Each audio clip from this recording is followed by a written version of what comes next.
to go and find somebody,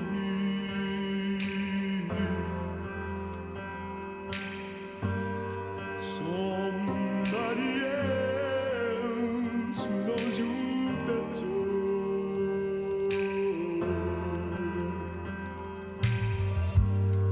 And when you find that something,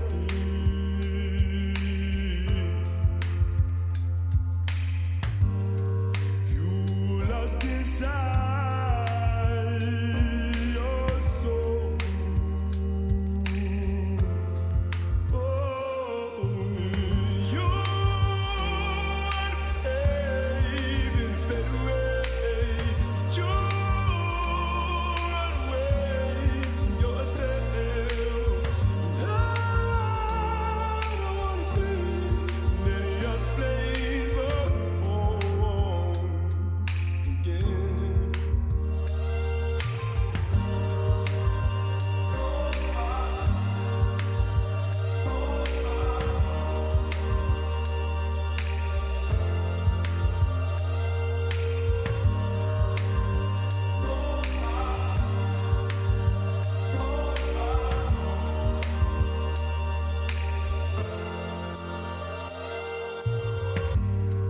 You take the road away from heartache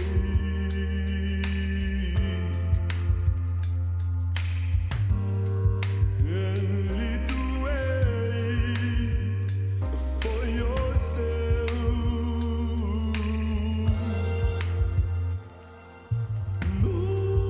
Nobody else can waste your time.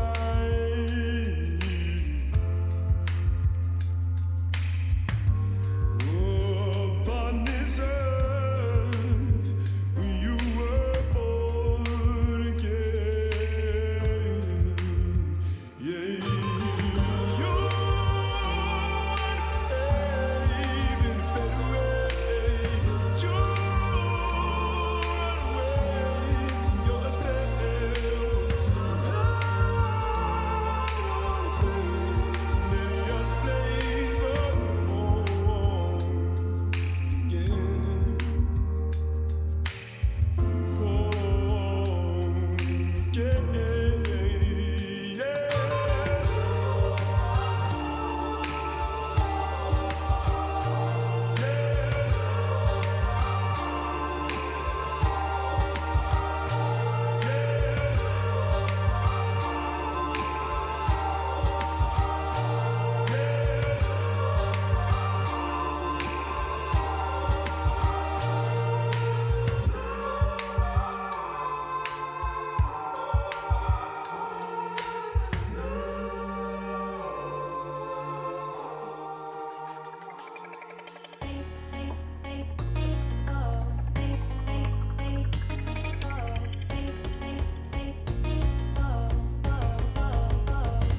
Lay your worries on the floor, leave your heartache at the door, 'cause baby you need it, yeah, yeah, yeah. Now take a step away from the glass walls anyway, and baby you'll like it, oh, oh, oh. Bless you now, you're caught up in a dream, now's the time to let it go. Stop so you can breathe. Rejoice, rejoice. It's the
Baby boy, you know what I got is for you.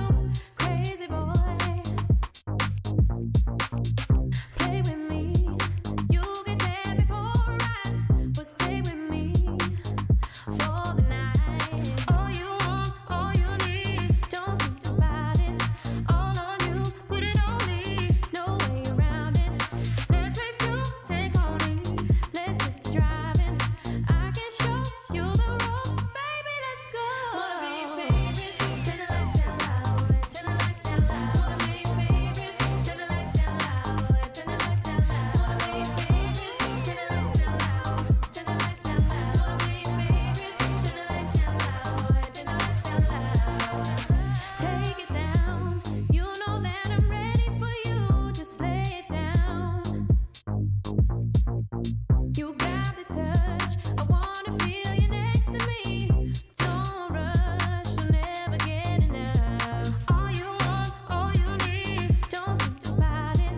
All on you, put it on me. No way around it. Let's review, take on me. Let's hit the driving. I can show you the ropes, baby. Let's go. Wanna be your favorite? Turn the lights down loud. Turn the lights down loud. Wanna be your favorite? Turn the lights down loud. Turn the lights down loud. Wanna be your favorite? Turn the lights down loud. Turn the lights down loud. Wanna be your favorite? Turn the lights down loud. Turn the lights down loud. Wanna be your favorite? Turn the lights down loud. Turn the lights down loud. Wanna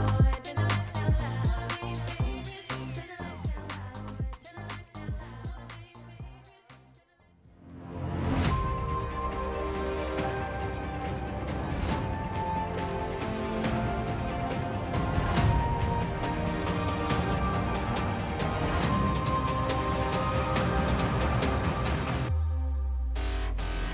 He's out to fight, they have no Ash. Only looking to try and run and gun. Sidesteps the Mystic Shock over the 1v1. That could be the game-winning play just like that. Bot lane is pressured. That's exactly what just happened. All champion on now to the bottom lane's giving. There it is! As you have to stop, but John Dane's all gone. Harry with the culling, but it's just not enough damage. He needs to make a play right now. Oh, they're all low.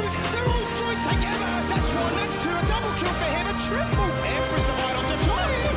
Oh my god!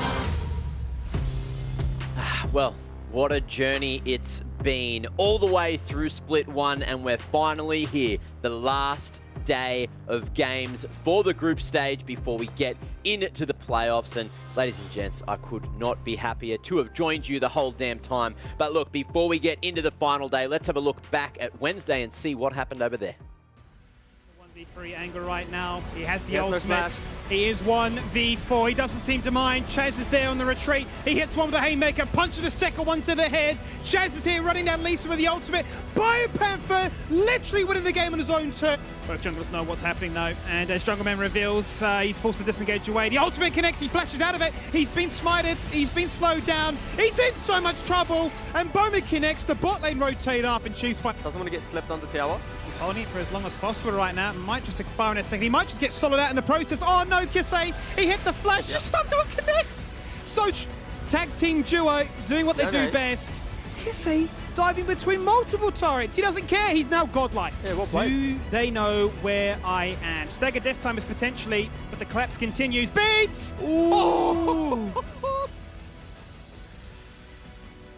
Some pretty nuts games there on Wednesday. You know, we did get to see the Pentanet Peace rematch, which was absolutely poggers indeed, and looks like it could have gone either way. But look, you know, another day, and again, we are going to be joined by the Juice and the Skimmy, who we're going to be bringing in right now. Boys, how are we feeling this wonderful, you know, thank God it's Friday? Good. Skimmy?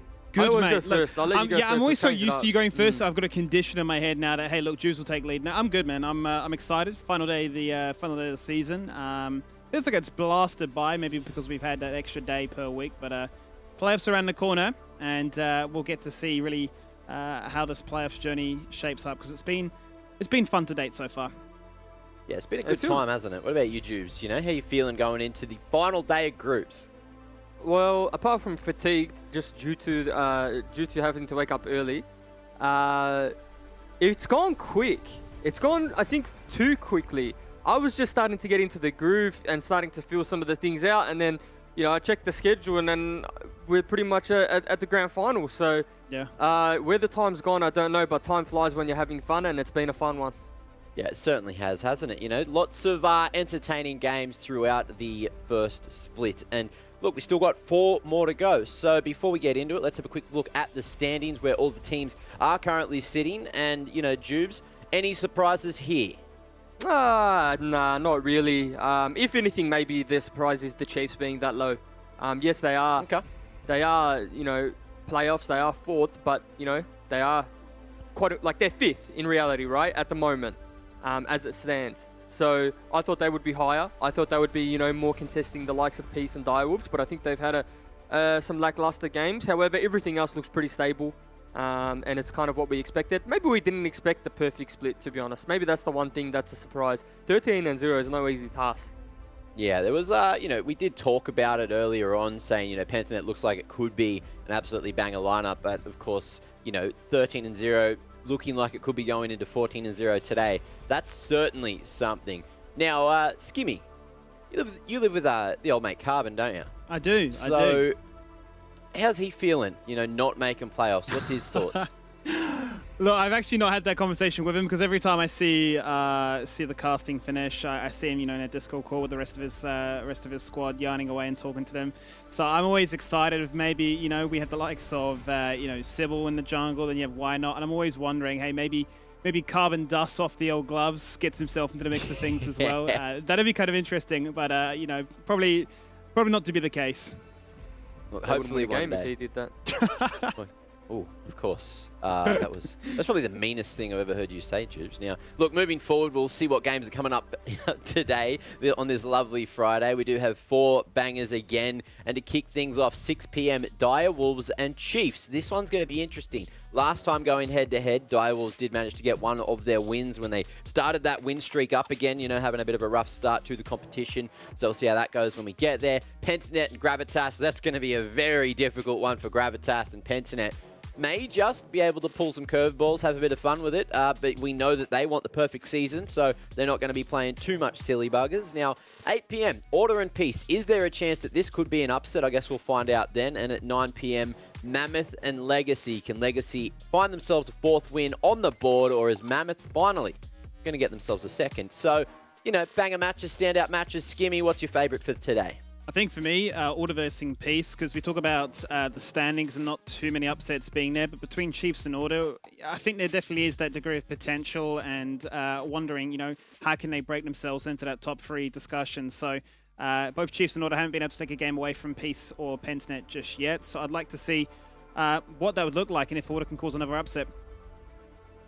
I'd like to see that too, for no apparent reason. But look, we got to move forward. We got to move forward. Before we get into the games, look, we have our 5 playoff teams. There is a chance that that could shuffle today. You know, the 2 bottom teams tied on 4th currently, and we're going to maybe have that head-to-head. And I think at the moment they are both 1-1. I will have to double check that quickly.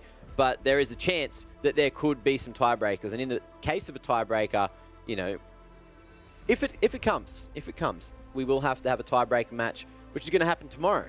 And that's going to be interesting if we see that happen. I have a feeling, though, that I don't think we're going to see these tiebreakers necessary. I think it's going to be, you know, 1st to 5th. It's going to be nice and structured. But I guess we'll see once we do get to the end of the day, and we'll make that more of a discussion once we get there.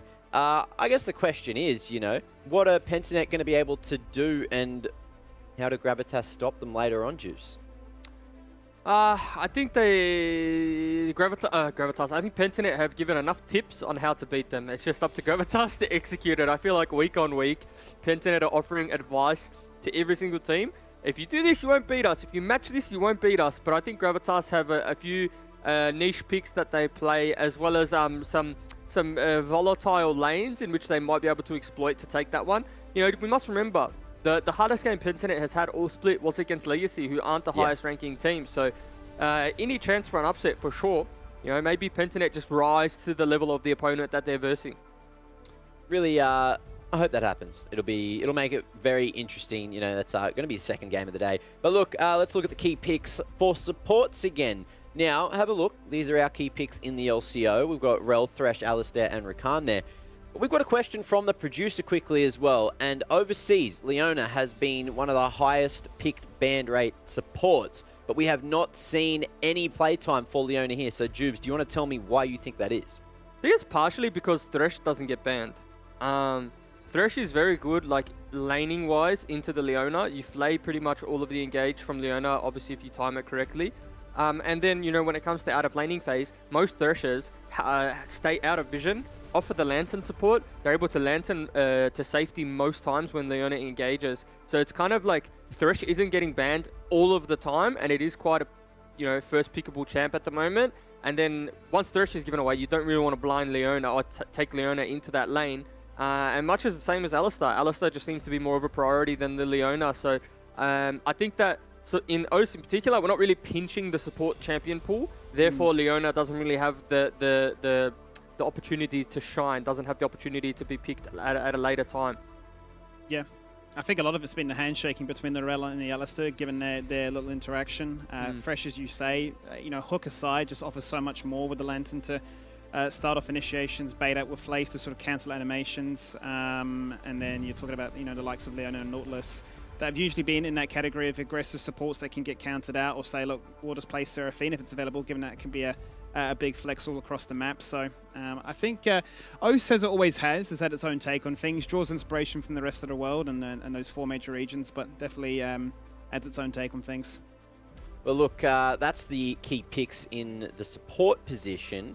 But look, we got some key plays, I guess, coming out from the viewers at home. You know, it is from the fans. And, you know, if you've got any sick clips, please send them in. You know, at LCO, hashtag LCO, throw them up, and well, I guess we'll just get Jubes to cast them because, look, he loves it and he's very damn good at it. Gotta warm up. Warm up for the day. We're going to jump into it. So we do have a clip ready, actually. So, you know, get the voice box cranking and Jubes, you know, take us away.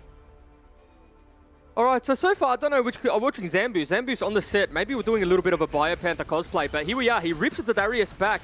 Suplexes, I'm going to call it, into the Haymaker on 0 health. Gets the Triumph, and the Jax just does not have a real weapon, unfortunately, ladies and gentlemen. So we'll just watch that replay again. Played to a T here from Zambu. You think he's going down here. Suplex out of the Jax stun. Outplayed, goes down.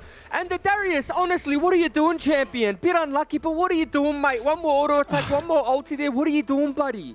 You know what's funny about that clip, Juice, is I actually played a game with Zambus and Aram earlier today. Yeah, I actually played a game with him earlier today. Just, you know, randomly queued up. He said, LCO? I'm like, yeah. And then he's an absolute patriot. I was about to get a pentakill as a Kindred. He dived into the fountain to ensure I got it. So, you know, I'm glad to see you going from there to getting your moment to shine in the spotlight as well.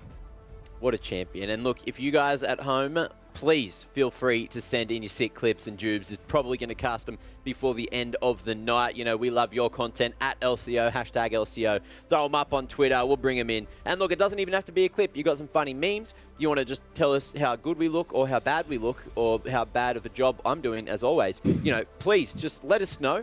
We'll put it up.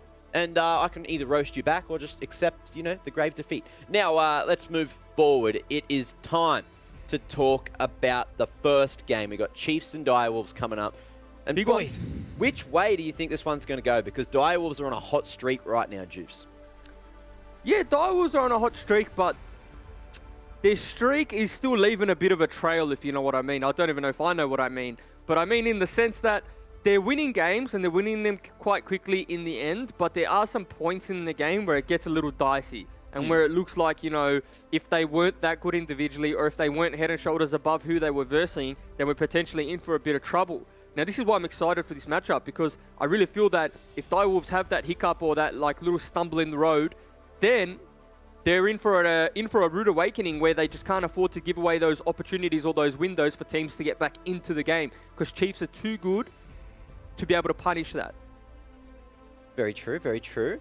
But the thing is, look, you've actually asked me, you know, who are these players on Direwolves? And I think there's some people in Twitch chat as well that have, you know, said, who are these guys? Never heard of them. So we've actually prepared a very good profile video for you guys to get to know Direwolves.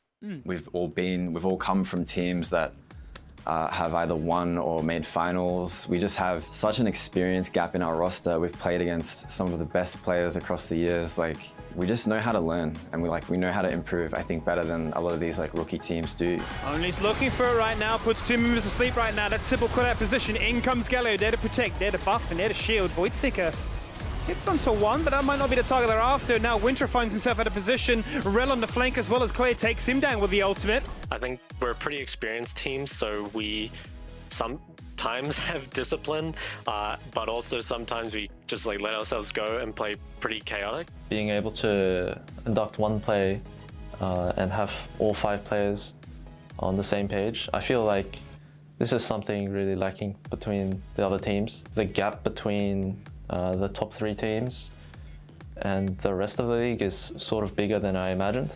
To beat PGG, I don't think it will take too much spice. I just think it will take consistency from all the boys across the board. At the moment, you know, a lot of us play like 7 out of 10, and then one of us will have a bit of a roughie. And I'm not saying it's one person every game, it's all of us. We take our turns with the int. I just need all of us to not int. And you know, if we all play consistently, I think we will definitely be, you know, that will be the game for us. We can take the dub from PGG.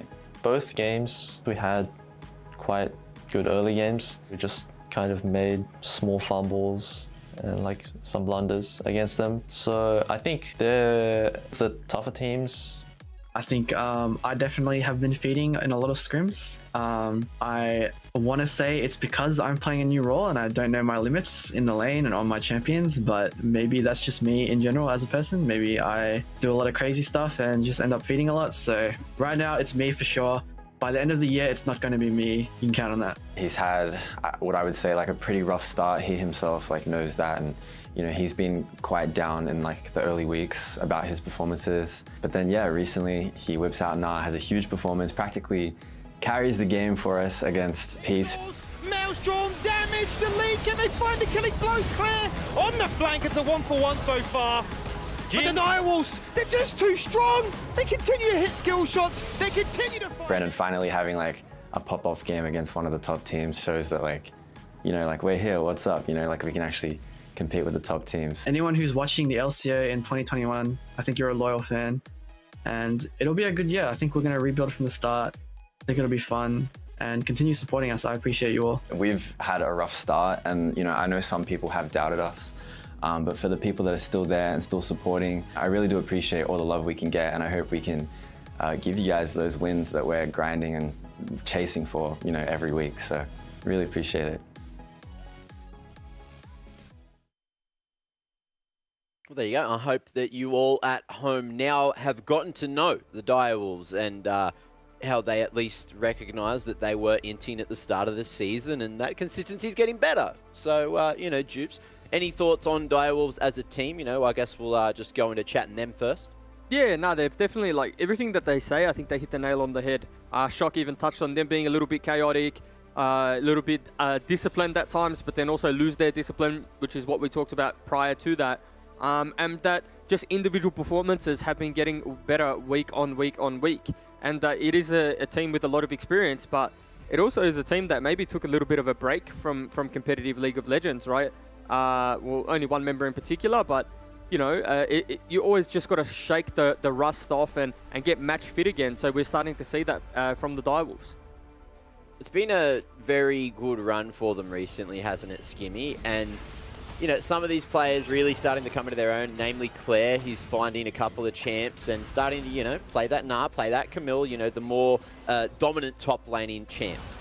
Yeah, I mean, if you look at the recent run of form, they've only dropped one game out of the last 8 played, which is really impressive. If you're talking about the caliber of opponents you're going up against, we're sort of seeing this bit of a mismatch in the power spikings, or sorry, the power rankings of, you know, teams that find themselves in first and second, and the rest of the mess, as we've coined it. So, you know, if you're taking these games, the end result is all that they're going to be after. Yes, you could, you know, nitpick and look at some of the mid games and say what's going on. You're trading multiple kills, always trying to force your hand where you find an advantage and sort of making that 50-50 gamble, which teams can be kind of risk averse of from time to time. But I'm sure at the end of the day, they'll be content. Look, it's a best of one. We just want to get ourselves the best placement possible, get ourselves into those playoff best of 5s, and you know, showcase our true experience and discipline there.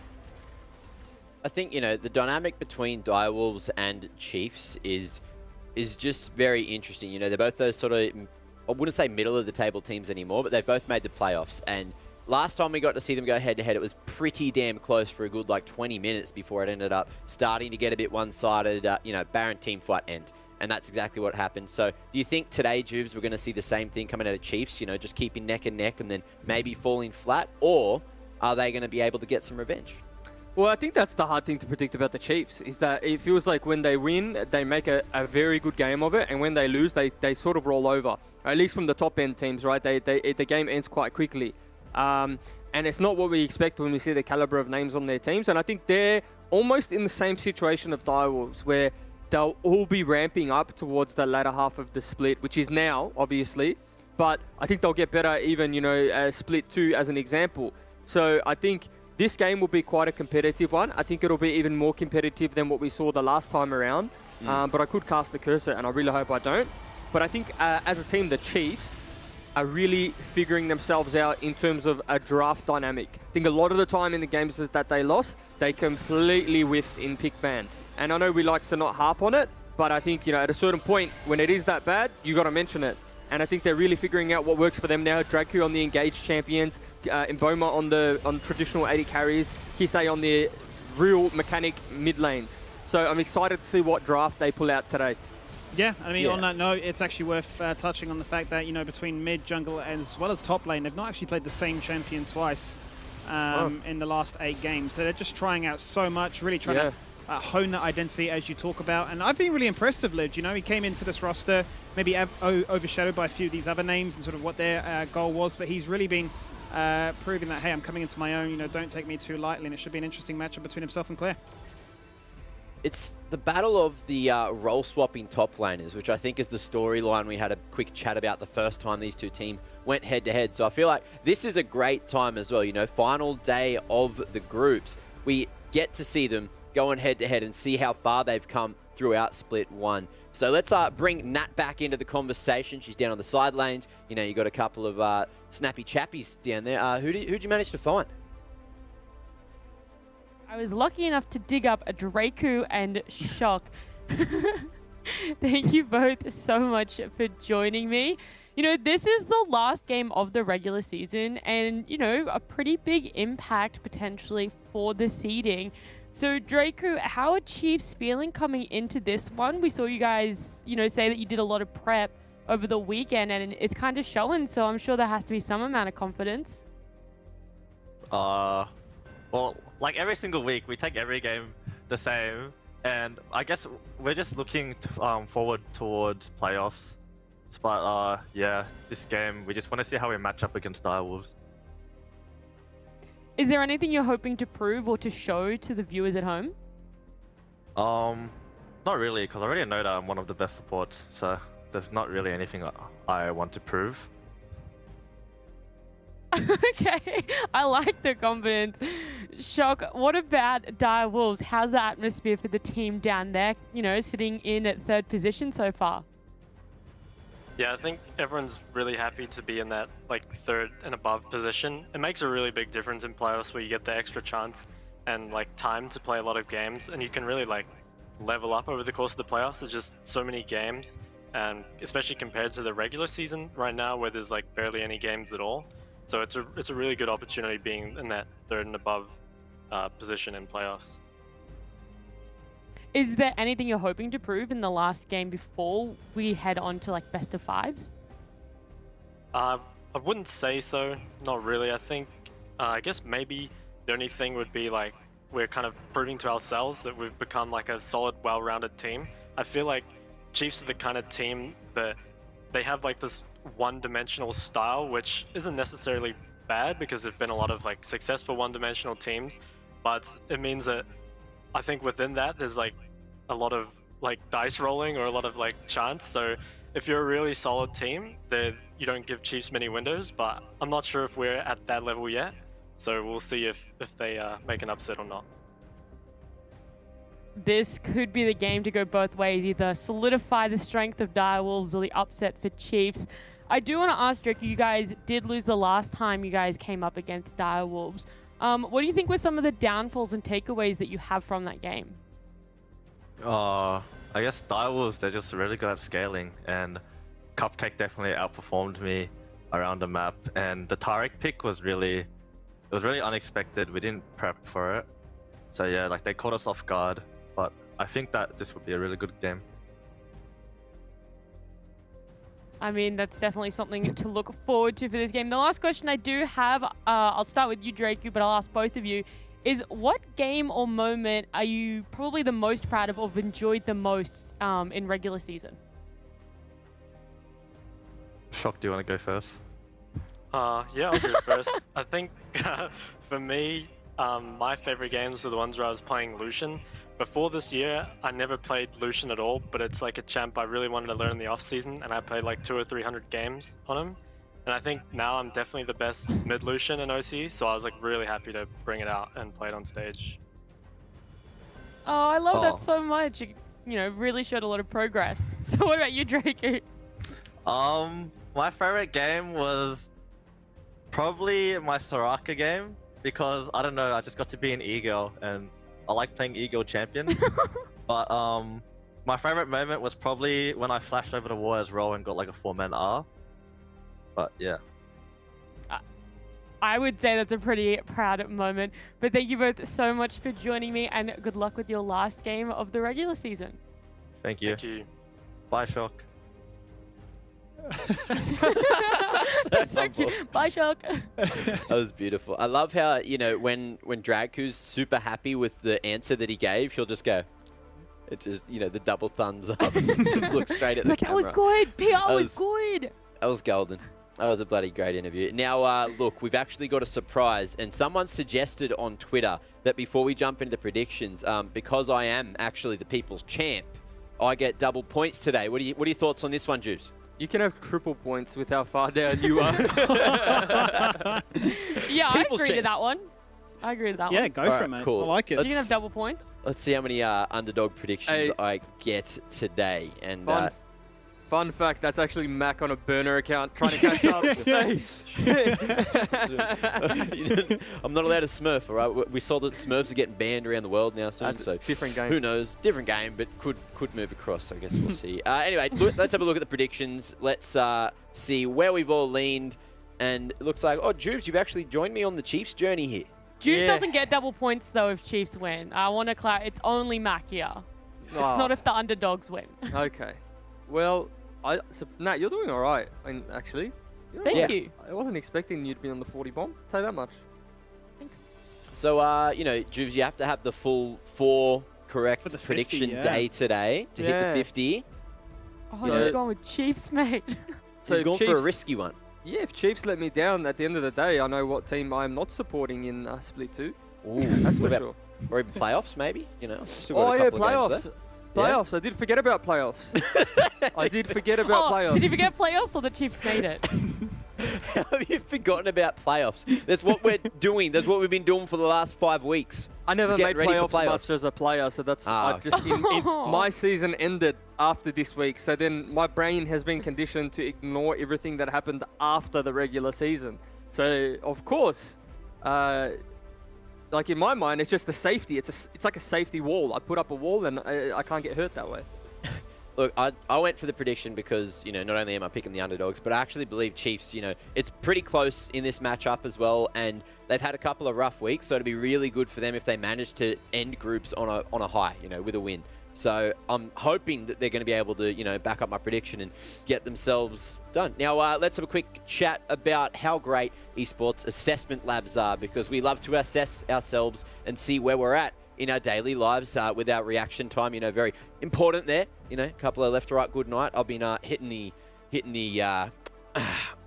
punching bag at the gym a little bit lately. You know, just making sure the reaction time is looking good. You know, my mental game, it's taken a bit of a hit playing League lately, and I just need to, you know, sometimes whack it out. But look, to keep yourself in check, use esports assessment labs. You can see where you're at, where you're going, I do want to where say you've been. something Yes.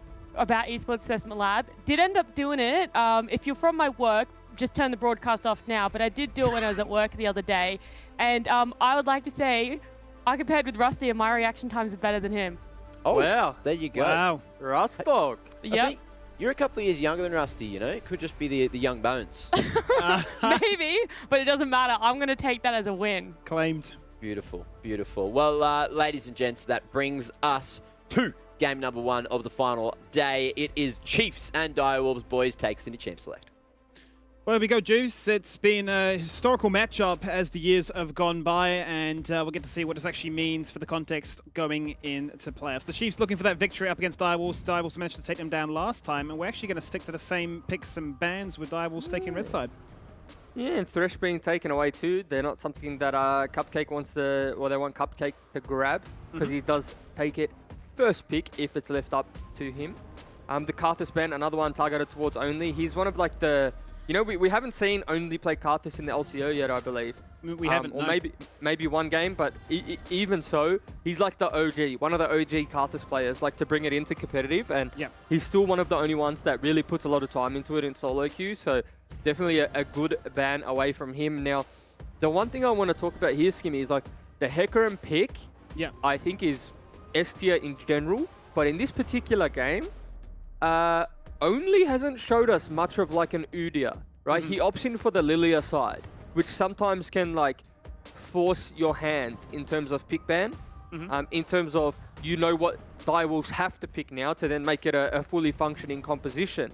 So I think not that it's a champion pool problem, I think it's more of a playstyle Direwolves have opted in for. And as I said that, this might be the first time, is it the first time we're seeing Only on Udyr?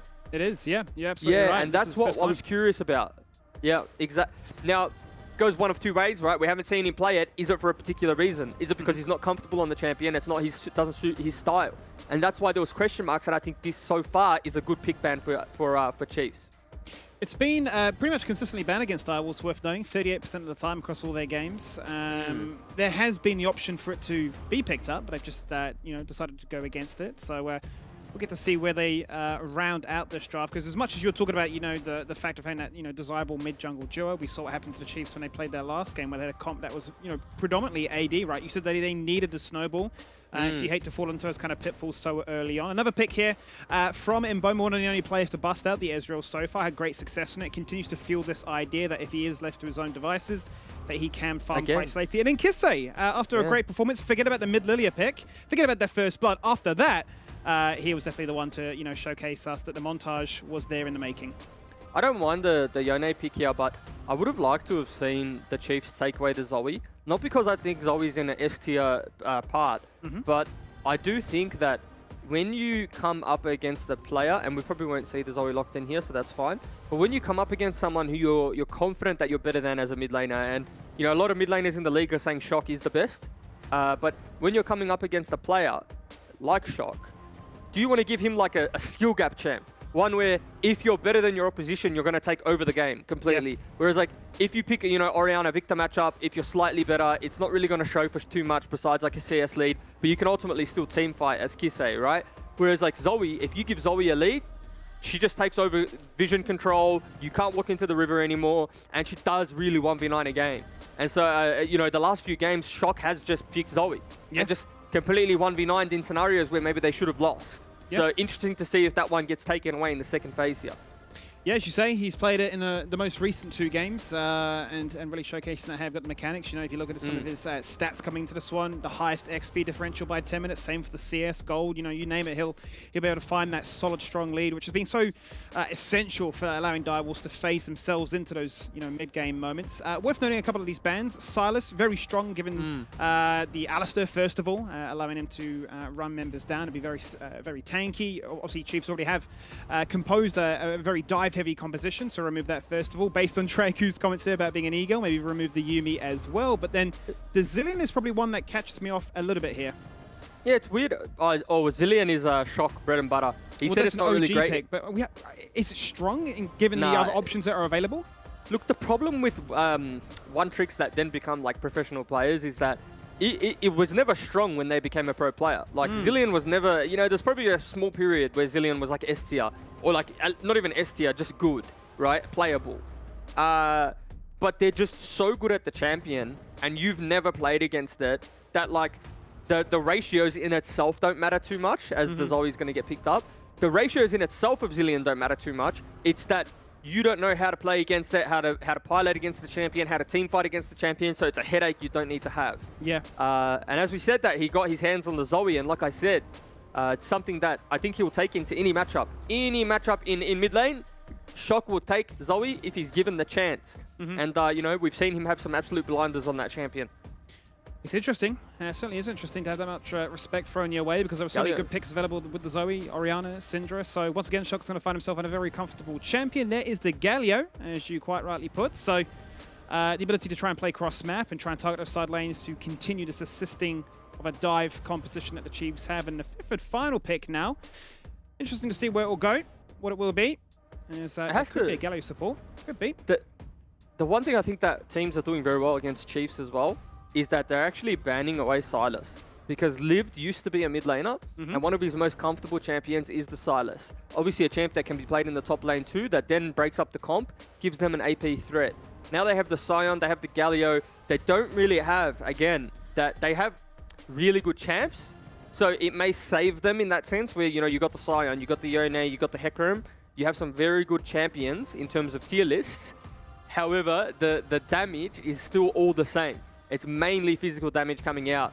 And you have to think, you know, if Camille gets ahead, Udyr gets ahead, Alistair gets ahead, then they're just going to be pretty much unkillable frontline. While the Sivir just free hits, the Zoe free hits, and could be some dramas for Chiefs. But what we saw from them the last game, they're able to execute this composition. They're not going to fall behind, and they're going to run away with the lead. So I don't mind it. We'll see how Kisei performs, because a big part of this game is going to be on his shoulders.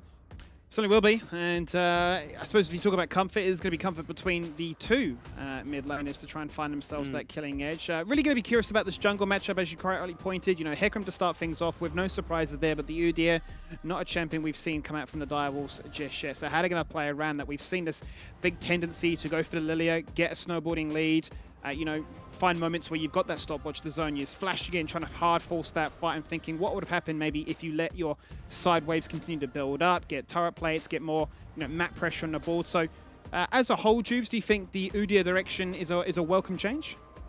I don't mind it, but it's also scary, right? It's like, let's see what Only's about. Because he's always about those like high move speed, but high damage, high mobility champions, right? Like you think of him as like the Kindred, Nidalee, Graves player.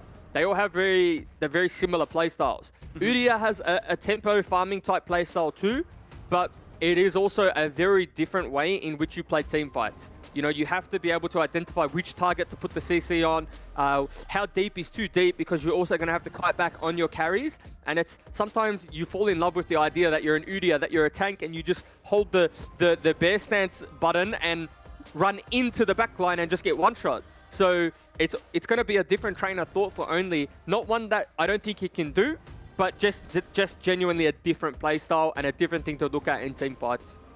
And speaking of different playstyles, you know, we welcome back the Camille in top lane here for Claire. He's had his, you know, fun in the sun as a tank, maybe even the Gragas, but that's, you know, much to be considered a tank for the most part as well. The carry side lane targeting now is the continued evolution of his own branding on how he wants to be known as a top laner going throughout 2021.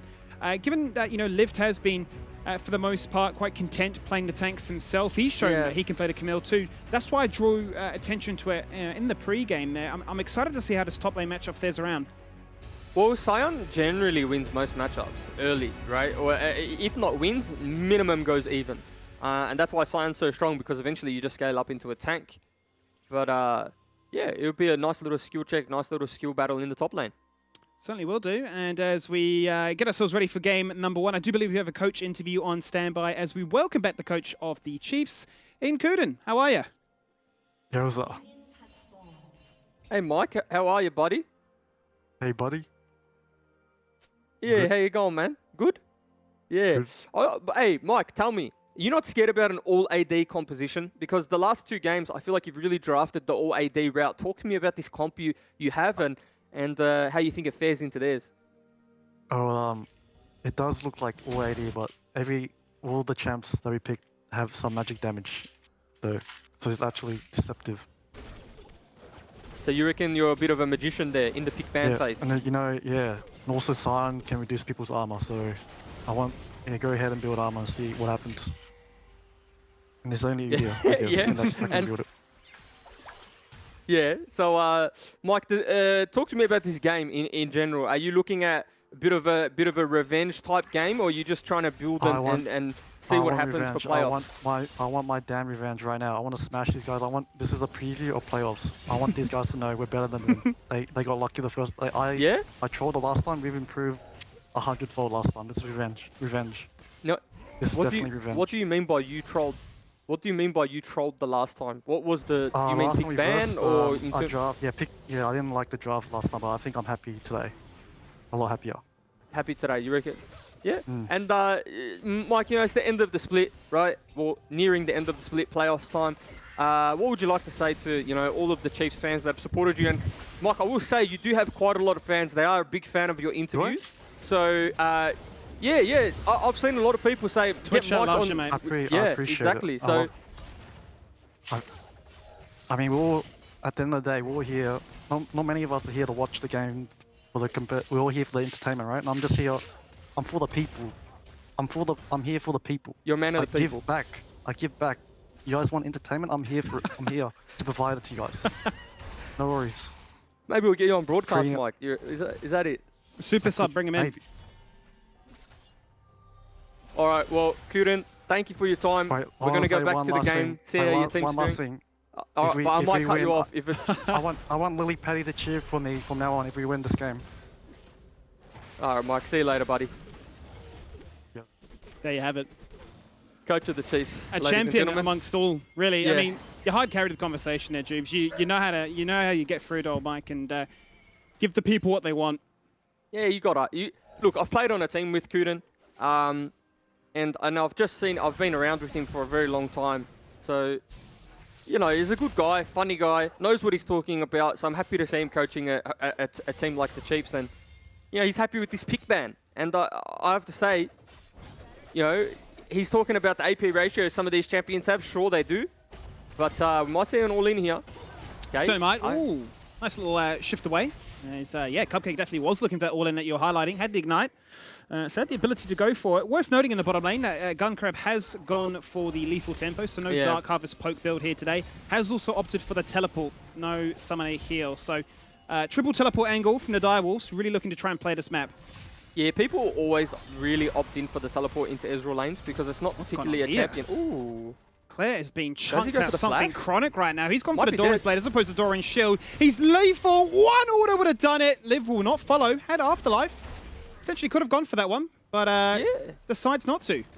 I thought maybe he could have traded there 1-for-1 at the very least, and it would have been worth it because the wave that lived would have got under tower with the Scion passive. However, it is also fine to play safe. And that's what we have here. So Liv showing his dominance in the top side of the map already. The one thing that I wanted to touch on before the 1v1's interrupted, a lot of the time people don't engage onto an Ezreal in early lane just because he's just going to Arcane Shift away, right? Yeah. But Arcane Shift, relative to Ezreal's base mana, takes out quite a lot. So if you're forcing Arcane Shifts every 18 seconds or whatever the cooldown is, then ultimately you're sending Ezreal Ezreal's first base is going to be far less impactful, and you're going to put Ezreal in a position where he ends up behind, and Ezreal as a champion doesn't function too well from behind because you do end up opting in for a build that requires somewhat of a snowball effect, if you will. Yeah, I think that's always been a problem that we've seen over the years, right, with Ezreal, that he is rather mana reliant, and those power spikes, those first few items, at least have to be invested into Sheen and Tier and so on. And if you're looking at what your opposition can sometimes go for, the likes of Pickaxe, Noon, Quiver, and so on, that just gives them that extra trading potential. So, Mboma, no doubt, looking to try and justify that mana buff by playing from range and making life difficult for the likes of Cupcake and Guncrab. But as far as the laning state goes, it seems to be Direwolves that are trying to gain control of this bottom half river, keeping tabs as to where Swaif is. He gets chunked out a little bit, not level 6 just yet, but getting closer. Hey, all things considered too, when we talk about when we saw at least what happened in top side of the map with Claire very early on, you have to say he's done a pretty good job. Like, he's up 12 CS, and Liv was the one that had control of the lane state for the most part. Also, keep in mind that the wave is bouncing towards Claire, so he's going to pick up even more minions. Sleep was there, but now, Skimmy, this reminded me the other day with Yone. I'm not 100% certain if this happens with Bubble, but with Lily asleep, if you time the Yone dash or the E perfectly, you're able to negate the sleep. So keep your eyes on if a bubble lands, if he's able to do that. We can see some eye clipping or eye framing to try and juke out things. We'll have to wait and see as it does start for this one. It will be Chiefs to actually commit a TP down bot side to guarantee themselves that first dragon. And I suppose going back to your original point there, Jubes, the fact that, you know, Claire lost that trade so heavily top side, had to burn double summoners just to come back to wave that was crashing in. Well. And he's unable to match. But that's huge there, Skimmy. Sorry to ignore your point, but just quickly, Shock's flash just got burnt off camera. It makes life a little bit more difficult in two different lanes now. Even CS, but it will be only that runs into topside river, guarantees at least one bit of vision. They've got the crab there now. Someone's been burnt, Jubes. Yeah. Someone has definitely been burnt. The pressure is on, and this is kind of fitting to the Chiefs' name. They want to be in your face. They want to be aggressive. Divers want to respond. They want to do whatever they can now to try and take on towards Mboma. There's going to be first bloods, and shift or not, no flash burn, and Mboma falls down. Not entirely sure how they ended up in that situation. We didn't get to see the full extended version of that trade, but obviously Mboma didn't have the arcane shift, didn't feel necessary to use the flash, and you also run into the problem now that that gun crab on Siva, who scales far better than the Ezreal, is also ahead in lane with teleport. One less aggressive summoner spell in lane, but also winning the lane now and still having teleport. So he eat aggressively for the trade onto Alistar. You have to expect the combos coming on through. So well played from Cupcake. Very big misplay from Mboma there. That's a rough situation now, as Jungler was nowhere in the area. That's a straight up 2v2. Kill found here by Direwolves. The kill does go across to Cupcake, so there's a slight saving grace to it, but it doesn't mean that he can rush those Moby, but it's just a fraction quicker now to try and keep up tempo on the map and be a menace to match what we've seen the Chiefs do already, and no doubt Draku will have that ability to chase if need be with his own ultimate, but 9 minutes in, and it's a promising start. Definitely promising, and the Direwolves just right now, I just feel like they have much better laning. Like, you look at the top side, lived out of mana, really can't do anything in this lane anymore until he gets the reset, no TP available. You know, Shock doing completely fine in this mid lane matchup with his flash burnt, and bot lane just has all the summoners up, and as well as the teleport, so gotta be happy.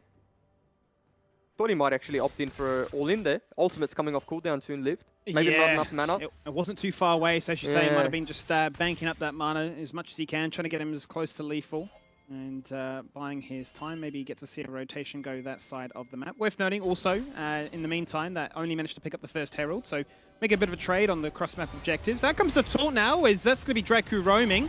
We're going to try and put some attention on towards this Alistar. A stun connects, that's going to be Galio going to sleep, down to 50% now. Ignite is ticking, only looking to try and take him down single-handedly. Flashes on his head, slaps him with the claw, and takes him down. Here's the ultimate now from Swathe. And that's two people being locked in place as a result. Easy pickings for Kisei after all is said and done. The carry showing up, but it's the carries from the Direwolves that will end this fight and give Guncrab a double. I mean, there's just a bot lane gap at the moment, right? In the sense that this is just all an extension of the 2v2 solo kill. Guncrab was able to get a free reset, get the kill, get the priority in lane, and it is just going from bad to worse for the side of Chiefs. And, you know, maybe you have to say, Skimmy, this has been the most questionable part for the Chiefs at the moment. It's the bot side of the map in terms of how they've been laning, and have a look at this here. There's nothing wrong with this until Guncrab moves up, right? Potentially all we see here is a 1-for-1, and, you know, worst case scenario, you just walk it out from here on out. But the fact that Guncrab makes it there, he's able to put in so much work, so much damage, like picks up the kill there, and he's actually doing a lot of damage for a Sivir. I mean, you never want to see your Sivir be doing that much this early into the game. Essence Reaver picked up as well, so dangerous, very dangerous.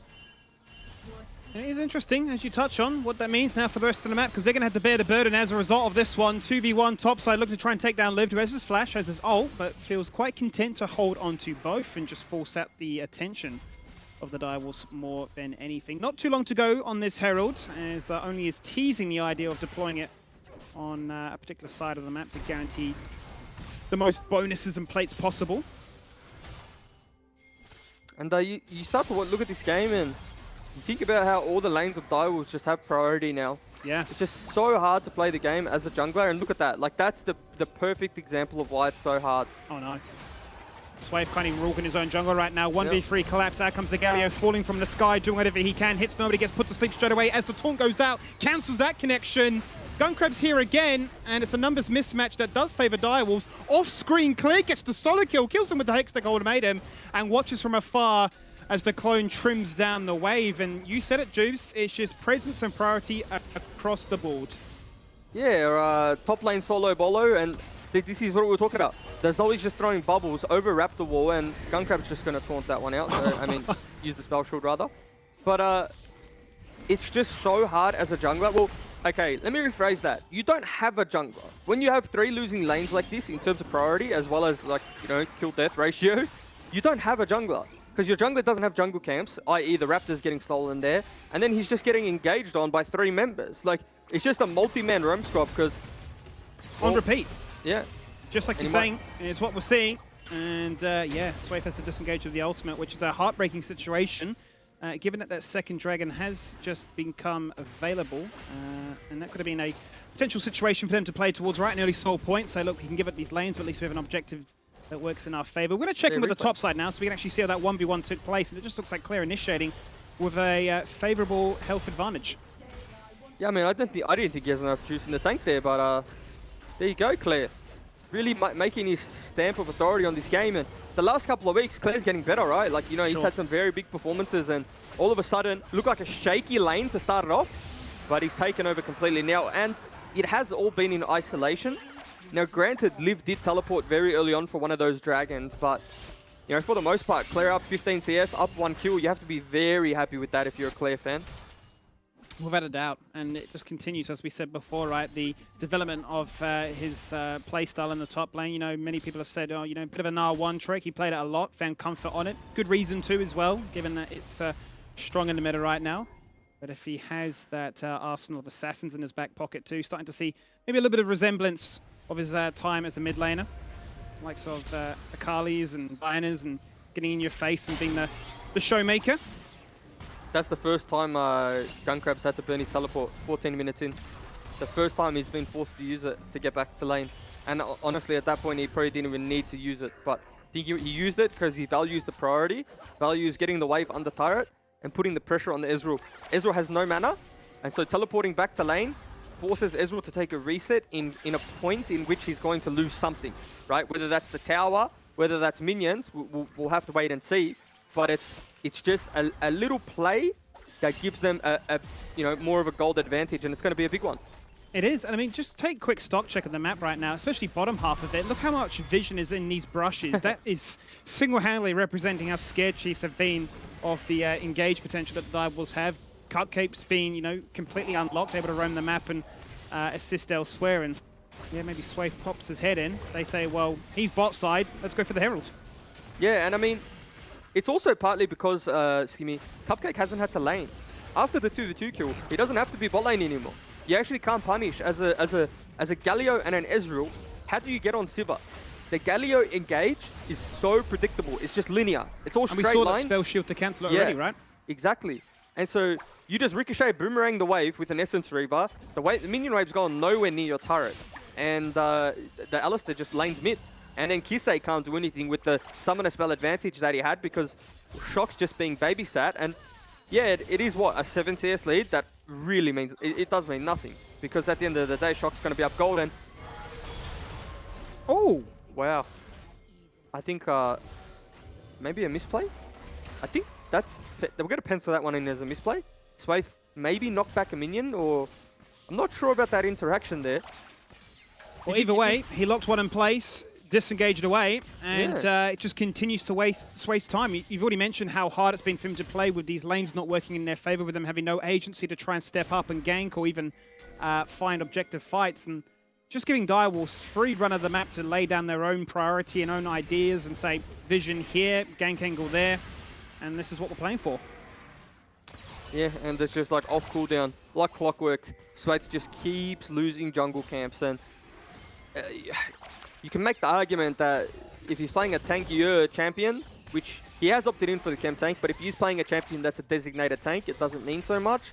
But Hecarim still, even with this build, needs gold, needs items, needs levels, needs EXP. Like, it just needs it all.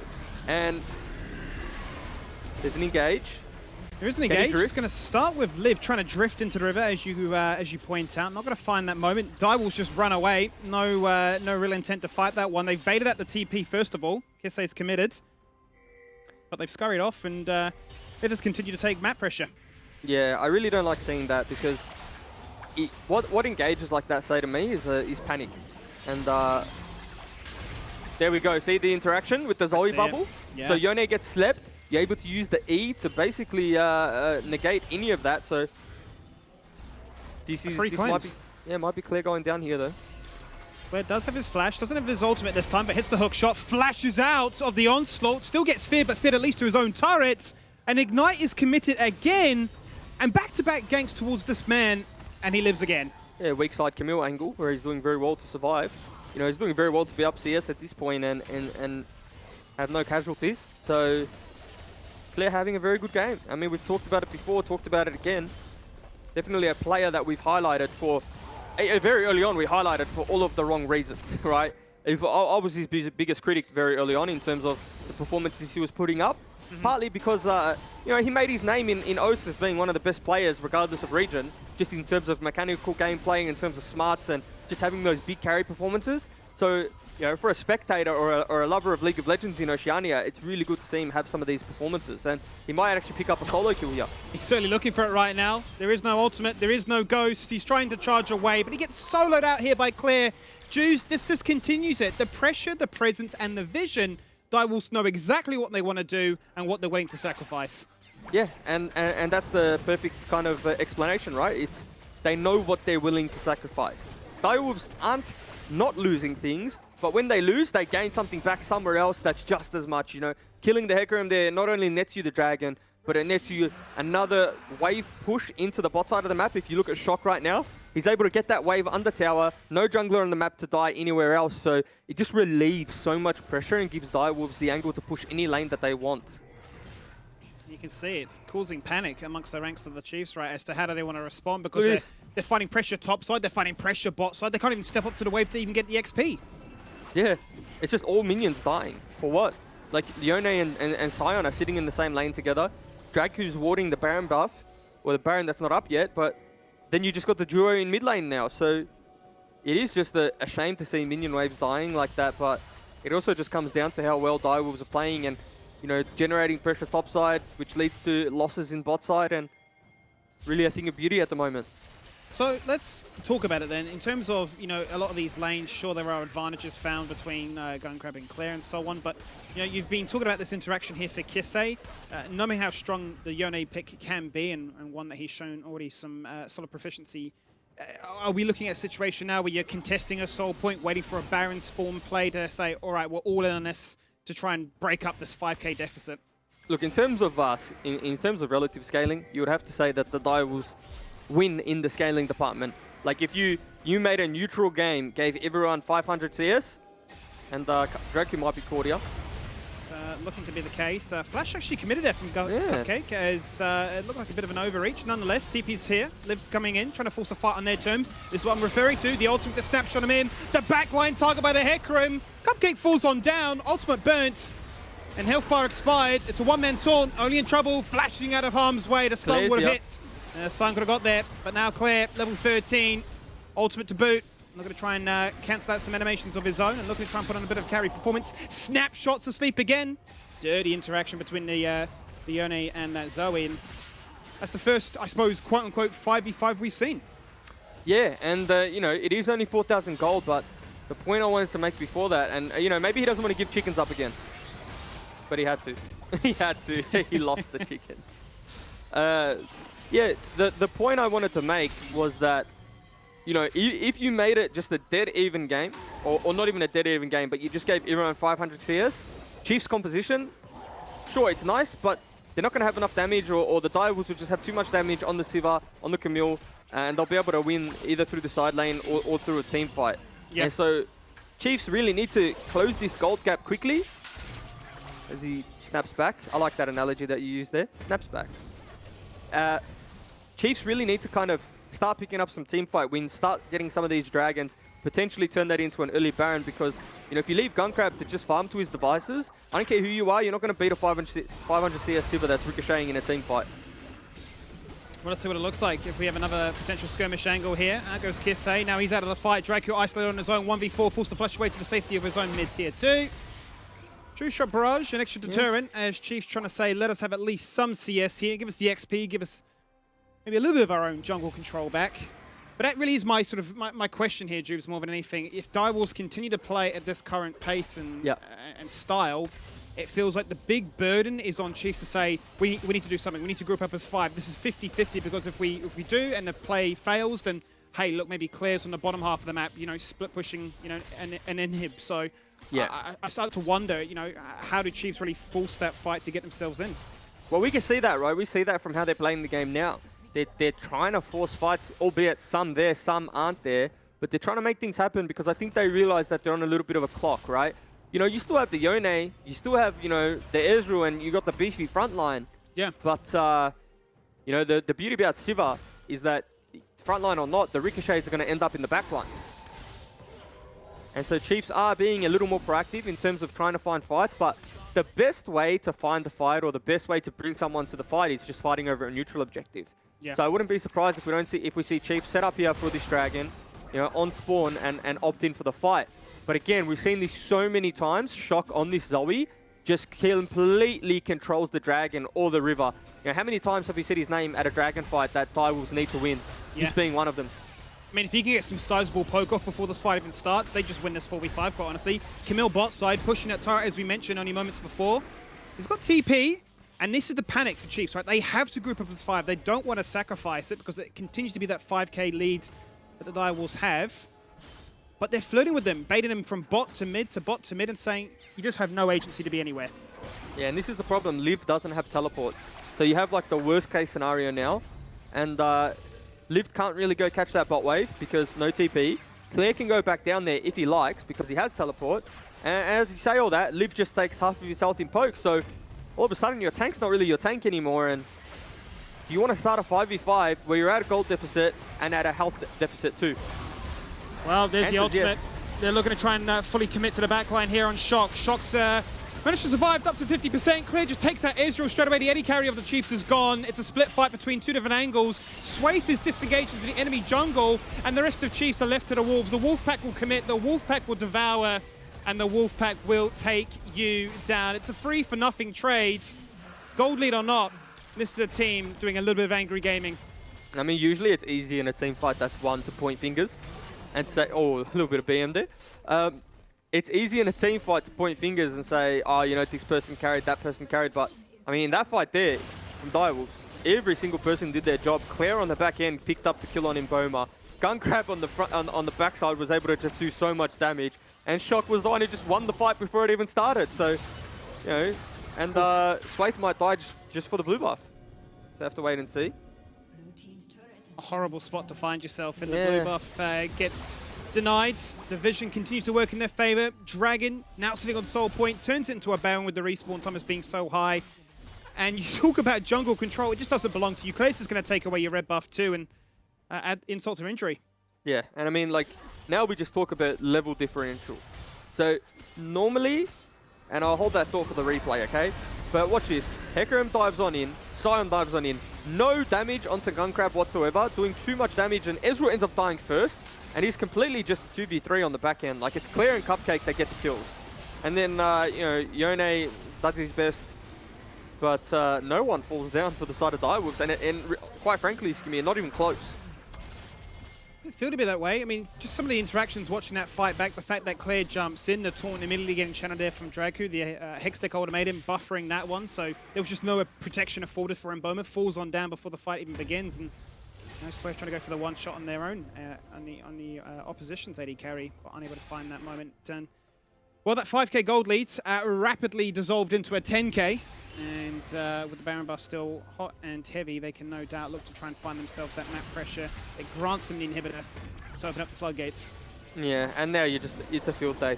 I've never played Zoe, but I would imagine this is like a Zoe's dream, a game like this, and Claire's just diving Yone.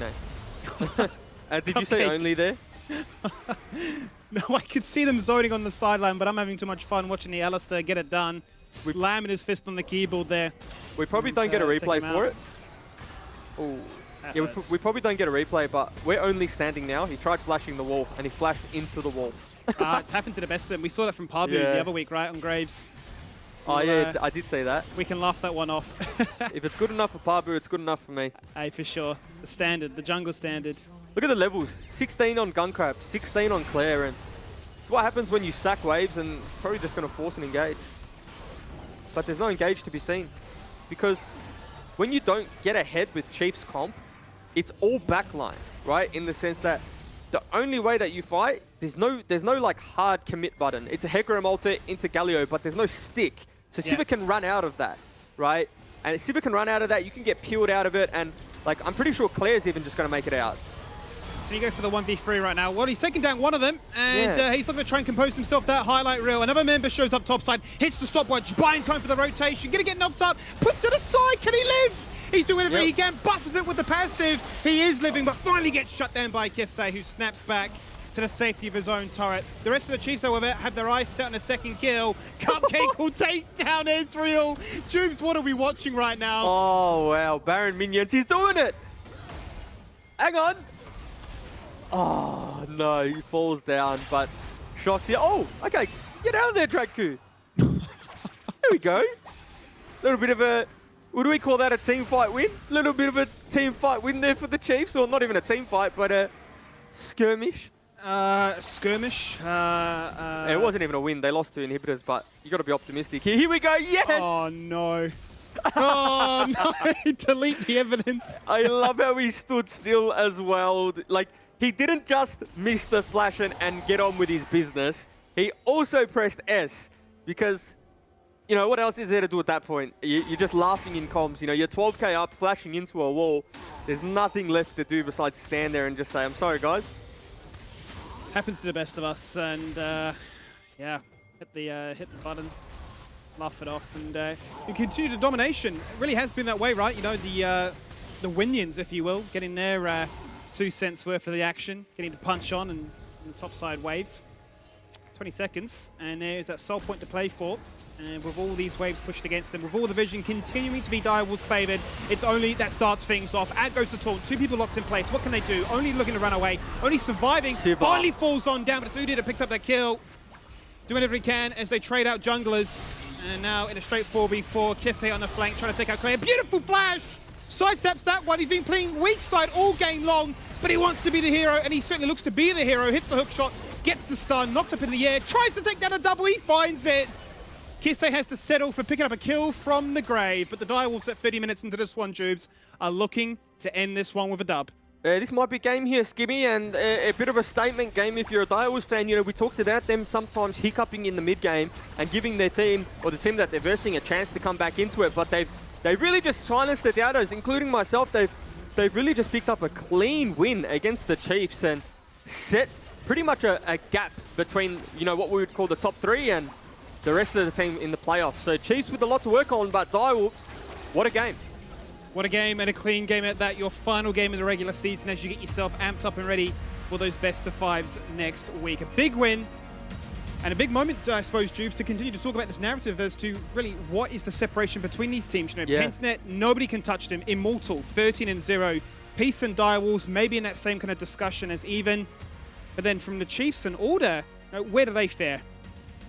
Well, I mean, I thought that would answer it for us. And I think it did in the sense that, you know, there is a little bit of a top 3, then potentially, is it Chiefs or Order that slot into that, you know, 4th position now? Yeah. Because Order have had some games where they look really good, you know, famously taking a win off of the Direwolves. And all of it just really does spice up the playoffs run, because if there's one thing that I know, Skimmy, is like, come playoffs time, rankings, ratings, standings, they mean nothing. They mean nothing once the nerves are on and teams really are playing under the lights, if you will.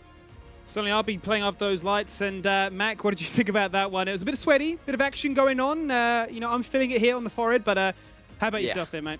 It was, you know, in this area, it is currently a little bit humid, you know, if you want the weather report. But I'll give you the, I guess, you know, I just can't bloody believe production did Only dirty. That was, I'm sitting on the sidelines. I love Only, mate. And they gave him the zoom. They gave him the replay. Oh, my God.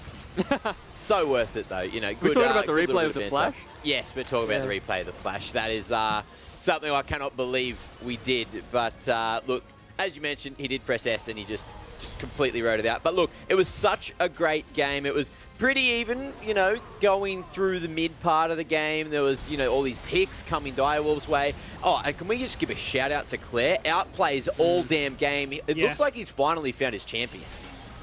Yeah, I mean, he's had, well, I mean, his champion or his lane, because I would have said his champion was the Nah, but now he's just had a blinder against good opposition on the Camille. So, you know, he's also had a good game on the Renekton too, if I remember correctly. So he's starting to just put good games together in general, let alone champion. So welcome to top lane, I would say. Far out. I mean, for me, you know, you had that moment of worry where you're thinking Lived is taking him down in such a commanding situation here. How's that gone against him? He hits the TP back top side, gets himself a 20 CS lead, quite healthy, then gets ganked on repeat. His Chiefs are finding moments of desperation where we need to get a kill somewhere. We need to try and stem the bleeding at least one lane. But he was convincingly baiting up attention, 1v2, 1v3, and in many cases getting kills too. So, I mean, for me, I can't be happier for him. Look, can I just point out as well, I don't think that there was a point where I saw Gunkrab in danger. Maybe like right at the start of the game in one of those first engagements. But then other than that, he's got that $700 gold bounty on his head, and it just never looked like that was ever going to be found by Chiefs because he was just so far in the back line, just dropping Qs, dropping ricochets. That was it. And I like, there was a few points where, you know, Chiefs did go for that 5v5, and they only managed to come out with one kill, obviously getting chipped down, didn't want to overextend and get wiped up because Gunkrab's just sitting there going, look, come at me, boys. It's going to happen if you come. And it just never happened. So, look, all things considered, you guys did mention, you know, a lot of heavy AD on the Chiefs side of things. Do you think that might have been their downfall? I wouldn't say necessarily their downfall, but I mean, it's just a contributing factor. There's a few things that contribute to this game in particular, and I think you were doing a disservice to the Direwolves, but also a disservice to yourself if you just solely focus on draft. Because for me, the main part of this game, the main problem was lane gap.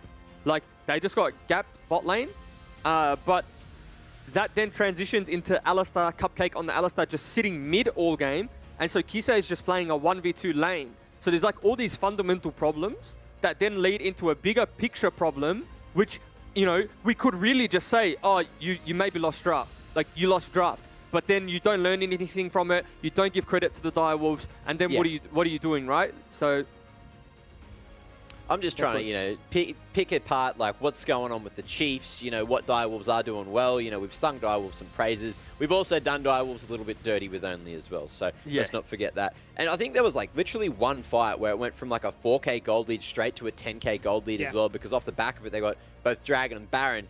That was completely crazy. And look, Nat, what are your thoughts on this game? Because that was surely an exciting one for you.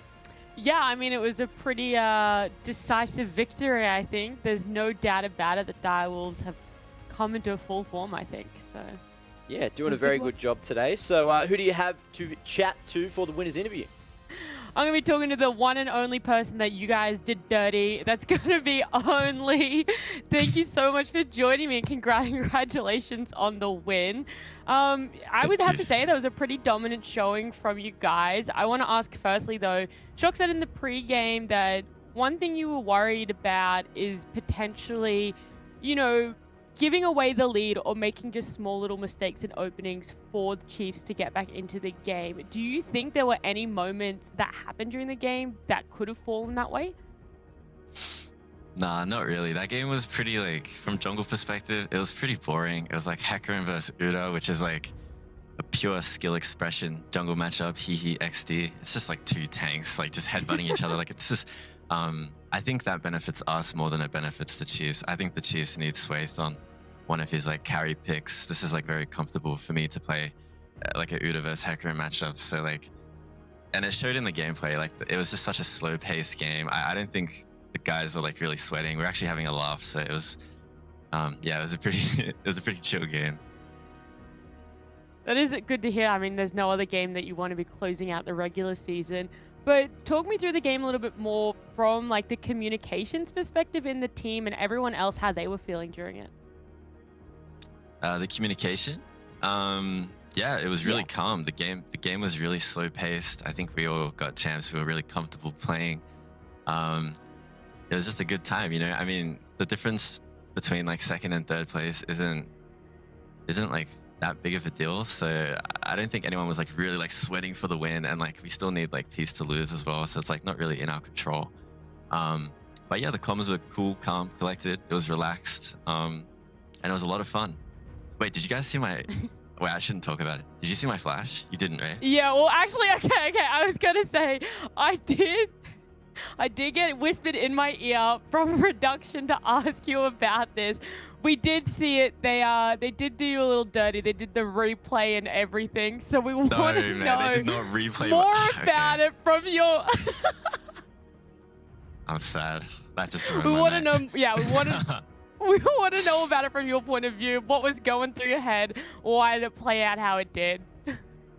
Sometimes the flash just doesn't go your way. It was a very fat wall, and I want to say I fat fingered and misclicked, but I didn't. I genuinely tried to flash over the wall and I failed. So then I just S-keyed and hit the laugher mode. Like I don't know what to do after I failed that flash. I'm just useless. So yeah, BL, better luck next time.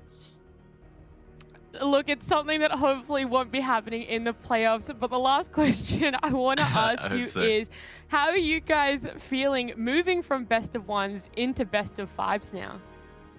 Really good. I think this is definitely a comfort zone for myself and a lot of my teammates.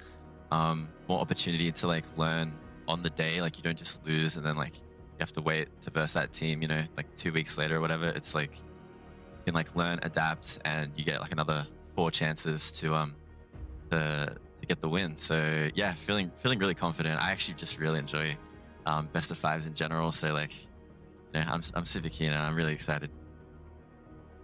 Well, thank you so much for joining me. Congratulations again, and I'm excited to see you for the best of fives. Thanks, guys. GG. Oh, the innocence. The innocence. He didn't know. He I didn't know we know. did the replay. Oh, Yeah, yes. I actually feel really bad now bringing it up, telling him, and then he's like, that's just ruined my night. The fact that he went to bring it up is like, did you see my... Wait, no, I'm not going to talk about it. We're like, oh, we were just talking about it. Anyway, look, that is a very good way to end things here. So congratulations only for the W, even if you did fail in some other categories today. But look, let's move forward. It's time to get into match 2 of the day. Pentanet and Gravitas coming up just after this break. To the back line here on Shock. Shock's managed to survive up to 50%. Clear just takes out Israel straight away. The Eddie carry of the Chiefs is gone. It's a split fight between 2 different angles. Swaith is disengaged into the enemy jungle, and the rest of Chiefs are left to the Wolves. The Wolfpack will commit. The Wolfpack will devour. Off. Ad goes to taunt. 2 people locked in place. What can they do? Only looking to run away. Only surviving. Finally falls on down, but Foodie picks up that kill. Doing everything he can as they trade out junglers. And now in a straight 4v4, Kisse on the flank, trying to take out Clay. Beautiful flash! Sidesteps that one. He's been playing weak side all game long, but he wants to be the hero, and he certainly looks to be the hero. Hits the hook shot, gets the stun, knocked up in the air, tries to take down a double.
love a good break.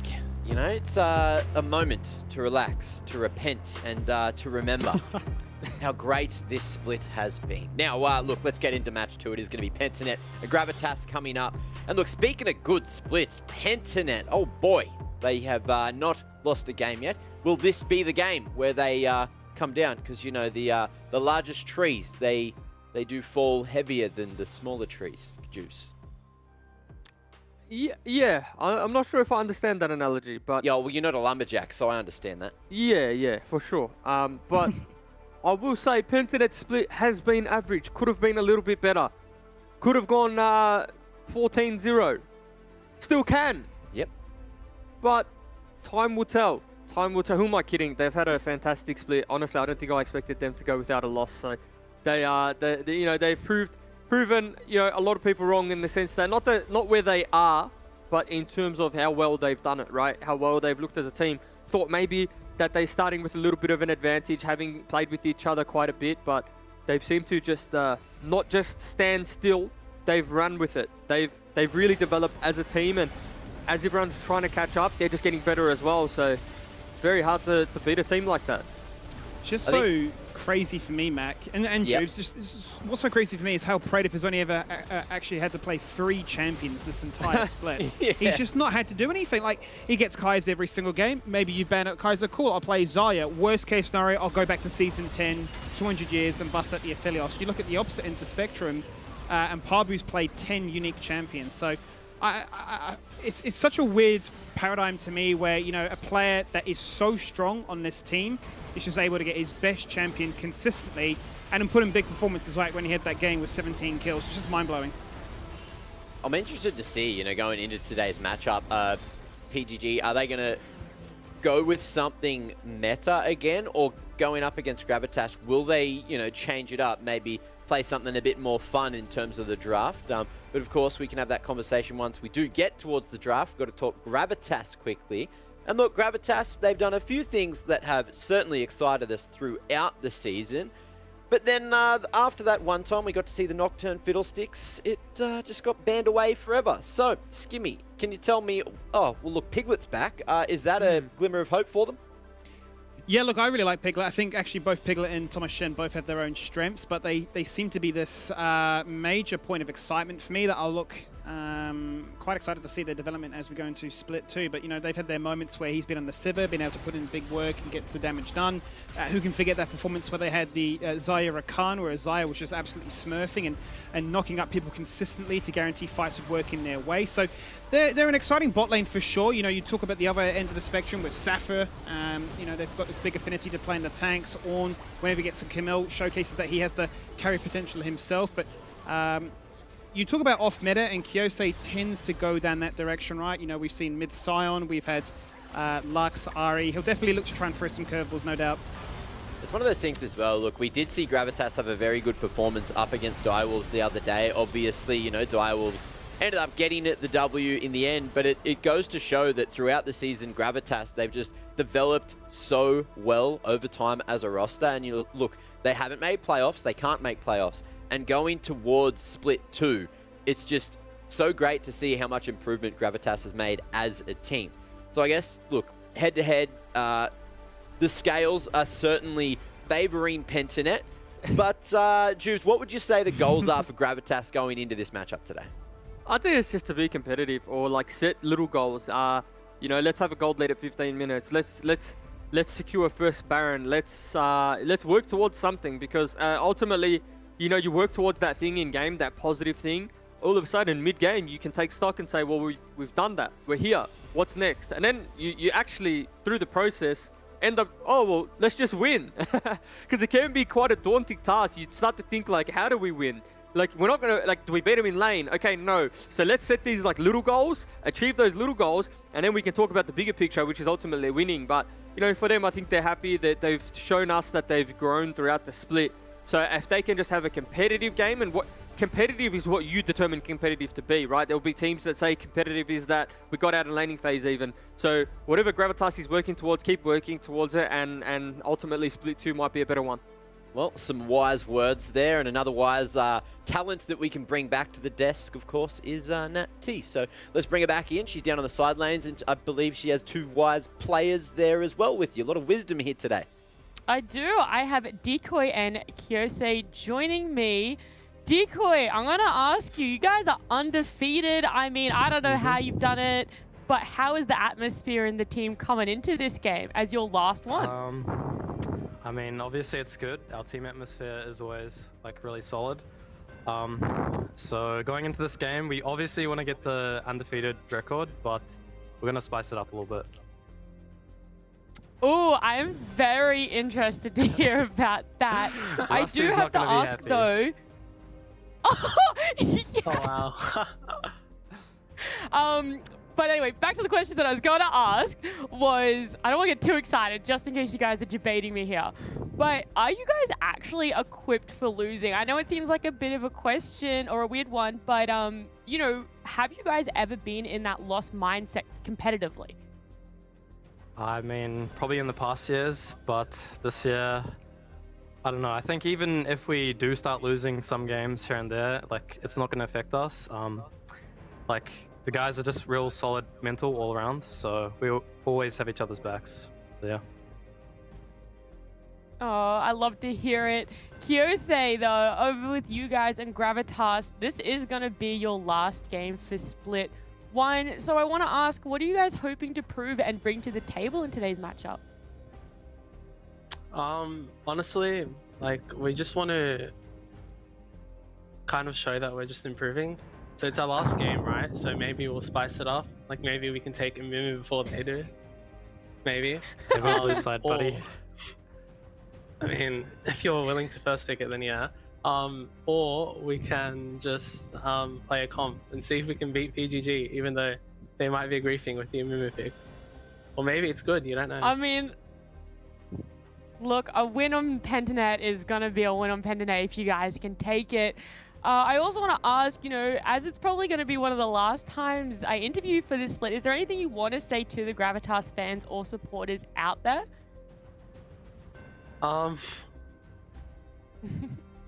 Like, honestly, I'm putting you on the spot. Like, you what what is just that to thank him say? for being there. Just Yeah, thank him for thank you being guys there for throughout the supporting whole us. split I for you mean, guys. We had. Oh, okay. I'm just mind blanking now. Who was it? Okay, yeah. You put me on the spot. I That's really, all like, good. don't know what to say. No, right now, I did. That's all good. yeah. I'm gonna put you on the spot again though for the last question, and I'm gonna Okay. ask, like, has there been a specific game or moment during this split that has like really stood out for you as a player? Probably the Lux game, because I showed that she had like competitive viability. Or trying to think, the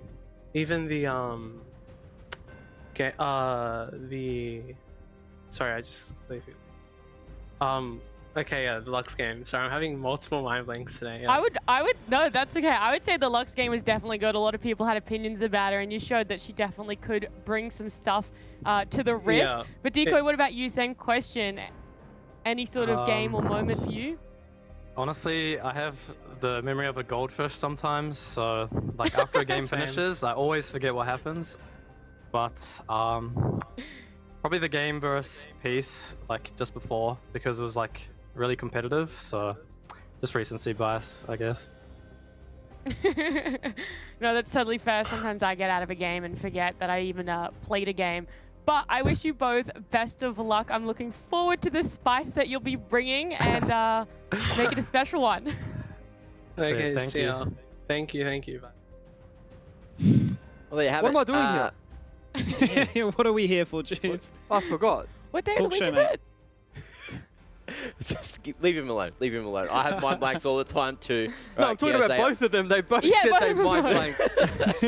I just think that's the best thing. love they have the open draft discussion in the interview before Yeah. the draft. They're like, well, if you guys do that, you know, we're doing this. Yeah, I feel like, you know, maybe it's leaking some strats there. And Rusty, look, message to you, mate.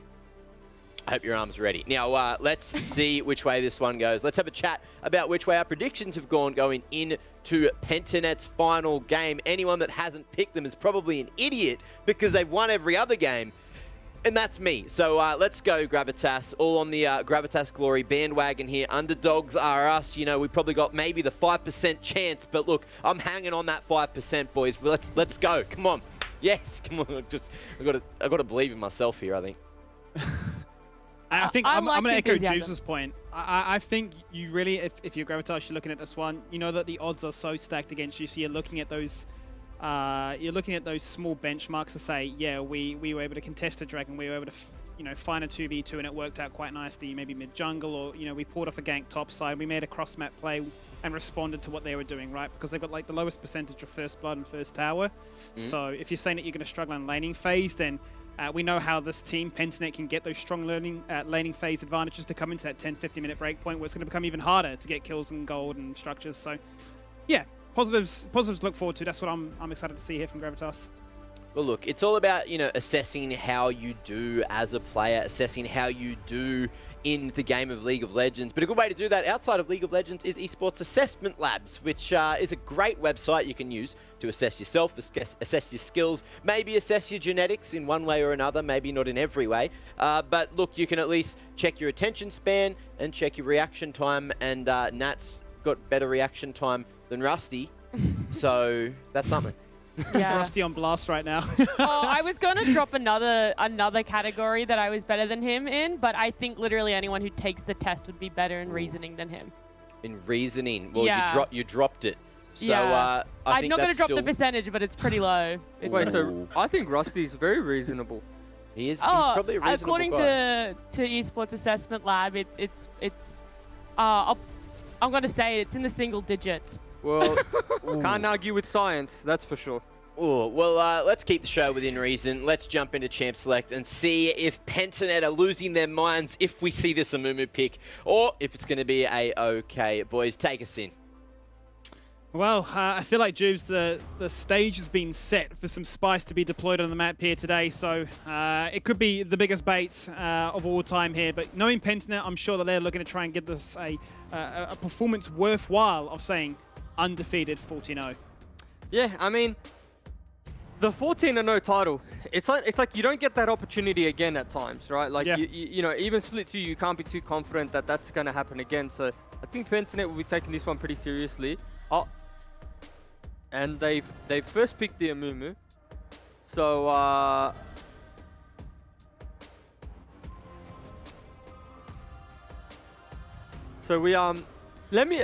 explain why Amumu is an S tier pick. Okay. Okay. So right at the gates, first pick. On blue side, I do think Amumu is first pickable because it has a bunch of CC, right? Has some AoE clear as well to top that one off. So definitely gonna chew through that jungle. And then, the bandage toss, very long engage range. Okay. Sure. Combine that with the ultimate, could get a five-man just wombo combo. That's where you have to take over the team fight, though, right? We need you for the moment of magic. Yeah. Maybe I'll take over in the team fight there when Amumu has the big moment. Sure. However, now I have seen Amumu support before. Now there's the realm in which it goes support if it's a good matchup. I have seen Amumu in the top lane. Funnily enough, there was a guy in like Diamond 2, Diamond 3, I forget his name, but he only played Amumu. And he only played Amumu in lane. And for some reason, he would always solo kill the enemy top laner. I don't know how, I don't know what witchcraft he was doing. The assassin. Yeah, and by the way, they locked in Udyr. So that means Amumu's going into a lane, right? Yeah, it would seem that way. Unless we're going to have Udyr in a lane, which would sound even more crazy. So who knows, it could just be complete opposites day. But if I look at Gravitas' comp so far, I don't mind it, right? They've got the Xayah, they've got the Bard. Xayah is a very good Bard player. He's going to sign off Split 1 with his Patanet Bard. Sure. Safa, locking in Karma, flexible pick, could be mid, could be top. So we'll have to wait and see where they opt in for those options.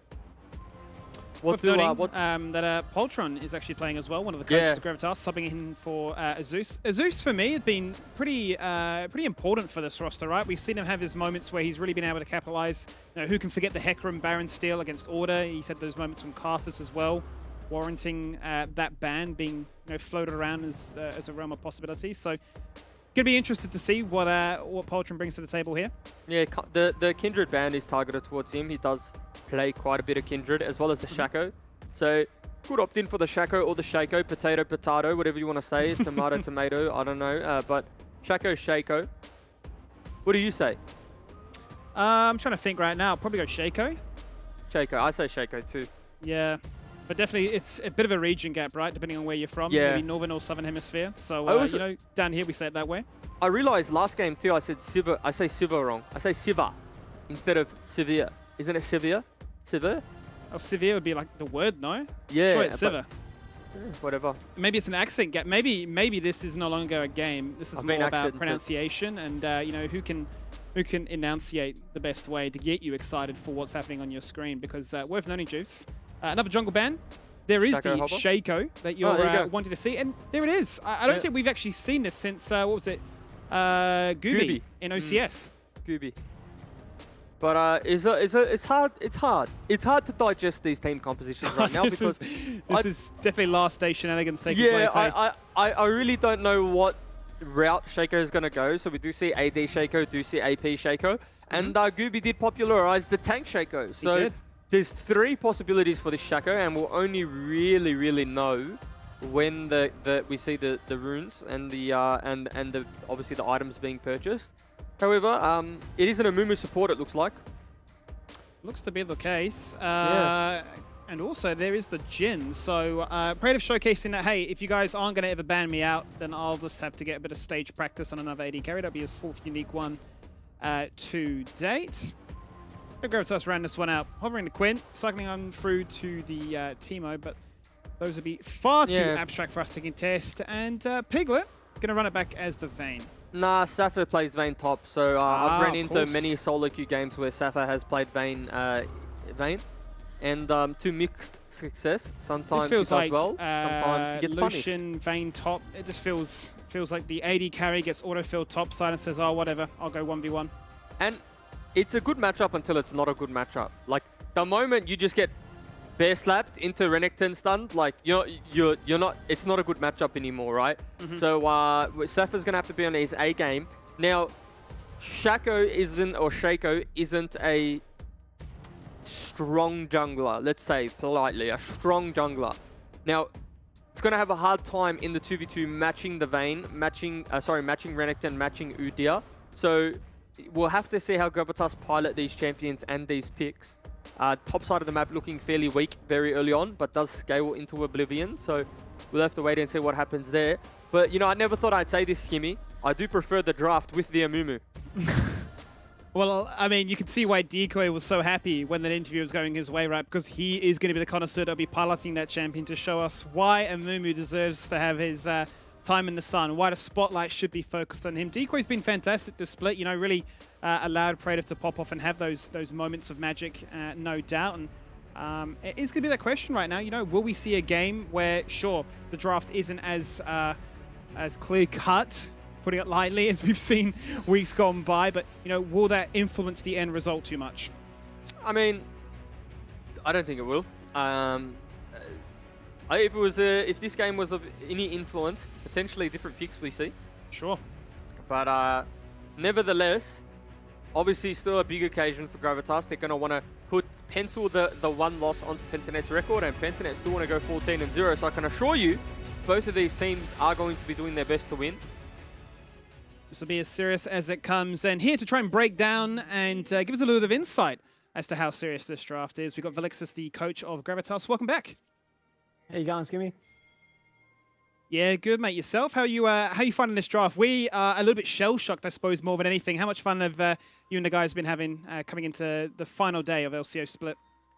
Look, quite a bit of fun. A lot less nerves now because it is the end of our split, pretty much. But we have a long pre-split ahead of us for Split 2. They're going to actually solidify our identity. But yeah, the Amumu pick was just really smurfed. Did not expect that. And then talk to me, obviously, on the flip side of that, right? As much as the Amumu is there to cause us headaches, we've got the Shaco, right? You know, Poltron subbing in. You know, we've had our chance to speak with him before, but now how does that feel? Like, you know, you're the man behind the microphone, you know, giving all these coaching orders, and suddenly you're amongst the 5 members and saying, all right, you know, can you, you know, deal what you dish out to us? Yeah, well, it was actually quite unfortunate that Azus's internet, because of like the Sydney floods and stuff, it's actually caused a lot of issues for him to actually like remain connected throughout the entire games. So unfortunately, Poltron did have to, you know, put on his playing shoes and start. But one thing that's good about being able to play on the lineup is he's going to also be able to coach while he's playing. So it's also be good for the team to actually like in real time get coaching live. So it'll be good. Yeah, super sub, no doubt about it. And I suppose I'm curious then, as a whole, then if you look back to week 1, you see the evolution. We've been able to see, you know, how much stronger you've gone from week 1 through 5. Has there been a key moment where you thought, okay, maybe things are starting to click, or is there still plenty of work that you're excited to bring into Split 2? I honestly, there's like still plenty of work for us to really hone in on and actually like perfect our craft, because like very, very new lineup again. Like Pentanet, I believe, have over like 900 games of experience, like professionally, like between themselves or something like that. Well, we have like just under 50. So the experience is definitely quite massive, but we're going to be honing in on our identity in Split 2 and really bring it to all these teams, as we've showcased this even in Split 1. You know, we are actually a team to be considered taken seriously. Yeah, and I mean, no doubt about it. We've definitely seen a lot of competitive games, and I'm excited to see what you guys can bring to the table here today. Just briefly before you go, talk to me a little bit about this new grassroots program that you guys have launched recently. Oh yeah, so pretty much we've linked with one of our amateur teams called Weekend Warriors, where pretty much we're able to actually get the first look at the up and coming players that are in solo queue. So it's going to be pretty much an amateur team that competes in amateur tournaments, and it's going to be linked with Gravitas as well. Potentially there might be scrims. We do have a 10-man roster, so utilizing our grassroots program to even scrim with our second team is like a real world where we can actually see, you know, this new talent up and coming in solo queue, even from like the young ages of like 15 years old. So it's a great way to actually be developing our talent through our amateur system. Beautiful. Well, I look forward to seeing what that brings and what it brings here in the game today. So thank you so much for your time as always, and best of luck until next time. Awesome. Thanks, man. Have a good one. Same to you. All the best. Juice, what have we seen in the first few moments there? Always a pleasure speaking with Alexis to get his insight into things. Yeah, seems like a nice guy. I've never spoken to him. I've just been listening to the interviews. No, we're pretty much standard game at the moment. Shaco does look like it's going to be AP because he's opting in for the Dark Harvest as well. He could pivot, but you know, for the most part, I'm not going to claim to know the latest Shaco tech. It's not something that you see too often. It's definitely left to the people who've put a lot of time in on that champion. But again, he is one of those players who's played so much Shaco in his time that wouldn't be surprised if he's able to whip out a big performance. And I'm quite excited to see what this can do, because, you know, we talk about these off-meta champions and they can sort of throw those curveballs, much like Draco said they weren't prepared for the Tarek support. When you have these moments where, you know, champions come out that, sure, you know, you've made a name for yourself in solo queue, or they've been very strong and meta's gone a bust, I start to wonder, you know, can you really show to the audience at home, hey, look, this is a reason to consider that, you know, meta is meta for a reason, but still, there are definitely champions that can find their moment to pop off and do just that. We'll get to see if Poltron can show up here, as he's just had his Raptors stolen away. The sweeper will reveal it, and he's now going to have to try and get down some jackboxes as a little bit of a home alarm system. Here we go. Oh! There you go, Jubes. Okay, just a decoy first show. blood. Yeah, well, first blood in the bot lane to Gravitas. Now it's the AD carry of Piglet surviving and Praetor going down, so you do have to say that's worth for Gravitas. He's going to be able to push that wave in, get the reset so it doesn't miss any farm. Gets the kill as well, so Gravitas winning this bot lane. Looking good. Good start, no doubt about it. And they'll be looking to showcase to us, hey, look, you know, you can hit us with that curveball, but we're going to keep it standard. Piglet on Nazaya, and then Nazaya looking to try and round out the season with that signature pick, as you said. Not too bad to say that you can get that first blood under wraps so early on like that, and what that could really translate into, right, Juice? You know, you talk about a gold lead, but you know, with the level of control and authority that Pentanet displayed consistently over the last 5 weeks, I suppose the next goalpost becomes, all right, looking at those first few fights, be it Dragon, be it Herald, how does that shape up? Yeah, and Azaya might be in a bit of trouble. Never mind. Pabu doesn't seem. Decoy doesn't go that way. But, well, we start to look at an avenue for the Shaco to play through now, right? You know, it was only the heal burnt for Praedyth has the extra bit of mobility to survive the gank, but we're seeing it already. You know, we have a win condition bot side now, and this is where we're going to play to. So in-game coaching potentially coming to fruition here. Feels so funny to me to have you know, the in-game coaching, much like other sports, the ability to say this is what we're teaching and this is what we're doing. Here he comes to the bot lane right now, forcing out a TP. Pentanet wanted to make it a 3v3. Pentanet actually turning around before the TP even connects. Poltron's baited his team. The magical journey to disengage away. Sidesteps the snipe. Back to the safety net of the turret. BioPanther ultimate ramping. Looking to flash on top and find himself a double kill.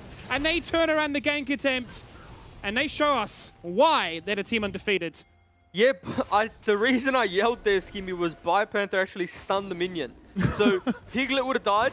No, sorry, Azaya would have died. Wouldn't have made it through the magical journey, but he stunned the minion instead. And unfortunately, this is what a teleport gap looks like. So, you know, Renekton goes bot, picks up 2 kills, a little bit of a CS deficit, but he's going to come back to lane with the steel plates and the bounty now. So it's going to be that little bit harder for the Vayne. And yeah, you're right. This is why Pentanet show us week upon week. They're that good. BioPanther is just relentless with that teleport. He will always commit to the play and, you know, at times bail the bot lane out. He certainly did there. Just the animation alone was enough to say, hey, we need to get out of harm's way. We're going to jump back into a replay. So it's Poltron that jumps in. Yeah. As soon as he sees the TP, he's like, I'm out of here. Yeah, so the TP comes out instantly. And then watch the stun on the back end of the minion there. Oh! Oh, no. You hate to see it, but Skimmy, it ultimately nets them 2 kills, right? Like, it's almost a blessing in disguise because they get to wrap around behind tower and then Bio just picks it up with the 2-man queue there. So maybe that was all planned from the man of BioPanther. Who am I to question him? Well, he's definitely one of the biggest brains in the league, no doubt about it. He's earned himself that title as the best top laner this split, and for good reason too. He is just so damn consistent and is always there when you need him. 89% to 11, so few people in chat, Jubes, reckon that there was a bit of an upset in the cards, maybe losing faith because there is that Amumu. Yeah, I mean, like I said to you, I think I prefer Pentanet's draft as a whole, and meta's for a reason, right? You know, Poltron dipped his head in bot side, showed himself for a gank, but didn't get much done, whereas Pabu has just been putting the jungle on cooldown. He's a level up, he's a dragon up, he's going to be a reset up, and Poltron's going to have to clear these Raptors on next to no HP, uses the smite, but just down tempo, and yeah, it doesn't look like much, but it's only going to get worse. Because Shaco is the champion that needs to snowball. And a lot of the time in solo queue, when you play Shaco, you get gold, and therefore your clear becomes faster, becomes better. But, you know, at this point in the game, not much is happening besides full clears. And the Herald will be nice for sure if he's able to get that. But Udi is just going to become extremely strong. He gets that free ride towards, you know, Chem Tank, Deadman's Plate, Force of Nature, you name it. The movement speed is there for him to run you down and cause big headaches, especially with Phase Rush active. They have guaranteed themselves that Herald, so that's a nice little acquisition for them, much in part to the fact that bot lane priority was working in their favor. Here comes the Amumu show. Hits him with the grapple, because the sad mummy locks him in place, and Predator hits that final shot to take him down. But how broken is this champ? I mean, just nothing they can do there. Amumu hits level 6 early, just engages from a screen away, has enough base damage to send Azaya into lethal, and Praedyth lands 2 of 3, I think it was, Jin ultimate abilities, and yeah, there we have it. Now they're getting farmed under tower. Piglet's not able to pick up any of this CS, losing turret plates in the bot side of the map, and it is only going to get worse from here, right? Like the Jin lanes in particular are quite snowbally. Like once you get a kill here, kill there, it becomes very hard to lane into him, especially because you have, it's going to sound funny, right? But you have the kill threat of an Amumu. There's so much CC and base damage alone that it is going to be very hard for a Xayah or a Bard to walk up. There's no front line. It's not like a Leona, a Thresh, something that can proc an Aftershock and potentially live. It's all in one-shot territory. And it seems a bit of a showcase more than anything, right, of mechanics. You know, because we are those squishy champions, we have that ability to find moments where we can 1v3 or get the camera, you know, all in our face. But if situations are, you know, drawn out front to back, we are going to suffer more so than anything. You talk about range that the Jin brings to the table, so does the Zoe as well. So if they find themselves in the river, trying to go for a 50-50 contest. One paddle start, and Chaz might be able to end their dreams. Yeah, the thing that I'm surprised about though, Skimmy, is Pabu's left Vayne in isolation. So Vayne's been able to get to about 106 CS uninterrupted. This is probably going to be the first interaction that we see here. And he has cleanse. So he can cleanse out of it, out of the initial bear slap, but Renekton does have the W to follow that one up, the stun to follow that one up. I wonder if that's going to be a bit of a concern, because, you know, much like the Lucian, it's one that needs to get over that initial hurdle, right? Yeah. Get the first item and then look to try and turn things around. Hang on for a moment, because it's now Praetiv that, well, he'd been locked in place by the Tempered Fate without any terrain. The follow-up stun won't really do too much. Short down to 50%, but he's not going to mind too much. Yeah, the flash from Praetiv there was like 5 seconds from coming off cooldown. So potentially they could have all in and committed a little bit harder to that play. Unfortunately, it's like you can tell the difference between players and teams who don't time summoners. You know, in that instance, maybe they thought Decoy was closer than he was, but they definitely could have committed for Praetiv. They had a window. And Biopanther's getting proxied off the wave, so this might be first turret that goes down because they do have the Rift Herald, so pretty heads-up play so far. This is really nice right now. Bio can do whatever he can to try and trim that wave. Goes to Jack in the box, drops him down to 50%, hits the fear, makes sure that Shelly can get her headbutt off. Kiyose, meanwhile, on the rotation from mid to top side, finds himself in a spot above it. He's down to 50%. Then we pan towards bot side where Isaiah has received the ignite. Out comes the curtains call. The bandage toss to guarantee it hits. And then looks to Magical Journey himself to safety, so he's out of that AoE cone. After all of that, Gravitas lose bot side, but it's Sapphire that gains the kill top. You know, I said once upon a time that Summoner's Rift is Pabu's playground. We have to rephrase it now. It is in fact Decoy's playground. Can play whatever champion he wants, and he's just going to have an absolute blinder. So, Decoy, congratulations. Summoner's Rift is now your playground. The Amumu's just doing absolute work, causing chaos in the 2v2. 100% KP. Replay on the top side. So, this is how he picked up the solo bolo. Tumble condemned. Oh, okay. Well, double summoners had to be burnt, but definitely played around the Shaco quite nicely. Yeah, that was nice from Sapphire. Did bait Biopanther towards the box. So, I mean, Shaco maybe, just maybe, showing us some viability. Oh no, not this again. Little bit of viability there. Play top side, put the box down, let your lane opponent win the 1v1 then. There'll be case studies done about this one. Like, look what they're playing in Ose. As, front page Reddit. Solo queue will just get infiltrated by all these looking to try and replicate the decoy effect. If this is going front page Reddit for champion picks, should we at least be able to plug our social medias? Well, it comes up on the screen occasionally, right? Yeah, it does. But maybe it sounds a little bit nicer from your voice. I don't know your @, otherwise I would do that. Well, Jibs, I feel offended, mate. Is it at Skimmy NZ? It is. Look. I didn't want to get it wrong. Well, I know it's the Sin Jibs because it is the OG roster, and you know, it has the history.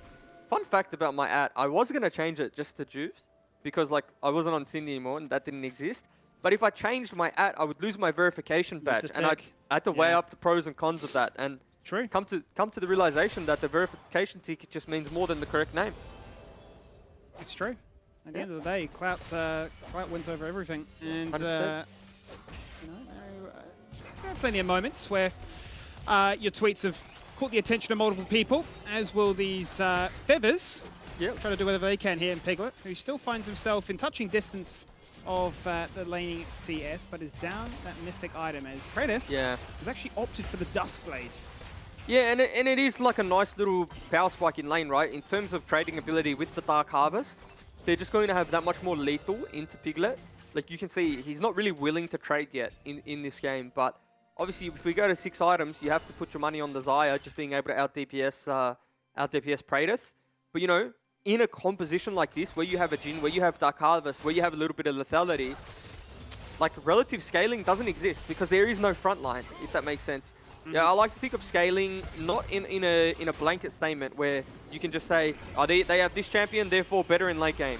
You also have to take into account draft, right? Like you have a Vayne top, you have Shaco jungle that's going to be building AP, and you have Jhin that's going to be able to fire out of a cannon from such a range that all the scaling in the world can't prepare you for it. You can't just build base stats. You can't build extra health where you can, but then you're going to lose out in the damage. And here we go. Here we do go, as it is Pendant looking to try and start things off here. Oh. Decoy hits the 3-man ultimate, locks them all in place. Out come the TPs. Gravitas looking to try and take on down. He's going to survive. The Ignite finally gets the shot down. It is Poltron that collects it. One final snipe there from Praetor, but Piglet survives. It's a fantastic Featherstorm to start things off, and ultimately allows Gravitas to trade up even. Yeah, even trade. Teleport was burnt there from Biopanther, so, you know, the turret does go down, so you do say a little lean towards it being worth a little more for Pentanet. However, the Vayne has had so much free time in the side lane, and you know, whilst Pentanet are winning these skirmishes and the gold lead is swinging slightly towards them, you have to just keep your eyes on Vayne.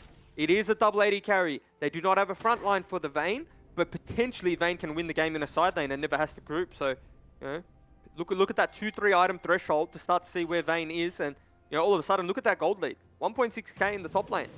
Yeah. Should be able to win that 1v1 quite comfortably now. Most gold in the game, notably as well, right? The fact is, up a full 1,000 over Praetor, who's Pentanet's strongest member. And he's 1,000 over Xayah. Well, there's the Everfrost. Pabu knocked into a wall. Now going to get overlapped with the CC as Shaco does whatever he can. That's Decoy falling on down. The first real interaction of this Vayne showing up bot sides and showing us why the 2-item spike is just so devastating. Yeah, 2-item Vayne, I mean, doing a lot of damage. And the beauty about Vayne in this game, if you just look at Vayne in isolation, right? The Vayne is, in terms of Udyr, Renekton, and Amumu, is going to be doing so much damage. Like, it actually, in concept, is a good Vayne game, right? Yep. If you had a bot lane, you wouldn't be mad in this particular game. However, it is top lane, and it does mean that they have to lose out on what a traditional comp would have by having Vayne in the top side. So we'll have to see how Gravitas play this one out in the late game, in the team fights. But, you know, so far so good. Good pick there. We'll see what Pentanet do as a reaction. Do they contest this dragon? Well, Gravitas have committed, ever since that team fight win, or skirmish win if you put it at that, they have committed members here to break up this dragon acquisition that Pentanet find themselves on. It's the third one of the game. Pabu's now going to look to try and call their bluff. Summons the Herald mid-side, so if you don't get this dragon, if you force the 50-50, at least we'll get a turret for free as a result. Magical Journey's there preemptively.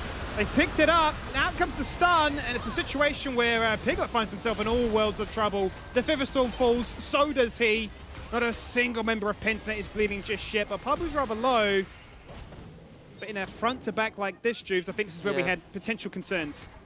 Yeah, we did, but as much as it was well played from the side of Pentanet, you'd have to say it was a very big misplay from Piglet. I mean, he has the Xayah ultimate, and I think it's just going to be skill shots from Chaz thrown out there. Not much happens. When we get a replay of that team fight, the Xayah Piglet had Featherstorm available, but got bandage tossed. And yeah, you could say that's the power of the Amumu, but you know, I would be saying every day of the week your 80 carry should not be getting caught there. Praetor, however, might be caught. Battle of 2 80 carries. He doesn't want to burn his flash to follow that one. Doesn't He know was where the thinking rest of the about team it. Is. They have no vision on the map, I suppose, more than anything, right? Take a quick stock check of that mini-map. It's lit up blue right now. So many control wards in favor here for Pentanet to lock down that fog of war. Yeah. Look at the replay here. And I mean, this is what I'm talking about. Watch Piglet, okay? Doesn't get rooted, but just walks up to the bandage toss. It's almost like he forgot Amumu was in the game. And that's ultimately what wins Pentanet the fight, right? Like, you look how low some of their health bars got. Imagine if there was another 80 carry, just putting feathers down and being able to rip them back there onto the side of, onto Pabu, rather. You know, maybe that's a 1-for-0 on Gravitas' side. And you have to say they do have superior scaling in terms of numbers, but maybe not necessarily in the 5v5. And also at the same time, because Pabu did drop that Herald, actually took down 2 turrets in the mid lane. So huge unlock there for them to play around as a result too. So it just makes it even easier now for them to pick off those squishy members on the rotation. They've been doing such a good job with the vision control so far. So fuels that idea even more. The Condemn, it is going to connect, and that's a lot of damage going on to Pabu. He's just going to fall on down, ripped apart by the double 80 carries, and now Baron is the ping. Yeah, that was very... the word I'm going to use is suspect gameplay from Pabu. I mean, no business going through mid lane there. And again, it's not every day there's a Vayne in the game. And I think you're just not used to that. Like, oh no. This is Baron. They shred this. This is going to fall down so quickly. Yeah, and we'll see a 5v5 break out. Praetor's caught, no flash. He can get stunned in the wall right now. The stun connects, but needs to follow up. Pochon jumps across, down to 50. He's dead. It's another shutdown here for Safa. Both AD carries find themselves on the board, and Safa, it's his playground. Forget Decoy's playground. He's been bullied off. And the AD carries come up huge and turn their attention straight back to Baron again. I mean, Safa's maybe having his best game all split, right? And it's not like he's laning into anything different. Like, he's playing the game against the Renekton and an Udyr, but he's absolutely 1v9ing. And something that was, I thought was a bit of a questionable pick, but maybe this is something he's prepped all season for the Renekton. Is it happening, Jubes? 21 minutes in, and Gravitas have got the Baron. They won the team fight, and they, unlike many other teams that come against them, they have a gold lead. And honestly, Skimmy, I thought Gravitas potentially playing this game wrong, in the sense that they're getting Safa to just permanently group, and it's not probably something they want to do, right? Because he can ultimately 1v2 Renekton and Udyr in the side lane, or at least have Shaco hover, use the Everfrost, and be able to kite that one out. He's just opting into group, and I think it's just catching Pentanet off by surprise. It's not a composition where they think, okay, they're going to have all 5 members, or they're going to have all 4 members. So whatever Gravitas are doing, putting their foot on the pedal, putting their foot on the accelerator, it's working. And it is a comp with a Karma that's going to empower both AD carries. So, excited to see how they play this one out with the Baron. And more importantly, Skimmy, what kind of gold lead are they able to get? Because you have to think, with the composition, with the champions, what's unrecoverable? At a certain point, you can't deal with this Vayne, especially with Cleanse. Yeah, I mean, as you say, when you've picked up that Baron, we've seen teams, explode the gold lead in their favor anywhere between 5 to 10k, and that can be devastating. We've just never seen a situation where Pentanet have fallen behind. It's always been them with the strongest early game in the region to then translate into a mid game that never looks at a doubt, right? They've always had these situations, even against a lot of these tough opponents, where they're beating you in 20 minutes and making it look easy. And this is a situation we don't look at too often. Double support, double AD carry. Sure, you're squishy, but if you do find those kills, just like we saw here, it eventuates into a Baron, and sure, those structures will fall on down on the heartbeat. Yeah, and unironically, Skimmy, it's not the Amumu that's like the questionable pick or the questionable part of the game, right? Like, he was all 5 KP, doing very well in the skirmishes. Like, they were winning lane. Even in this instance, they were doing quite well. It's more or less just the top side of the map for Pentanet not firing. Like, they're not doing what we're used to seeing from Pentanet. And as much as we've sung the praises of Pabu all year, the instance in which Baron falls down is his own undoing, right? He's the one that tries to cheat his way back to mid lane, has nothing to do with champion picks or to do with discipline. So, how much of Pentanet, and the replay here where the Baron goes down, just really good Bard gameplay from Isaiah, but yeah, how much of this is Pentanet just saying, okay, we've secured first place, like, let's have a bit of a laugh, but dangerous territory. Very, very dangerous territory. And just for the viewers at home, we've got a disconnect here, so we're just waiting for them to get themselves ready and back into the fold of things. But in the meantime, it is Gravitas that have literally just picked up the Baron. They've got themselves now a 2k gold lead. They put Pentanet in the back foot as to, would you say it's a decisive team fight win? It felt like a pick which was found, first of all, on cheating tempo towards mid, hit into the turret. Then a second one, which was found with a tempered fate. Obviously, there's still avenues for Pentanet to get back into this one, though, but is this a situation you think that was pretty convincing by Gravitas? Well, the one thing that we've learned is you can never count Pentanet out, right? It doesn't matter how many games and what types of games, you just can't ever count them out. However, what I will say is that Gravitas are just in prime position to win this one now, right? In terms of the 5v5 composition, in terms of, and I just, because we went back to the screen where we can actually see itemization and builds and stuff, like, it's easy to lose track of thoughts, game state, where we are, what's been purchased. Yeah. We talk about there being a lack of a front line, but and this is going to sound silly, but hear me out. The Shaco this game has had insane value. Now, I'm not saying there could have been better champions to pick. Okay, I'm not saying like, you couldn't have opted in for a Gragas or like an Udyr, or something that has better peel. But the boxes and the timing of the boxes, and now not only that, but the Everfrost, that is like a front to back if I've ever seen one. Like, you just drop the boxes, kite back with the Vayne, drop the Everfrost, let your Shaco clone die, And all of a sudden, you have a Karma as well. There's actually so much kite back potential. And all of a sudden, we're dissecting like why Shaco actually works in this Why is composition. Shaco a good pick, and why has it been overlooked for such a long time? like it's not a good pick, but in this game in particular, it's a good pick because, you know, like if we were to magically go into like bring LS into this situation, into this broadcast, he would say Renekton's like Renekton doesn't exist in this game. Renekton's such a poor pick, and there ultimately is nothing Renekton can do in this game anymore, right? Besides be a body, be a corpse, be a frontliner. And the game now is up to like the Zoe sleep, or up to the pick, up to the Wombo from a Mumu, up to the Jin. And it's all like hindsight. It's all hindsight analysis. We're only saying this because of what we've seen, but it's true. Like, it's not every day you see this. Therefore, to come to these conclusions, you must see the proof. Like, the proof is in the pudding. But I suppose that is the flip of the coin, though, right? Is that, sure, you know, Renekton is still at his core, right? Going to be that body that can soak up a fair bit, can, you know, hit that stun if nothing else, right? But outside of that, you're definitely saying, you know, the agency is this Shaco is caused such panic, I suppose, more than anything, right? Where he's jumping in, there's a Jack in the Box. Oh, where's he gone right now? There's an Everfrost. The frustration of just at the end of the day not being able to play the game. Yeah, and because they can't finish the fight from a range, right? Like, Pentanet can't finish the fight at a distance. When you look at Udyr, it's got to be in melee range. When you look at Renekton, it's melee range. And Mumu at this point has to get into melee range. And all these champions, like, they get feared. And they don't like the Shaco, so it's going to be... And also, Skimmy, they don't win the side lane. And that's where the problem is. Because if you're not going to win the 5v5, then you have to win the side lane. But if you can't win the side lane, what's your next passage of play? Because at this point, once this next item comes on through from Safa, when his cleanse is up, he's able to 1v2 the Udyr and the Renekton. Because Udyr at this point doesn't do enough damage. And I mean, a Renekton at this point isn't going to be doing enough damage. Well, Jess, I got some good news for you, and also good news, obviously, for the viewers. We're back.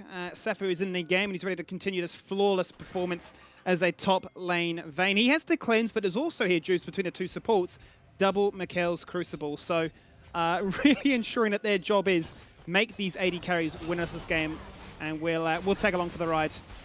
I'm on the ride. I'm on the hype train. I'm along for the ride, but I will say it has completely ruined my tipping if this one does fall the way that it's looking. Hey, Mac is living life right now, thinking that triple point acquisition. He has coin flipped the whole split to get to this position though, so we'll mention that. But it's just how it's dropping. What can they do? Where's their engage? It's a Mumu. Two members top sides, and yeah, that mid turret is going to fall on down like you would not believe it. Gone before the sentence is even completed. Onto the inhib, and very rare circumstances here, but it is Gravitas that are causing concern. Pentanet buying their time, 30 seconds and that Baron is gone. Dragon is there to take. Gravitas with one final bit of this buff may just look to try and disengage into that pit, guarantee that, and prevent any soul points shenanigans. Now, if you're a Shaco fan, then what's your next build? What is your next item? Because for me, he's just opted in for full utility, right? Like, it just seems like a competition that's set up for success for your top lane and your AD carry. So we'll see what he goes next. But the Bloodthirst has just been picked up from Safa as well as the stopwatch. So if you've ever seen Faker in terms of itemization, this is it. This is literally Faker in the item slot department. Is it Faker or Uzi? Uzi 1v9? Yeah, I mean, at this point, I might be able to click a few buttons and 1v9, but you never know. Probably not. Don't know why I said it. Anyway, look, if you're a Pentanet fan... Vanish toss. Yeah. Let's connect. It's onto Shaco, and they do take him down. It's Chaz that picks up the gold, so nice little acquisition for himself, and that buys some time with the Shaco now being down for 30 seconds. Pentanet able to try and dig themselves out of this hole. Yeah, and this is the one thing that I wanted to mention before the Shaco got picked, is no matter how far ahead this composition gets from Gravitas, they still are squishy. So if you do land that, look at the damage. That's the tank. That's a full armor tank, by the way. Yeah, Chem tank into Thornmail. Yeah, is, and bit of a moment where you think, how's that happening? True damage. Yeah, but so Pentanet can still land that engage that we've all come to know and love from them, where they're able to just clean up a team fight You know, Praetor's got his collector now. It's going to get a Zeal item, so he's definitely like on par with most of the carries, probably excluding Vayne. Obviously, Vayne's going to be significantly far ahead. But in terms of being relevant enough to do damage to everyone else in this game, Praetor's there. So it is going to come down to execution. Well, they've proven to us all split long that they have the execution. They've thrown us a slight curveball with the Amumu on their end, but as have Gravitas, and it seems to be at this point who can cause the most headaches for the opposition to say, have you faced against this in scrims? Are you familiar with this, champion interaction, and do you know how to play against it in the heat of the moment? And so far, dead even with kills, 26 minutes in, but it is still Gravitas, much in part to their Baron acquisition, that find themselves up by the gold lead. with the gold lead. 3k on the top lane. And everywhere else pretty much even, right? Or relatively even when you look across the board. So Gravitas have done a very good job in not bleeding out and losing a significant amount with that Baron, right? I thought maybe we're going to see a 5k gold lead. There's going to be another team fight that leads to something, but they're showing us their experience. They're able to just neutralize that buff. And you may think, well, they got an inhibitor, but also they've just neutralized it and they've got an extra lane to farm now. So they are quite happy with the current game state because that mid lane inhibitor in terms of pressure that it's generating isn't doing much, and Bio's having some free time here. Certainly is, but it seems to me here, Juves, that Gravitas are pretty much all in on Baron. Forget about the Dragon, we're just biding our time, waiting for that Baron. That could be the game-winning play. Sure, Bio, you can split, and you can hit side waves as well, but we will just melt this Baron like butter. That's gone, and they're too late because Chaz had to go to base, so unless Pabu can steal this one, he should get condemned out though. He's got flash. It's gone. Doesn't matter. And now he's put to sleep. He's golden. Will they disengage? They certainly will. Forget about it. Magical Journey disengage away. Get a cheaty recall back to base. Buy those items. Fix those waves. And do the final dance. And that just melts. But let's see what type of discipline Gravitas have here. Because they're going to want to walk in for jungle camps. And honestly, they don't own the spot side of jungle, right? They lost key ultimates. They lost the Shaco ultimate, the Bard ultimate. And they really don't have a composition that face checks well. So we'll see what they decide to do here because... Oh, and Karma picks that one up. So that's just a disaster. And now they don't even have to face check bot side jungle. And they're doing the right thing, Skimmy. They're playing through lanes. And we see this all too often in the LCO, right? It's face checking unnecessarily. But we'll see what Pentanet decide to do here. Certainly will. Ooh. Big trade on towards Piglet as he finds himself down to 50%. Out comes the Sleepy Trouble Bubble, but the clone buys himself some time. Flashes on him, gets rooted. He's dead already. He's gone decoy. He's already popped the curse to Sad Mummy, but he's the saddest amongst them all. And there's a flanking angle that could potentially take place, but that's PGG fighting with a numbers mismatch. And it's Gravitas that split pushing bot side. They're going to continue now to 3v3 in mid lane. Praedif is gone. This may be happening. The Featherstorm's out. And Biopem's trying to 1v2. He's done it before in a set, but can he do it again on the Renekton? Look, bot side, forget about this little fight right now, because it doesn't mean anything when they take out the Renekton, and they're just backdooring an inhibitor. This might be game. This might be game. Zoe can't get back to base. Pabu is dead, and Gravitas might have upset the split so far. This may be the biggest upset of them all. You've hit them with the curveball. You've said, we'll take you on, we'll pick this champion, but we will take you down. It's not only Legacy that can make things competitive, it's not you finding the perfect split. We're going to make it 13-1. The Nexus is so low. Pabu respawns. He's dead already. Sapphire is unstoppable. 4 items. He's got the GA. And much like the GA, he's got the GG condition ready to go here because they're going to look to end this game at 30 minutes. Maybe Sapphire's just played the wrong role all split. Maybe he was the marksman all along. And wow. Gravitas with their makeshift squad pick up the win. Shaco in the jungle. Bard, Isaiah's Bard in the mix. What a performance. Mac's done it again. Mac is the prophet. We talk about you having the 50 bomb prediction and you just know them inside out from the plays to the drafts to the mentality. But Mac's just showing us that, hey, get on board with the Gravitas glory. Hey, Siri, play 10 hours of Gravitas glory on repeat. That's exactly what you want, mate. I am the happiest man. So what was it? We get to triple my score. That's it. So we do, don't we? Like 70, 75 and 25. Wow, I'm winning. How good's that? You know, biggest upset of the season. Absolutely love it. thought it was we like just plus tripled- 3, yeah? Yeah, the win, like It plus was three. a triple Oh, score a overall. misunderstanding. So now I'm winning. Yeah. So well, that's good. Hopefully production can set that up. Anyway, that happened. PGG now have something to play for in Split 2, which is the perfect regular season because they've just missed out. And it's crazy as well because, like, looking all up until the final point, you know, in terms of level, in terms of gold, there was only the slightest advantage in gold to Gravitas. And even in levels, like, there was pretty much no extra advantage. The only person that was, like, sitting behind slightly was Decoy. I think he was level 11 at the end of the game. Everyone else was, you know, keeping up there. And it was great to see, you know. The Vayne in the top lane certainly caught everyone off guard. But as you mentioned, he just was the win condition. I wonder if Pentanet are actually going to VOD review this and think, how did we lose? You know what I mean? Like, because it was a game that was a little bit of fun, right? But also they genuinely wanted to win.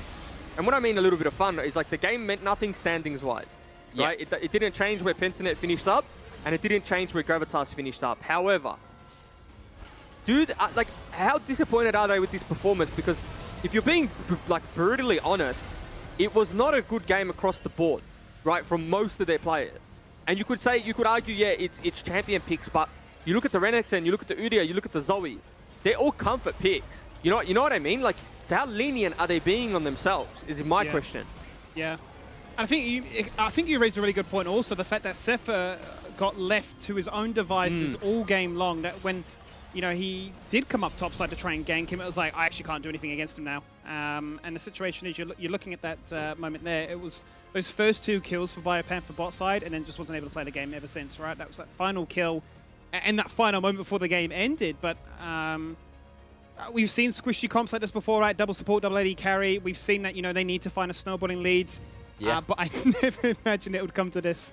And they just went all in, you know. So double ADC, I saw that come through, and I was just thinking, how's this one going to play out? Even like the Karma mid, I thought that was a little bit weird. We haven't really seen too much of that throughout the split as well. And then, you know, Shaco or Shaco? How do you say it, by the way? You say it Shaco. Shaco. Nah, you don't. I don't like it's Shaco. Shaco. Let's bring Nat in. Nat, how do you say it? Shaco? Shaco? I've always said Shaco? Shaco, but I don't know if Shaco, I'm the yeah. person to be taking pronunciation lessons from. I feel like Definitely you're the not most me, that's for sure. well-spoken out of everyone here. Maybe, you know, sorry, Oh, Skimmy. thank you. Apologies. But it's true. It's true. Now, speaking of true, who do you have down on the side lanes? I pulled along Sapphire. Congratulations on the win.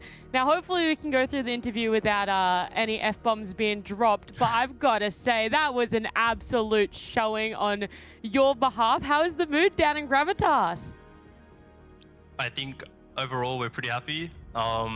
We got to take Pentanet's perfect split, so that was pretty good. And overall, it just felt so good to be on like a change of pace and not kind of be on this whole low resource tank pick, that sort of thing. Actually, walk me through the draft while we're at it, because I think a lot of people were surprised by a number of picks that came out in that draft from both sides. Yeah, okay, so the Shaco pick is a niche thing that Poltron can play, and overall it's like one of his comforts, so I guess having the Shaco, this was kind of the game to have it. The Mumu pick kind of took us by surprise, and like, I mean, I don't know how much they can kind of put the game off to, oh, we were just trying to have a good time, you know, we just picked, you know, XYZ champion, but I think overall, like, we're pretty happy to just change how we approach the game, and rather than, you know, a stable tank top and then pivot back into that, so. Is the Vayne a champ that you are comfortable on and enjoy playing a lot? Yeah, so for me, I think it's kind of always known that I really like playing these resource heavy picks. It's like anytime that I can get resources, like that's kind of where I just like to enjoy playing the game. So I think with the state of the meta now, because I have to pick like all these tank-ish champions, I've kind of had to like relearn my role, and like I think at the start it was really shaky. Like I was going down like a ton of CS and I was making a lot of mistakes in lane. So it felt good to be on something a lot more comfortable on. That is awesome to hear. I do want to ask a last question. Walk me through the game a little bit more because, you know, it seemed fairly even for most of it, but along those team fights and around the Baron pit, you guys just really showed up. So how was the team communication, and were you worried that you guys weren't going to come out with the win? Yeah, so with our comp, it's like going even is winning for us. Like we're very, very happy if we're going even because like obviously we end up outscaling their picks with the Udyr, Renekton. See, the thing is, we kind of went into it knowing that Biopanther would pick a tank, and like unfortunately he picked Renekton, which meant like I kind of had to take cleanse. Like, they had like a ton of CC on their team, so I didn't really get to side lane. We kind of just like deadballed around, like walked around together. But like I feel like when it got to the point, they just couldn't really beat us because we are too scaled. Well, congratulations again on that win, and I appreciate you joining me for the post-game interview. Thanks. There you have it. So good to see Gravitas found the secret. Just play champs you're comfortable on, and it seems to work out. Maybe we need to see more of that. You know, yes, meta champions, of course, they've got a little bit of something extra, but if you are not the best on those champions, it could be better to lean on those comfort picks. So hopefully we get to see a bit more of that in the next split. And speaking of moving on, we've got one more game. Order and Peace. Well, we've got two more games, one more coming up. And that is going to be Order and Peace coming up right after this break.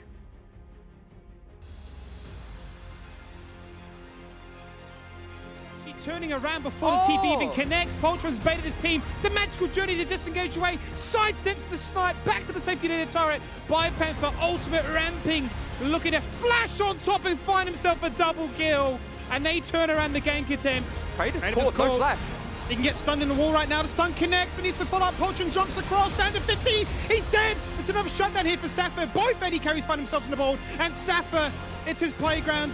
Forget Decoy's playground. He's been bullied off. This might be game. This might be game. Zoe can't get back to base. Pabu is dead.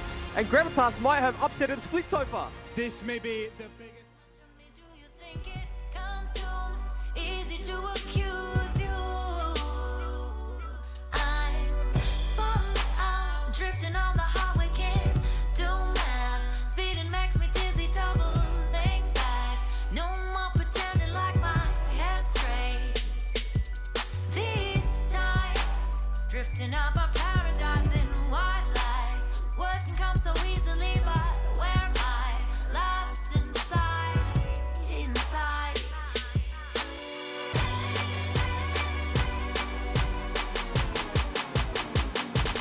Tell me that we'll make it. Going on sideways, don't you know my ways? Scared this. It's all up to us, not all that we can make it. Going on sideways, don't you know my ways? Scared this. We blast off from these rooftops.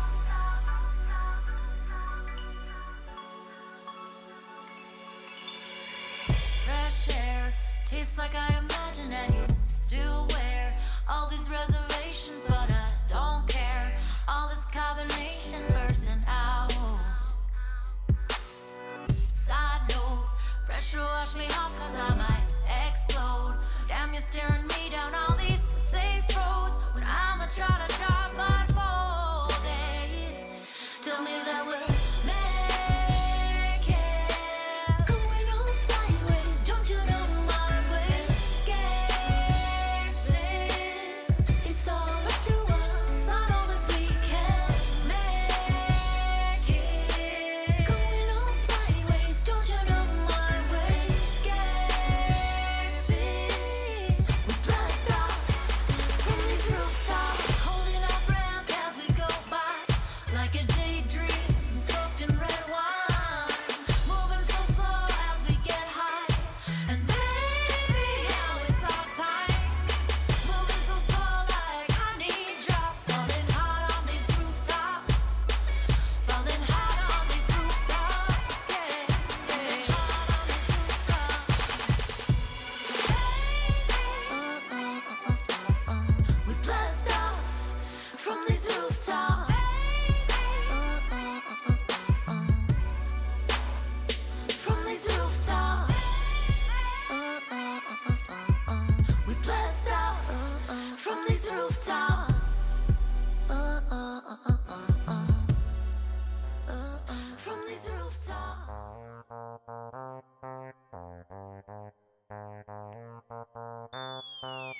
bring it back.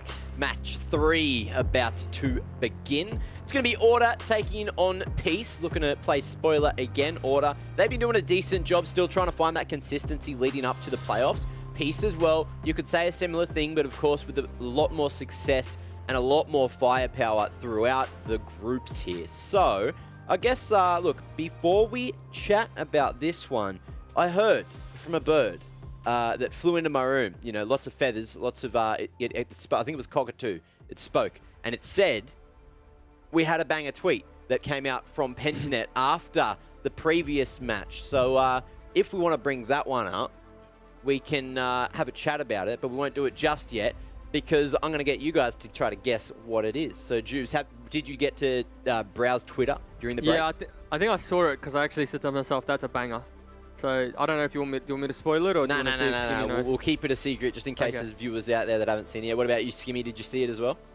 No, I was too busy enjoying the copy paste and chat about how Safa was just smurfing and, you know, playing around to pull as well. So I don't know. Maybe he's just saying enough of the tanks. It's time for me to take off the weights and get it done as a carry. Oh, apparently we don't have it anymore. So if you guys want to see it though, you know, jump on Twitter. You can have a quick look. So all it was is Pentanet. They were so successful this season. They didn't actually prepare a graphic for a loss, so they just did a normal tweet without a picture. That's what I thought. That was hilarious. It was pretty funny. But look, okay, speaking of funny, this matchup not gonna be. It's gonna be serious business, Order and Peace. Let's talk Order first. So they've been doing pretty well leading up to this. You know, finally got another win yesterday, locking it down against the teams that they need to and trying really hard not to get too upset. And of course, I personally believe that this is the best looking visually lineup. Not sure why, probably the merchandise, but that can be a conversation for another time because, you know, Skimmy, you want to take me through Maximus's jawline and why it looks so damn sharp there? I mean, we've seen what his Twitter profile looks like at times, right? When he wants to go down the avenue of getting his pose on, he definitely knows how to attract the sponsors of Calvin Klein and so on, right? So definitely apparel coming through the doors right now. But in terms of the game last time when he went up against Peace, he was playing the GP, I believe, looking at really trying to hard carry and show up in a moment against a team that loves to fight and punch on. And, you know, GP really strong in moments like that. But in terms of recent performances, they've definitely shown us that they have the cohesion to, you know, come together and understand that their game plan is to pop off like such. This game for me, when me and Jubes got to run it back on Wednesday, was so exciting because it really looked like it was going either way with a few interesting picks. But for me, it was the stand-up performance from Beats. You know, consistently being in the right place at the right time, and more than anything, landing the skill shots to ensure that they would always be the one on the front foot.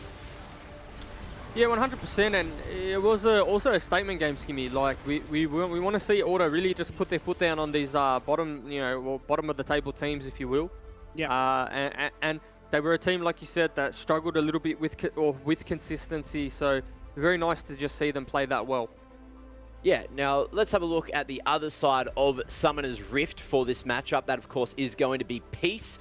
You know them, you love them, and you damn love to look at them and watch them play as well. You got Appy, Lisa, Halo, Violet, and Aladoric there, who I damn hope we get an interview from the man because we've been asking all season, Jubes. Yeah, like he's not a camera shy guy. He's got a lot to say, so I just want to hear his opinions. So if he is listening, don't be shy. We're all friendly. We're all friends. We'll get you on, mate. We'll look after you. That's for sure. We just want to know what the bloody recipe for success is, don't we? Yeah, I mean, I've never seen Nat flame anyone in an interview, so I'd for sure bring him on. Anyway, what I was saying about Peace is interesting. They've gone with Lisa again. I think Kevy's been quite good for them. You know, I think they've lost one game with him, but they've won the rest, and he's been quite good. So Peace are a team that we probably haven't even seen the full potential of yet because they've got the diversity in the jungle to be able to swap out as they please, as the game suits, as their draft permits. So they're a team that's really ramping up again. Had a bit of a hiccup, but looking very sharp now. Looking sharp indeed. And look, it's going to take a little bit more than that for Order as well to, you know, you can't just look the part, you have to act the part. And going up against Peace, you really cannot be on the back foot at all, or Peace is just going to run away with it. You know, Violet, he's had such a success this season the whole damn time. Just even when it looks like he's on the back foot, he's always like 100 CS up over whoever the hell he's versing. So this man, farmer extraordinaire. And speaking of farmers, Nat, are you down in the fields at the moment? Could I hear a moo? I am. I'm down here with Maximize and Aladoric. That is right. The man has joined us for another interview on the LCO broadcast. Aladoric, especially you, man. Thank you so much for joining me, Maximize, as well. I'll actually start with you, Max. You know, this is our last game for the regular season. So what are the goals and hopes for Order coming into this match? I think the main goal is that we can all have a night off tomorrow and we don't have to play a tiebreaker. We didn't sort of know that there were tiebreakers coming into today, so it was a bit of a shock. And we're like, oh crap, there's actually suddenly a lot of pressure on this game. So from our end, it's more just taking the win so we secure fourth without the chance of losing. I mean, like, we're super confident playing versus Chiefs. They haven't looked really good at all in the last like 6 weeks. So we're pretty confident versus them. It's just like, we'd rather not have any risks. I think that is definitely something I'd be aiming for too if I was in your spot. But Aladoric, completely different story for you guys. You know that you are sitting quite pretty up there, at least going to always be in the top 3. So what's the mood over at Peace and how are you guys preparing for this matchup? It's pretty good. We're just looking to win this game because then we secure second. But if we lose, we have to play a tiebreaker tomorrow as well, which is not ideal. But I think we'll still win anyway, even if we got to the tiebreaker tomorrow. Who do you think is going to be the biggest threat to your game plan from Order? I think their top jungle is like their strongest point on their team. So I'd say probably their top jungle. If they get ahead, they can run away the game, probably. Thanks, man. I'm sure you're very glad to hear that one, Maximize. But the last time you guys faced up against Peace, you unfortunately did come away with a loss. So I want to ask, what have you guys learned and what are you going to be improving on coming into this one? Honestly, I think the main thing that we learned is to not like have GP walk into a bush unwatered into Rakan Ornn. That's sort of through the game. Until that point, like we were ahead, or like the game was in a very winnable position, and then I just sort of like ran it down effectively. So I think in terms of drafting, nothing's changed too much. It's just like better execution that we're hoping for today. I'm looking forward to it. The last question that I am going to ask you guys, I've been asking everyone today, is there a game or a moment from the regular season that has stood out to you as like your favorite game or moment? If you want to go first, Max. I think our first game versus Direwolves, where we like just absolutely rolled them, was a really good game. I think we've had like flashes of what we can play like, and that was certainly the first game where we like everyone came away, we were like, there's nothing much to review really, we just like rolled them. So that for me was like probably my favorite game of the split to play. And Aladoric, what about for you? Yeah, I think ours would also be versus Direwolves, like our first game, because that game was like super close and intense. And then it was just like one team fight that won us the game. It felt really good to win that game. Well, thank you both so much for taking the time to talk to me. Good luck in the game. I'm excited to see who's going to have to play the tiebreaker tomorrow. Thank you very much. Thank you. There you go. So finally, got to hear from the man, the legend, the brains of Peace, and then the sharp as nails, sharp as usual Max there as well. So it sounded like coming out of the Order camp, Max and co are going to be doing something very similar, but just trying to execute much better than what they did previously. So, you know, Jubes, do you think that that is a good strategy, or do you think maybe, you know, changing it up a little bit more would be the answer? Well, sometimes I listen to Maximize interviews and I have more questions than answers. Just from a like pure analytical, like, what are you doing when you're not scrimming, and when you win or lose, what are you doing? Because he said like it was a stop. They don't VOD review it. Like they're happy with that performance, but you can always learn something. So I think it's like a lot of it's a cheeky Maximize that we know and love. But no, I'm excited to see what Order shows up, right? Max has shown his proficiency on quite a few champions, and Aladoric, yeah, Aladoric is one who pays respect when respect's due. So when you get a compliment from Aladoric, it means a lot. And so I think it's exciting to see what happens in this top side of the map. Well, yeah, let's see how it goes, and let's see where our predictions are leading as well. I heard that the game is actually speeding up as we speak, so let's just rush through it. Yes! He's done it! He's scored for gold! Yes! Oh, I knew it! I knew it! Oh, yes! Praise the powers that be. Praise Riot. Mac Thank is you just all. so good. He scored more than there have been games. I've never won anything in He's my been life. casting other regions now. This is the greatest thing ever. I'm so perfect. I actually am the GOAT. Now, look, I don't think we need to stay on this too much longer.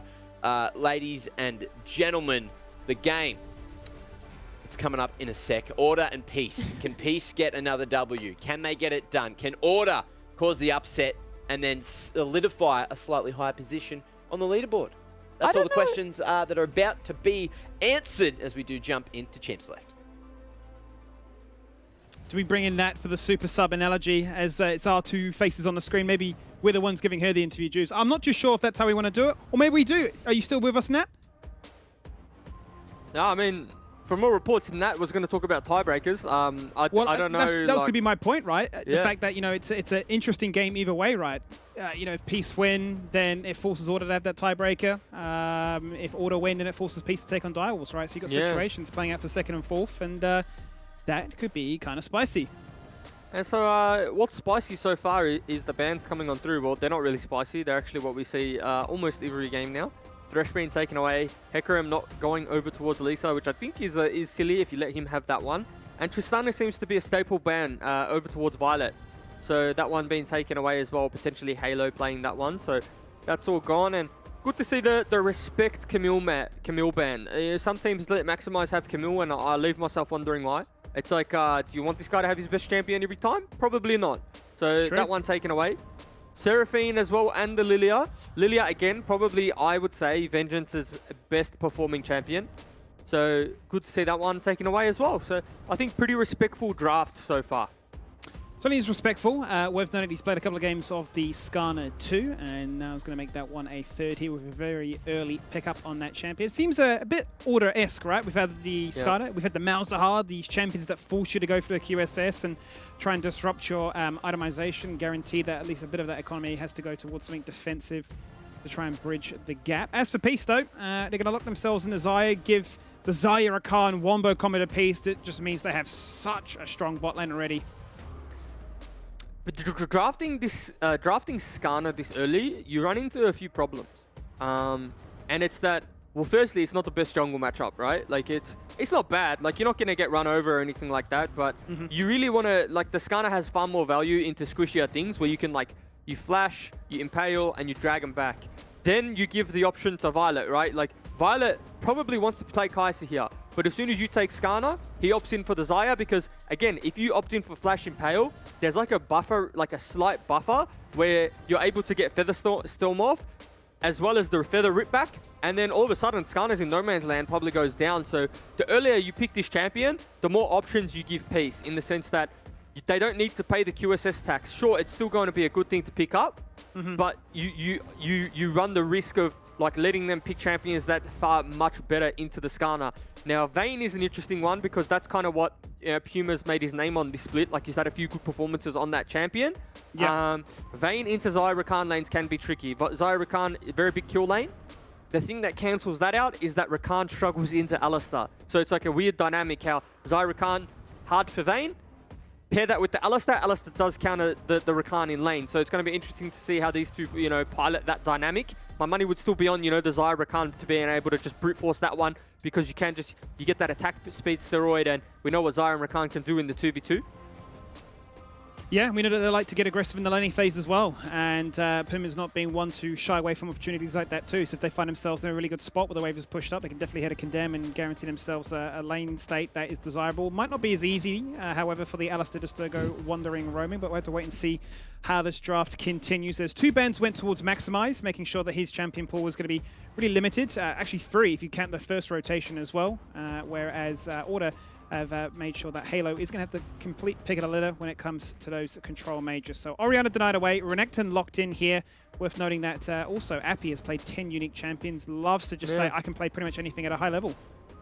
Yeah, but Skimmy, the interesting thing here is that they've opted in for a similar composition to that of Pentanet versus Gravitas, right? And we saw the Vayne have a field day. So, did he? He did. Okay, he did lock in Zilean instead. Now, not sure how I feel about that. In terms of the mid matchup in the 1v1, sure, whatever. Like, you might fall down in CS. you know, Changi is going to get a little bit of a lead, or should, in terms of isolation, in terms of the 1v1. However, you know, it is really only Chovy and Showmaker that make that champion work. So maybe Halo is the Oceanic Chovy Showmaker equivalent. Maybe you can make that one work.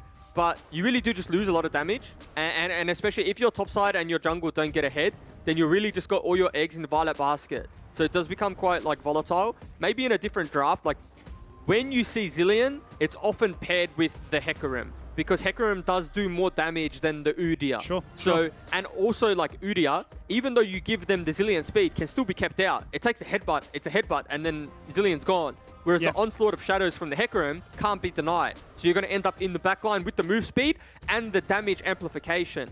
Now, Udyr doesn't have any of these accessories that the Hecarim has. So I think like that's a key component that's missing when it comes to Peace's draft. But I understand why they drafted it, but possibly not the best pick in this situation.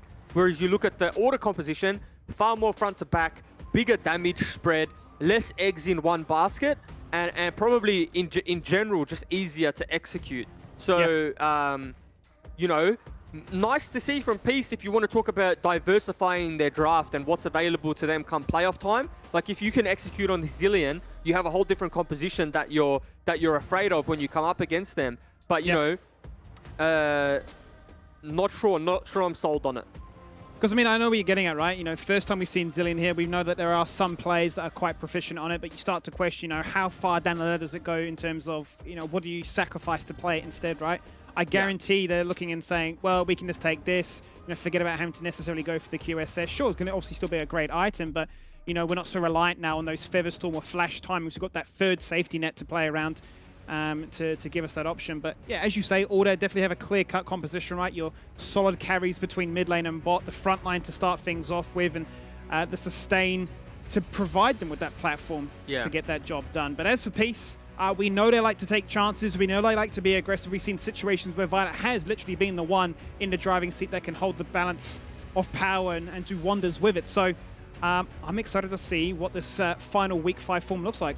Yeah, I mean, like, if you had to put your eggs in a basket, Violet's definitely not a bad player to have holding the basket.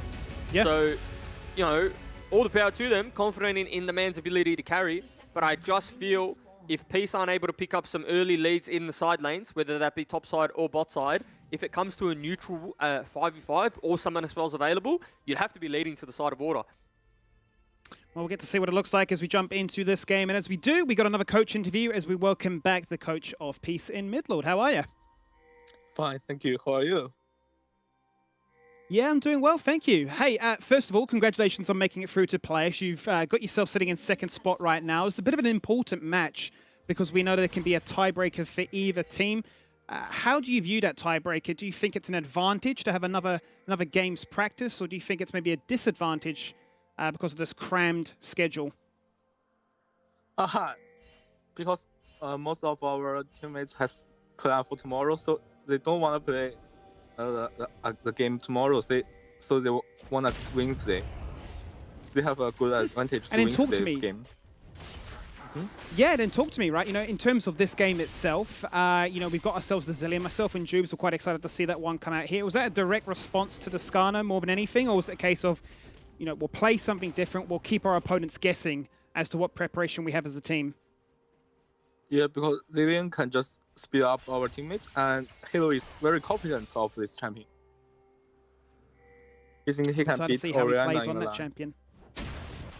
Yeah, and then, you know, talk to me then as a result, right? As a season for a whole, you know, you find yourself currently in second spot. You've only dropped games to Direwolves and Pentanet. Have you been happy with how the split's gone? It's hard to say because we didn't prepare for this lose. You know, we hope we can win all the games, but it's maybe a little bit hard for us. But still good, I think. Yeah, because it looks like there's a bit of a, how do I say, like there's a skill gap or potentially like different brackets of, you know, it was clearly that Pentanet were at the top. We've seen them now fall down to Gravitas. We've seen Order and Chiefs hang around the middle. Do you think there are major gaps between the teams, or do you think coming into playoffs it's a lot closer? I think become playoffs, this will be more closer, and we will be better than the season 1, Split 1. I'm excited to see Excited to see how that one plays out. Final thing from me, the floor is yours. If there's anything you want to say to all your fans or potential fans watching at home, feel free to sing out to them. Just wait for our winning. We will win the game. Well, I'm sure we'll get to see what that looks like today. Thank you so much, Midlord, as we get ourselves into this one. And Jubes, I'll throw it to you. Yeah, I mean, I realized you were in the interview, and then my natural reflex was to say something in that situation. Excuse me, man. I feel like every time I'm on a cast with you, I don't understand how in this time and age we can be losing bot lanes at level 1. Like, if you draft Vayne Alistar, you know, and hold that thought because Beats has no flash. He's just in trouble. Yeah, no flash, no agency being there, can't step up, gets flashed upon, gets locked in place. They turn their attention away into a second target and zone away Puma, but Puma actually hits back hard and takes Lisa down low, but we've seen it, what, maybe 3 times now? Level 1 Alistair's blown their flash? Yeah, Lisa's absolutely just 1v9ing this game, but you just think about it from like a perspective of what do Vayne and Alistar need, right? They like to pilot. Thought Puma might go down there.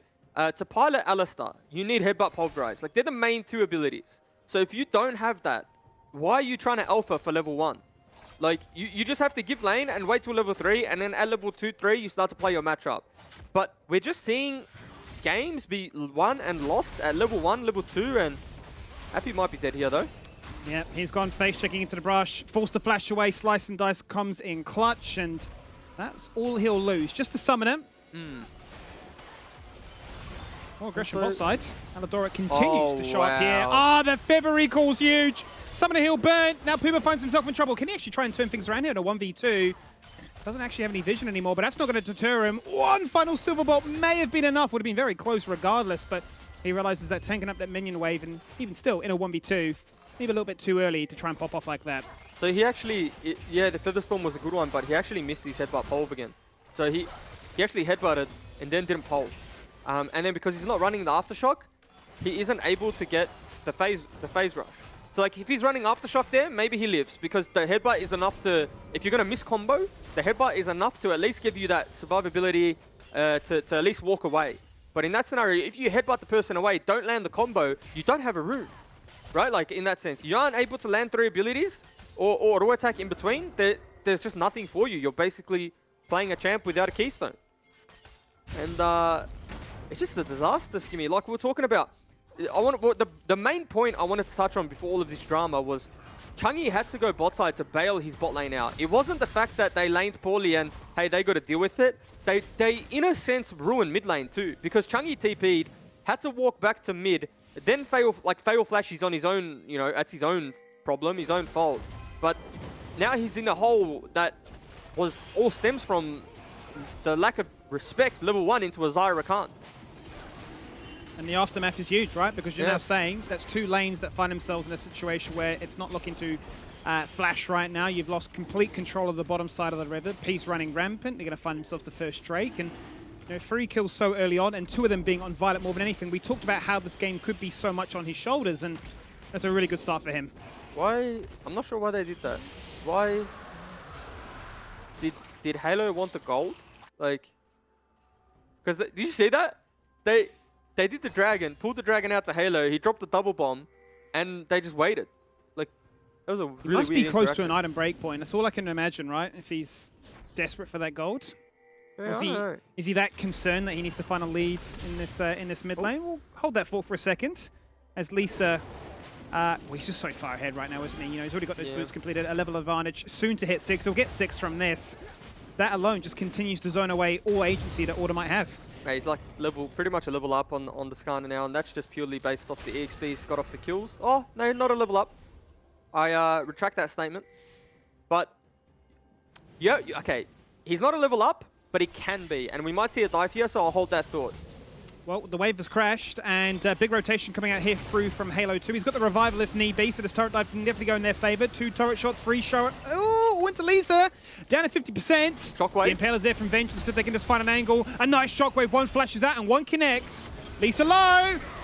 The combo comes out delayed. It is a headbutt into delayed pulverize, but it doesn't change the outcome, because it does mean it is Vayne that picks up the kill onto Rakan. But that's the second combo in a row that beats has messed up. Now, I don't know what's going on, but maybe a bit of nerves. Maybe he needs to just recover, regain his thoughts, and start to play the Alistar, because we know he can do it. He's been very good the last couple of weeks. It's just this game in particular, a little bit of struggle street. But good pick up there from Order. They definitely needed that one. And they definitely got some more summoners out too, so Violet has no sums. Skana, you know, Impale is going to be up shortly, so potentially he's going to look for that shutdown in bot side of the map. You talk about nerves. Do you think there's a valid argument to be made, given that this game does have a tiebreaker for either side to have to play out as a result? You know, if you've been in a situation which you have, right, with your background, do you prefer or do you enjoy the fact that you'll get another game before those playoffs comes around, or are you looking to say we want more time to prep, we want to try and hide as much as we can? More games is the best, right? Like as a pro player, you just want to play more games. It doesn't matter if you're playing for what you're playing for. As long as there's games available, you want to play them. Obviously, if you can take first place and you just get an entry into the grand final, you'll take that, no doubt. But if the games are offered to you, you'll take them, right? And so in this scenario, I don't necessarily think it's nerves of any placing. It's that as a professional player, like you will be nervous before a game. Like you will have that excitement. Maybe excitement is the word, where you want to perform, where you want to show off, you want to beat the person, your counterpart. Like you always have that like intrinsic ego, that ego of no matter what the game is, you want to beat your opponent. And whether that's someone maybe you have a bit of banter with, or someone that maybe you're not getting along with in solo queue, games mean more based off of that, and maybe that's what's getting to them. What it is meaning, Juves, is that you're finding some sizable CS leads, all going back to that level 1. We're 10 minutes in here, but our leads for Halo as well as Violet, so mid and bot lane definitely finding favor. You can see that the rotations that do come across, definitely being punished by Chung as he's able to chunk out a quarter, but at least that has full agency on the map to say, well, these crabs on respawn, they belong to us. Map vision belongs to us, and it's going to be very hard for Vengeance to poke his head in bot side. Yeah. And look at the bot side control though, right? Like, how do you do anything here? Unless it's just through lane. Which he may opt in for, but no, he's clearing back to top side. But even the danger ping, like they just know where he is. That's basically on top of his head. So if you're a Skana, like what are you doing in this game now? You know, you pretty much got nothing to do for the next 30 seconds to a minute, because you can go top side, but I really don't think you have enough damage to kill this Renekton now, especially with Dominus and Flash. And he knows. He's almost like taunting his opposition to go for it. And that's going to force that Halo to flash away as he maybe gets a little bit too big for his shoes and goes roaming into the jungle to try and clear out some of his vision and continue to be in their favor. But, you know, as you say, topside, Appy is having an absolute field day, playing so pushed up, playing so aggressive, gone for the coal. Knows that, hey, if you do come my side, maybe I can look at a 1v2. So really trying to take Vengeance out of the equation and make it a 4v5. Yeah, and then even if you, like, let's say best case scenario, you commit the resources to Appy, you get the Renekton a little lead. Oh, sorry, you get the Scion a little lead into the Renekton. Like, in the context of the game, it doesn't mean much, right? The Zaya's just winning harder on the bot side of the map, has picked up turret plates, is going to get first turret gold, and they're going to pick up a second dragon. So no matter what you do with this next Impale, it's not more than what's happening in the bot side of the map, and that's what's scary. Well, it's just so clean. In terms of what we're seeing here, right? The Herald is summoned perfectly to guarantee that one. Hold that for a second. Flash, Impale, into the knock-up. There's the Dominus. Yes. As you say, Juve, just slice and dice away. Holds the Flash. There's just not enough damage. That's just the reality of the situation. When you play things like the Scion, you play it for weak side, and even still, this might not be enough. Flash poled. Yeah. He'll burn the Flash as well. More resources burnt topside. Appy having the best time of his life. He doesn't care. It's just free vision and, well, information really more than anything, right, Juice? For the rest of his team to say, we'll do whatever we want. I mean, this is Violet, who's up by 20 CS. Guaranteed all those plates. The Herald takes it down. Halo can rotate through and donate another level across to one of his teammates. And no surprises that he's already got that Kraken Slayer then. And it's the reason it's not even that bad is because Appy's opted in for a more defensive build, right?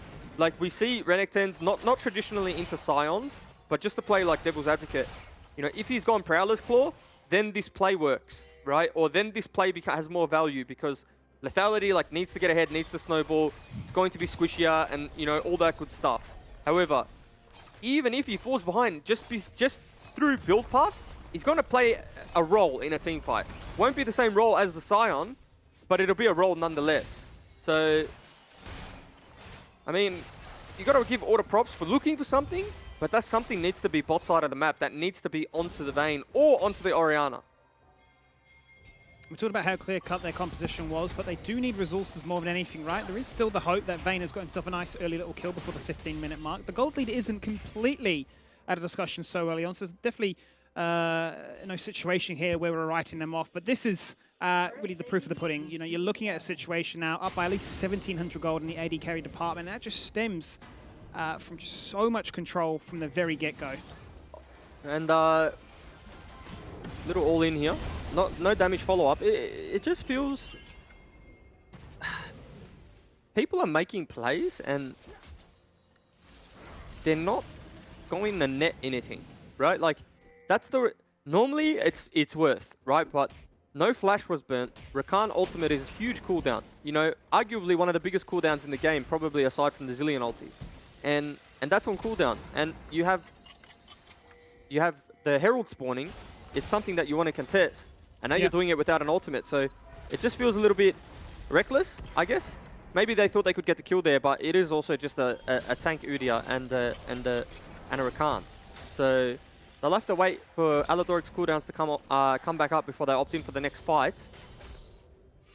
Worth noting though, Juves, similar cooldown to that of the Shockwave that Chungy had to burn to at least prevent any follow-up chase. So both will be without that, so we might not see a Herald start on spawn. It might be a little bit more delayed, as you already mentioned, but you know, they've just shifted the vision. The goalposts have gone from top to bot and so on. You know, Renekton's put himself down there. Appy has that TP if need be. He's zoned away Maximized, so he's looking to pick up scraps in the jungle. And having your bot side top just ensures that you can deploy to that Herald first. And we also talk about this game not being over if you're on... And look, imagine if you had Rakan ulti here. Oh. Potentially gets the sums out of Puma. Puma trading back very well, though, and he's down like a complete item and some, right? Like, he's down a full Kraken Slayer, but trades back, so gotta be happy with that one. Game by no means is over. It's just when you have a Zillion that gets a free lane, has a 30 CS lead, a Xayah with a free lane has a 30 CS lead, you start to get worried for the next skirmish, because that's where we start to see how the trajectory of this game is going to go. If Order are able to take one and take an objective, we start talking, okay, different ball game. Maybe we're in for a long one. However, you know, when you have 30 CS leads, 4K lead naturally, the next team fight really does just balloon out into a 6K gold lead, right? You know, in that sense. So, yeah, dangerous territory. It'll be interesting to see what game plan is here for Order, right? With the next Dragon spawning in just under a minute. They've just picked up their Herald. They can go back to base, get themselves those items all completed. And then no doubt continue this trajectory of, you know, we're here first, we're going to go for that, you're not going to contest us. Be interesting to see if Order decide that, you know, there is enough power in the tank so far to even look at that, or if they will buy themselves another 5 minutes and say, we'll wait for Soul Point before we decide to do anything drastic. I didn't get to take full stock of it, but I do believe Vayne still doesn't have the Kraken Slayer unless it was purchased, you know, on the edge of leaving base. Yeah. So, I mean, if you just take itemization stock, what you're hoping for here is that, yeah, look at the diff. That's a diffy in the A. You can't even do that saying. Can't even do that saying with AD. Know. Yeah. It's a jungle thing only, isn't it? Yeah. You can do top diff. No, you can't actually, can you? You can't, no. Yeah, Diffy in the jiffy. Yeah. But nowhere else. Nope. Well, what I was saying was you're hoping Scion bridges that gap. You're hoping Scion's at a point where he's able to just sustain past the Xayah damage. Yeah. But time will tell. See what Puma can do in this next team fight. Obviously, if Violet gets shut down, that's all of their gold, all of their damage. So we'll keep that one in mind here. It is going to be a 5v5. Vayne is on the flank. This is not the team fight that they want. This is not the angle they want from Puma. This is really bad for Order. Are they looking for a pick right now? They're trying to bait out cooldowns. Let's get to see right there. Aladoric, a two-man charm, locks them all in place. Forget the Dragon, the team fight is what we're after. So 1-for-1 so far. Vayne has already gone, and that spells disaster here for Order. They had no items, they had no agency being there, but they decided to take the fight regardless. The Dragon will get leashed, but the Revival is clutch here, as that brings back Halo to the fold of things and ensures that this is a fight that they will win convincingly. Now playing for Soul Points, an Ocean Soul to add insult to injury. And will they decide to chase on for more? It's a really close team fight from the side of Order for how poor they were positioned in that scenario. Keep in mind, Vayne didn't have Kraken Slayer. Yeah. Vayne, and Vayne's just on a flank. Like, it is a little bit baffling that you draft triple frontline, Vayne Orianna comp, and your Vayne's on a flank, right? Like, when you say it out loud, it doesn't make sense. But that was the situation they were forced into through Puma needing to pick up farm, and also good wave manipulation from Peace, right? They were able to get their waves deep enough that it created a problem for Order that they needed to address. And then when you set up for the Dragon, they didn't have the luxury to get everyone on the same side of the map. Maybe a wrong deployment from base. However, it was punished nonetheless. Certainly was punished, and it continues to be punished as these gold leads only continue to get bigger. From laning phase to where we're at now, the story has not really changed from bot lane and mid lane, especially that retain those huge gold leads. And this is something that you were concerned about, right? From the Herald to that Dragon, what it would mean, you know, 2K, soon to be 4K and so on. That's what we're looking at now. Has got to that magical 4K mark. With Baron available in another minute, we've seen how teams that are in the driving seat can look to try and force those 50-50 dances and bait you in for that team fight and say, are we bluffing? You have to wait and see. And you... Sorry, we wonder what will happen, right? Will Peace, you know, hit them with that dilemma? Yeah, and you can't even take into account, like, because you touched on gold lead, you can't even take into account the soul point. Like, what's the value of that? You know, not even just in terms of stats that the Dragons offer you, but the pressure it generates. Because now you know, like, Order's fighting the next one regardless of gold lead, gold deficit. So if you wanted to force a fight, well, in 4 minutes or so, you get that. And it just created through the disaster, really, that we saw bot side of the map for, you know, pretty much the duration of the game. They were never able to contest, and Puma might be caught here too. Oh, it's a flash. Nice ultimate there, goes invisible. That actually is all it takes to ensure that he does not fall victim to that fight. It would have been down 10 seconds before Baron spawns. Does actually get dropped down to 50% as the trade comes to an end, but good ult tumble. Yeah, but we might have seen a trade kill onto Aladoric, but Beats missed his combo again. He headbutted and didn't get the pole off. So, okay. Yeah, the Storm's been baited out. They'll switch their attention onto Renekton instead. And next actually going to have Appy punched into Narnia. Hits the empowered Q. There's just not enough lifesteal, even onto 4 members. It's huge. Here comes Halo. He still has the revival. There is no Featherstorm, bear in mind. So members are squishy. They're going to leave Lisa, sacrifice him. Shockwave onto Halo. Exhausted after the ultimate is committed. Peace looking challenged for the first time this game. Yeah, and I mean, it's just their comp, right?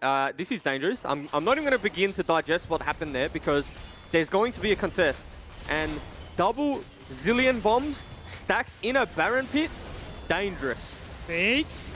Hugest flank right now. Headbutts in Halo, instantly ults himself, but he's going to respawn amongst 5 members surrounding him. He tries to dash out, but he's going to fall on down all the same. Skarner's dead. Order have no smite. Chuggy's going to die to the Baron. Oh no, the poison spit, it's just too strong. Beats with the 3-man knockout. Can he salvage this fight? Can they make it a win for them? The charm goes out, but Aladoric falls on down. And it's that man again, Violet, gets the double kill, hunting and praying for the triple kill, but the shutdown is there, and it is so damn messy. I think they did just enough to deny the Baron. The kill on Violet there is crucial for the game state. I mean, if you're an Order fan, in terms of scaling, in terms of the champions that you have to be happy with that, right? How that's played out. You know, your next fight, you're able to contest with Summoner spell advantage. Now, I can't stress this enough. We talk about gold deficits. Again, there's no value in Summoner spells, right? You can't come to a quantitative value in which say, yeah, the flash is worth this, the flash is worth that. I'll hold this thought while we watch the replay. Again, Beats had a bit of a rough game, but that's huge, right? Pretty much saves this play for them. Halo is lucky enough to get that ultimate off, and Violet is untouched. Again, it's just outplay after outplay. Watch Violet, micro-maxing to the max here, able to space out, consistently weaving in auto attacks, but here, perfect gameplay here from Beats and Maximize. If you're being critical, they stack the CC. Puma gets the kill there. Violet's just too strong. Different universe, maybe the Vayne's able to survive, but auto-attacking Maximize was actually Violet's demise there because he has the Thornmail, and that's actually what killed him. Now, what I wanted to talk about, you take stock of Summoner spells. Violet, no flash, no QSS. Halo has flash, but the rest of the members, Udia, no flash. So in terms of importance, in terms of key Summoner spells, on the side of Order for sure. Yeah, Puma has that flash. Beats has it as well. Watch Look at their Aladoric. positioning. They're all grouped as 5. Aladoric and Violet on the flank. They've been spotted out though, but that vision ward will cancel it. Oh, the control ward rather. This is Soul Point. This is where we thought maybe Order would make their move. Vengeance has flash. Could be clever here and flash across the Tri-Brush. Many have failed the wards. Hopefully he doesn't fail the flash. But he's going to decide against that. Going to look to try and play it more standard instead here, Juves. And you can see them teasing one another. One stun, one CC. Spells lights out. Hey, the Dominus was popped. This is winnable for Order. Renekton, no ultimate. I would love for Vengeance, at this point, just pull the trigger on Lisa. Use the Skarner. Oh, flash combo. There it is. Well, flash combo, and Shockwave hits nothing. That's huge. Okay, well, what can Peace do as a result right now? The Charm goes out, locks in place 2. Maximize and Vengeance on the retreat. Oh, Order! Shockwave, it feels so ruined, but they're going to turn things around regardless. The cycling of the Orb Command attacks, and Chungy finds what he needs to do in the end. Salvages fight and allows them to take down a double kill. It's going to be Puma that picks it up, and that might be enough here to try and steal away that Dragon as a result. Well, Halo's just flashed into the pit. Question marks over that one, but Order won't mind, and they'll delay this Ocean Soul just a little bit longer. That's one of those flashes where I won't ask for a replay, but what a team fight coming out of Order. And look how clinical that team fight was with the cooldown of a Shockwave being completely whiffed. And in all honesty, Skarner Impale didn't do much, right? All it did was keep Xayah in place. Xayah didn't die from it, but Chungy had some good team fight positioning. I mean, hit an MVP, and Puma, considering how the lane played out, and again, I didn't blame him for the lane, but considering how the lane played out, is having an absolute blinder. And Order have the Baron. They've closed the gold deficit, and in terms of composition, right, we touched on this in Champion Select, don't really like how Peace's composition functions. And if you're Order's comp and you're within touching distance 25 minutes into the game, you've got to be happy. So Renekton, no ultimate in this fight, is just, you know, to be blunt, not a champion, right? Completely zoned out, no front line. Beats goes in, Shockwave whiffs, you start to think, okay, dangerous, but Puma flashes the Rakan engage too. Skarner ultimate keeps Violet in place, and he didn't use the Zillion ult on him. They died before the Zillion ult. That's the hugest part of it all. Yeah, I mean, I didn't even process that in the team fight. I thought it would have gone down on him. He uses it there, and what? Forget the Shockwave. The redemption afterwards was so huge. You got, what, it was like 50% lights out gone. I mean, that was one of the points that we touched on, right? Sure, from Featherstorm to Reviver, you got all these insurance policies to ensure that Violet can be that hard carry, but as soon as he's gone, it's Puma showing up and showing what Vaynes can do late game. Yeah, and a Halo flashing into the pit was maybe just a consolidation of, I'm sorry for not ulting you, Violet. But it definitely was not going to steal that away with 2 bombs. Nah, and so we need to take stock of the game, right? Like, QSS tax still not being paid by anyone on Peace, and I talked about drafting Skarner early means it loses a little bit of value in the sense that you can draft around it. But inevitably, even if you draft around it, you still have to pay the tax, right? Yeah. This is why Skarner is such an annoying champion, and they haven't done that, and they're paying for it in these team fights. Now, Puma might be caught, tumbles away. Clean there by Puma, but then Appy from another angle. He has nowhere left to run, and it's Violet that picks up the shutdown. It looks so clean there for a second, Juice. It looked like Puma had just done enough, but too many angles to deal with. I'll tell you what, Puma's been impressing me each week, getting better and better, and I think he's really turning into one of our star 80 carries in the league. Even with the rough laning phase, like we said, he's still able to perform, and I think that's the mark of a good AD. When you get put behind, what are you able to do? Are you able to come back into the game? Because it's not easy, and I feel like, you know, a couple times this split, he's been able to not only come from behind, but put in some carry performances from behind. Now, Peace are looking for the next team fight. Certainly are looking for that next team fight, and just like that, 5k gold lead goes back to even. Shockwave! Beautiful Featherstorm there by Violet, but in the headbutt pulls, there's the revival! Okay, Violet gets to live a little bit longer right now. He has red buff as he comes out, full HP, and have Order run out of juice. It looks to be the case. Skarner falls on down. Everything invested to try and take away Violet, but Pixel perfect with the execution. Yeah, and that's what the team fight looks like when you pair the Zillion with the Xayah. I mean, you know, big cooldowns being burnt there. Key members not being there, right? Puma wasn't there participate in that fight, so was a little bit of a 4v5, but good pick from Peace, and they've maintained their gold lead. And again, it only takes Peace to win one dragon fight to really take over this game, right? Ocean Soul probably the strongest dragon in the game. You could argue that depending on composition, maybe you'd like the Infernal Dragon. However, just going to come down to execution, right? Like, that's what it's looking like in this game, at least.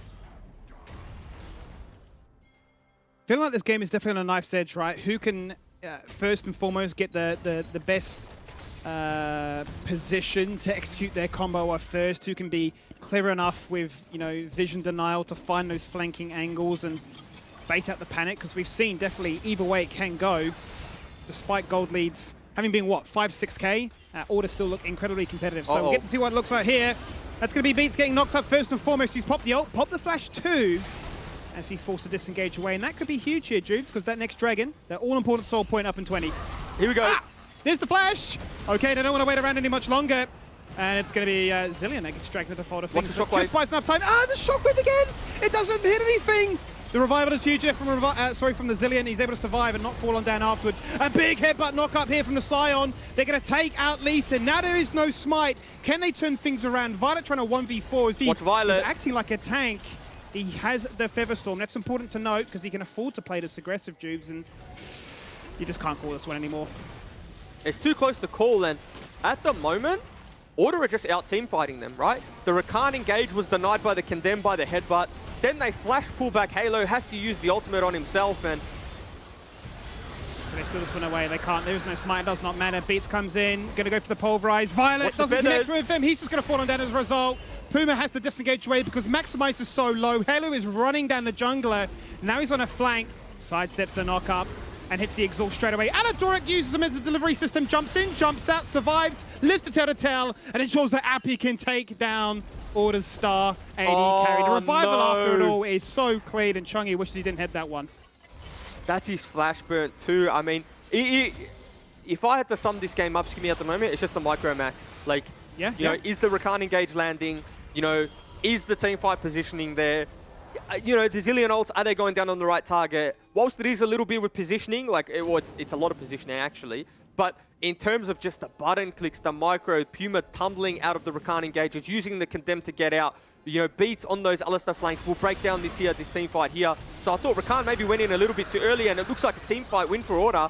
However, you can't walk past those feathers. So the Xayah ultimate just completely denies Chungy and Puma access to that fight, because if they walk forward, they're getting ripped back, rooted, and stuck in the river with a crocodile. And I don't know about you, Skimmy, but when you're in Australia, you do not want to be stuck in a river with a crocodile. I'll tell you that much right now. Yeah, can't tell you from experience because I wouldn't be here. He's got the stories, but he doesn't have the experiences. Hey, the stories are fitting enough. They're scary enough more than anything right now. And I suppose if we just take a step back quickly, it feels like one of those situations where you know that there are tiebreakers on the line because both these teams so evenly matched. It feels like the gold lead, sure, still relevant, but nowhere near as big as it was before. Gold lead at this point doesn't exist. It just comes down to team fight execution. Like, it's 1k, okay? And you probably won't even be able to take stock of where that 1k is. Like, if it's on the Rakan, does it really matter at this point? You know, it ultimately just comes down to execution. The Orianna shockwaves, are they hitting? Are they missing? Where's the Xayah? Where's the Zilean? Who's getting caught first? Because this might be it. This is huge.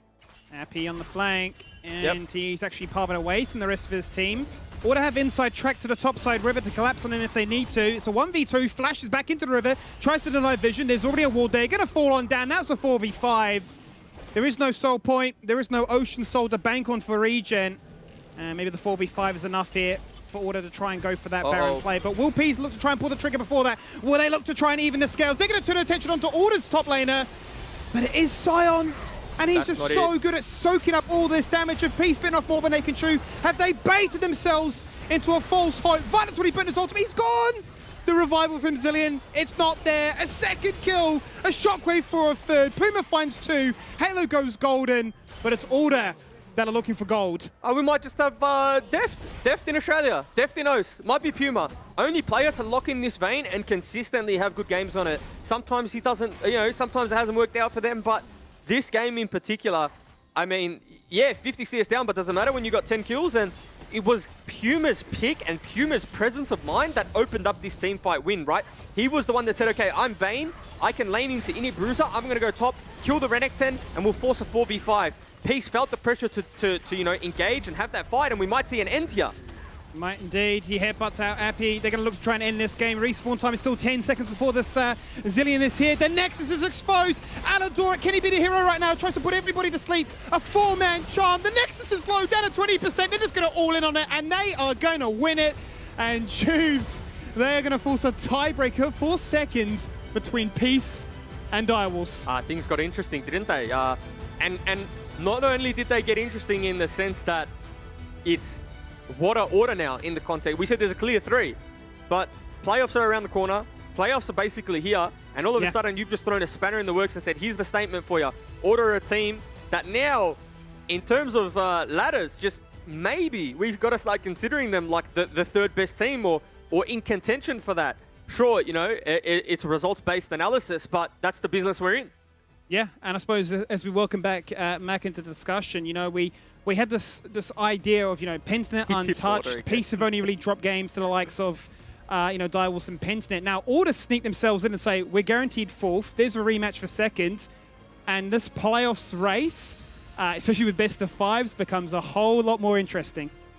100-0 in my predictions now. So just wanted to point that one out quickly. Now, let's talk about this. So that looked like it was a Peace game up until about maybe, I don't know, like the 18, 20, well, I reckon even up until like the 22, 23 minute mark, you know, all the way towards the end.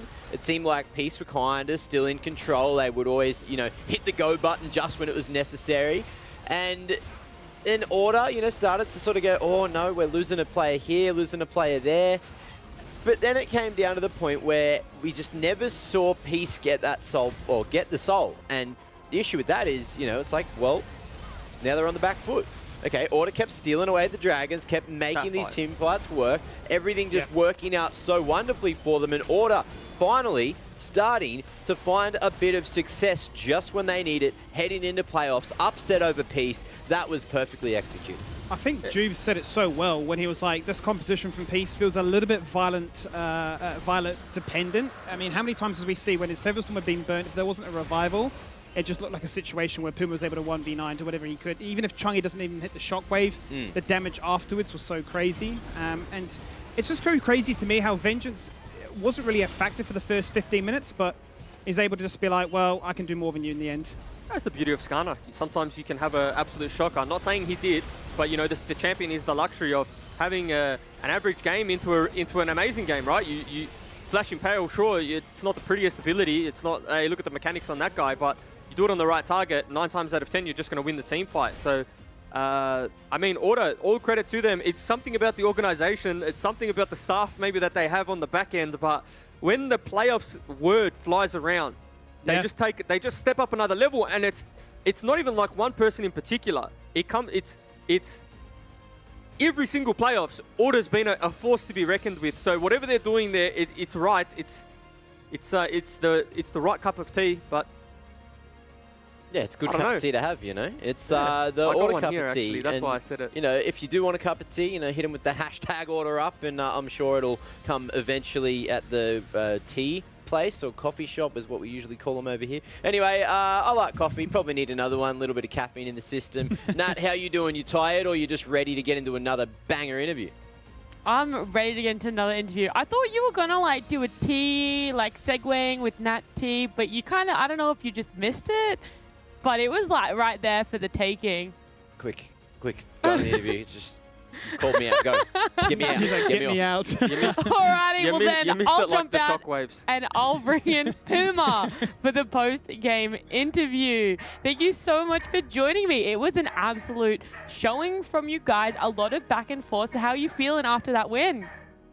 I feel good. I still think that we played pretty bad, especially in like the first 15 minutes maybe, but we knew we outscaled. And yeah, I think this game is pretty important for our playoff run. Yeah, I mean, talk to me about the draft firstly, because I want to know, you know, how you guys were feeling coming out of it, because the laning phase really did not go in your favor. Wait, can you repeat that, please? Oh, just asking about the draft. Okay. Pentanet, I mean, Peace draft on blue side is pretty. I think it's pretty easy to know what they would pick. So we drafted around that. And we knew Vayne through pick would be good against them if they picked like Kaisero, or in this case they picked Zyra Khan, but I think it was still a good pick. So we're pretty much going into draft banking on the fact that Vayne would be good. So that's pretty much how we went around it. I mean, that Vayne pick definitely played off for you guys. Now, until the Baron fights and the Dragon fights, how are you guys feeling? Because it looked as if there wasn't a lot of opportunity for you guys to come back in. So tell me about the team communications to execute the game plans to win those team fights. I think it starts when we are behind. I think we shouldn't lose confidence that we can win team fights. So I think as long as we are all clear in our minds, we know what to do. And we know that eventually the enemy will mess up. So that's what we played around. It seemed to have played off and fallen exactly how you guys are expecting. The last question I want to ask is, how are you feeling coming into best of fives when we go to playoffs? This year will be my first best of five experience. Last year I didn't do very well. So I'm pretty nervous coming into next week. However, I still think we're a good team and we can beat anyone on any day. I think the best of five might be a lot to play and play well at, because I haven't experienced it yet, but I think it'll be good fun. Well, I'll let you go and get your rest over the weekend in preparation for the best of five, but congratulations again on the win, and thank you for joining me. Thank you. There you go. Not only will it be his first experience of hitting up those BO5s, but it'll be mine as well. I'm excited to see, what the difference is heading in towards playoffs. I kind of forget. Sorry, Nat. Sorry. I was going to say, I kind of forget that, there are a lot of, there's a lot of new players, but I kind of forget that they haven't all done best of fives before. So when I ask that question, I'm like, oh yeah, that's right. Not everyone's always made it to that, stage in a tournament or a competition. So I guess just as much as we haven't experienced it, they haven't either.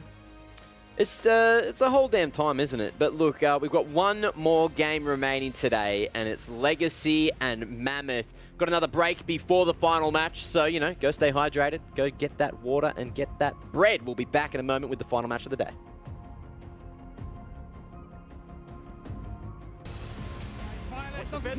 He's just going to fall on that as a result. Puma has to disengage away because Maximize is so low. Halo is running down the jungler. Now he's on a flank. Sidesteps the knock up and hits the exhaust straight away. Anadoric uses him as a delivery system. Jumps in, jumps out, survives, lives to tell the tale, and ensures that Appy can take down Order's star AD carry. The revival after it all is so clean, and Chungy wishes he didn't hit that one. But Nathan True, have they baited themselves into a false hope? Violence when he put his ultimate, he's gone! The revival from Zillion, it's not there. A second kill, a shockwave for a third. Puma finds two, Halo goes golden, but it's Order. Tells you the deal. Still you unlock it in. We're in for the kill. Is this how we chill? How we gon' chill? Would you wanna listen to your mind, all that fear? Just deep in some part of you that tells you the deal. Still you unlock it in. We're in for the kill. Is this how we chill? How we gon' chill? Nobody knows why. We play the same old games. And you're gonna bring it back to another level. Nobody knows why. Some things don't ever change. When you're gonna bring it back down to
Welcome back. It is a fantastic damn Friday here at the LCO. 2 big upset victories already. And is there going to be a third? Can Mammoth get another win on the board? Last time Legacy and Mammoth went head-to-head, Legacy took the cake. And is it their time to maybe get a 2-0 over a team, you know, get another win on the board? And are we going to see Cat? That's the real big question that I would like to see answered, because I just want to see it let through. It's the last bloody game day. We're not going to see any more Legacy after this for Split 1. Let it through. Let it through, Jubes. You could just tune into Incursio's stream. He's got plenty of Katarina in there. I don't know why I plugged his stream and not mine, but anyway. No, like, look, well, it's an ego thing. It's always an ego thing, like, when it comes to banning his Katarina. Do you want to let it through? Do you want to beat the guy on his Katarina? Like, what do you want to do? And, you know, most teams, often than not, don't opt in for that type of matchup. So maybe I think it's fair to say we won't be seeing that one today. Okay, well, I still hope we do, even though we aren't going to... Like, I know we're not going to see it, but I just bloody hope we're going to see it. And look, that's our thoughts on the situation. But at the same time, you know, we want to hear some other people's thoughts as well. And those people are the players, because the players are people too. Hey guys, I'm Sybil and I'm the jungler for Legacy. I'm extremely unpredictable, and a lot of my playstyle I think revolves around like making sure the enemies can't do what they want to do, but also making sure that my teammates can do whatever they want to do. My name's Incursio. I play for mid lane for Legacy, and I'm kind of crazy at Katarina, I'll be honest with you. This is actually my first year actually playing pro at all. I was a cat one trick. I didn't like playing that many other champions, right? As soon as Faker made that play when I was like 12, I'm not gonna lie, I just became an assassin player and I never looked back. He just inspired me, you know? I needed to learn other champions to like be able to play as a pro, and that's what I decided to do. At the start of maybe last year, decided to start playing new champions and try learning more fundamentals. I feel like I've been playing a lot better than I have in the past. I feel like I've been able to come out of my shell a lot more, especially if you're following me on Twitter, you would have noticed that. If I had to describe my team in 3 words, it would probably be solo queue players. Speaking of, Winter jumps into the backline, 1v5, Dominant's active, doing whatever he can to be downright disgusting and dirty. It's a double kill so far here for Style. He gets exhausted. All the time we do slip into a solo queue mindset. I'm unpredictable for the enemy, but for my teammates as well, and that can be a problem. But who feeds the most of my team? Probably Incurcio. Probably me, to be honest. Me or Sybil, one or the other, because we both play aggressive. Playing aggressive is really rewarding. If you do make it work early game, I think it's really good. That's where we thrive as a team, and I think that's sort of the identity that we've carved for ourselves. one thing I want to achieve in the LCO this split is to beat a team in 20 minutes. I just want the team to be known as like the aggressive team, where like you cannot relax against us. The toughest team we've had to play so far would probably be the Direwolves, I'd say. I feel like they, at the start of the split, they were shaky, but like now that they've sort of stabilized, they're looking pretty dominant. Yeah, Winterer, I'd probably say he's one to look out for. The thing is that top talent in OS is definitely kind of weaker. Vengeance is Orders jungler. He doesn't play the game much, but he's been high ranked for years, so he's definitely someone to look out for. I am also scared of Chiefs because their roster lineup's kind of nuts. I'm not gonna lie. I like versing people that are better than me, so I can like prove that I can compete against them. You know what I mean? And Kozio and even Styled, I think they're all good carries in their own right, so I don't think there will be too much pressure on me to like be the carry of the team or anything. Like, there might be games where I can do that. Please keep cheering for us, just so you can see more memes on Twitter. I try to post one every time we win. I hope we get plenty of interest in the league. I think it'll be fun. I'll make sure it's fun. I'll make sure it's fun. I hope you enjoy the content, the games, the pro games. Yeah, that's it. Thank you for the support.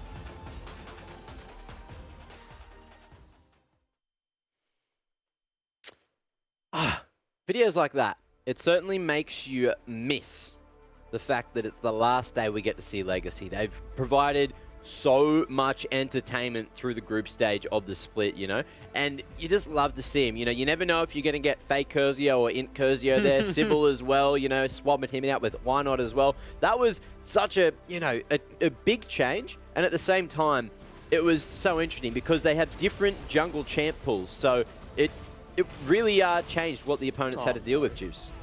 Yeah, just looking back at that replay, I'm pretty sure Maximize didn't want to see that one again. No, yeah, you're right. It's just like the interview there, or the video that we just watched of them, pretty much sums them up as a team, right?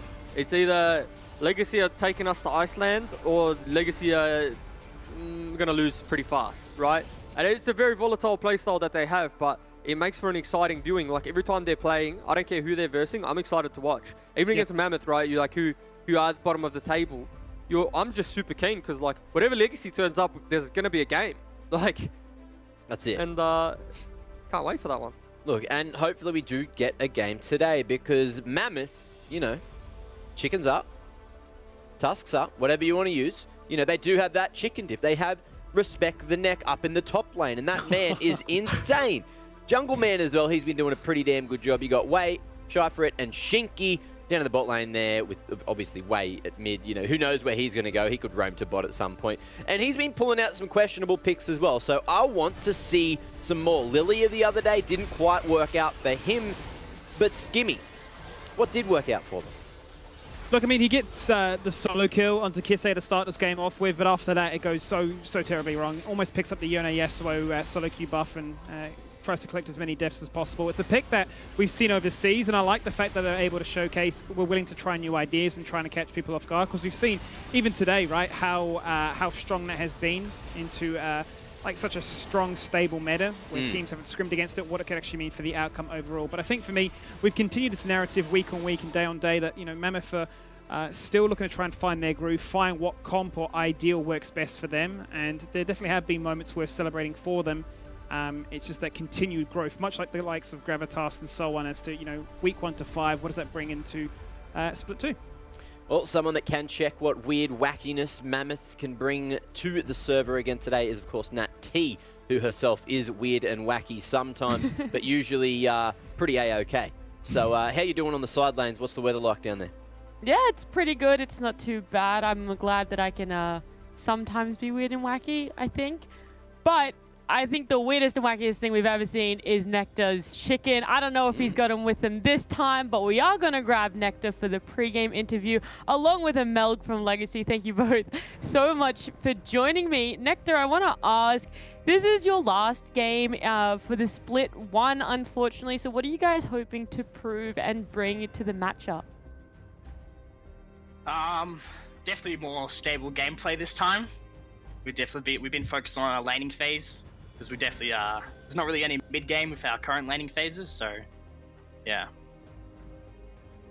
Are you guys going to be going back to the weirder and wackier picks and not stick too much to the meta? I'm not really sure. I feel like the draft kind of changes every week. No way, it's just like, oh, here's this champion, let's play it, and we're like, all right, we trust you. So yeah. Who knows? I love to hear it. Melg, how are you guys feeling? It's also going to be our last game that we see from you guys this split as well, but what are you hoping to prove and bring to the game? Hopefully just domination, honestly. I feel like at the end of the day, we're a stronger team than Mammoth. And so hopefully we'll be able to prove that. Are you guys also going to be looking for interesting picks as well, or are you just going to go in there hoping for the meta, hoping to just decimate? Some discussion. There's been some discussion about it. Not too sure yet, honestly, but yeah, we'll just have to see when the game comes around. I've been asking everyone, but Amelga, I have to know, is there a certain game or moment that's occurred in this split that just really sticks out to you as probably one of the best moments you've had? It's probably I think there was a fight against PGG the first time we played against them in the river, and that was a really hype moment for us, where I think we got a pretty good wombo combo. Yeah, and considering that PGG were definitely the overwhelming favorites for that game, it felt good. Losing didn't feel as good, but that is what it is. I mean, you got a good fight and you got a good moment from it. Nectar, what about you? What would you say has been your best game or moment that you've enjoyed? Well, best game is probably the one when we got against Gravitas. I think that game definitely was a major reason why we won. You know, definitely got a lot of big ultis multiple times, especially the one at Herald. So that one turned the tides that game. But yeah. That is going to be a moment you'll remember forever. But thank you both so much for joining me and for participating in Split 1, I guess. Good luck with the game, Sorry, and I'll one sec, see can I just one say of you at something? the end. Before I Yeah, leave, of course, I Amel. just want to say, it's been a rough split so far, but yeah, I've been having some trouble sleeping at night, so I did some renovations in my room. Oh yeah, see if I can't can wait. Get set up. Mhm. There we go. Yeah, and this has just been helping me a lot during the split, just to help our team improve. And yeah, I've already been seeing good results. So thank you, Tim. Yeah, that's a view no one will ever forget. But thank you both so much, and good luck again.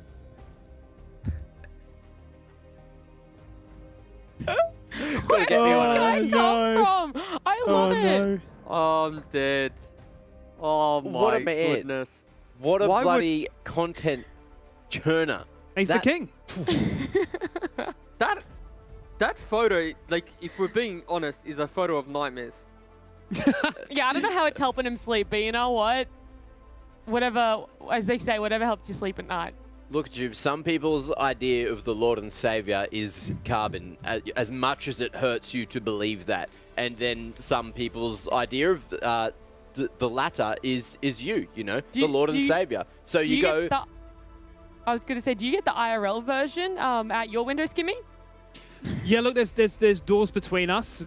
Sometimes I'll walk out there and I'll see him, practicing some, voodoo chant to get the boys to dub. Other times I see him in the DMs with Juves, popping off at each other and saying, "Oh, remember who won in playoffs?" I don't know, It's, That's literally our DMs, by the way. Not even kidding. It's that's just their conversation 101. It's just perma-flaming each other and then asking why we can't be nice friends to each other. And it's like, because of playoffs, or because of this season. It just can't amend the friendship that has just been through so many defeats and victories. It's gone too far.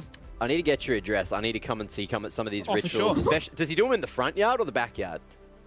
He gets it done in either yard, mate. He's just keen. Stubby in hand, we're punching on. Oh, what a bloke. What a man that guy is. Anyway, let's move forward. We've got predictions. Let's have a quick look at these before we jump into Champ Select. Which way is everyone gone? I am respecting the neck max on 100-0. Let's keep it 100. The GOAT is here to stay. Let's see if it can go all the way to Dalmatians. 101 would be a great way to end the groups of Split 1. And Jubes, looks like whatever you've done today, you've lost the 50 bomb. What's going on there? I haven't done anything. It's the teams I put faith in that have done the damage. Okay. Where's Rusty in all this, by the way? Can I get some clarification? Like, Rusty's the same as me. We're tied. I think. Oh, yeah. And we had the same predictions today, so. That's disappointing. I'm not going to listen. He's not here. Can't defend himself, so that's fine. Ooh. Good on your Rusty. Good What happens. about could we get a quick update on Elfish Guys as well? Because Nat and Elfish Guy also had a bit of a He's rivalry. 2 ahead of me. Oh. And we picked the same today, so. Yeah, I'm going to put it out there. I put it on Twitter, but I'll say it here. I did put in my predictions first, so anyone that was the same after me was definitely plagiarizing. Rusty and Elfish Guy. Okay, so it looks like they've done that on purpose just to stay ahead. Understand that. Picking up what you're putting down. I'm eating what you're cooking, drinking what you're making, all the good stuff. Now, look, before we get into the game, they said, Nectar said there could be some weird and wacky things coming out. And I'm just looking for predictions in terms of what you think Way's playing today, because I'm really hoping to see a repeat of the Ziggs, but I feel like he might go a different route, Skimmy. At this point, who knows what he'll play? He'll pretty much lock in anything mid and say, "I saw this happen in Korea or China. It's time to bring it out on stage." So I hope we don't see Lilia. Not that I haven't liked it. I find it actually quite exciting to see, champions that you may see in the jungle come into a laning situation. But I'd like to see him do something crazy once more. Continue that be on brand, probably more than anything, Mac. Okay, well, let's see which way Way sways as we do get into Champ Select. Final game of groups. Oh, it's been damn fun, and I guess, boys, we'll see you after the game. Well, it's been 5 weeks in the making, Juves, and we're finally at the end. It does feel like time has flown by, but it's going to be a banger nonetheless, right? Closing things out here with Mammoth and Legacy, 2 teams that love to punch on. It's what's really made fans enjoy this matchup in particular, because you know that they're going to be aggressive. You know that there's going to be a lot of action before the 15-minute mark, and we might expect to see it again with the fresh locked in. Now, imagine tuning into a broadcast from another region that you've never heard of before, or potentially never heard of. You don't know the slang, you don't know what they say, And then you just hear before the draft starts, they're going to punch on. They're going to get it And done. then Absolutely, then you just start to process, okay, what have I tuned into? Let me check the category. Let me check the category on Twitch that I'm in. I didn't know there was a boxing segment. But no, this is League of Legends, and the term punch on in the Oceanic region derives from having a good old skirmy, a good battle in the river.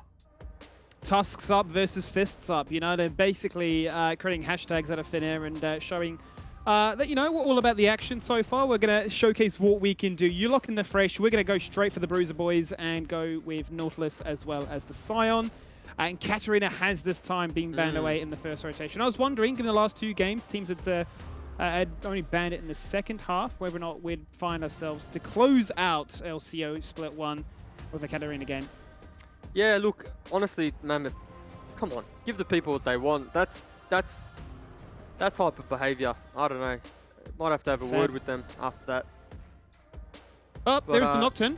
Nocturne draft, We've seen that can be flexed. We've seen Way player in the mid lane. We haven't seen him play in the jungle, I don't believe.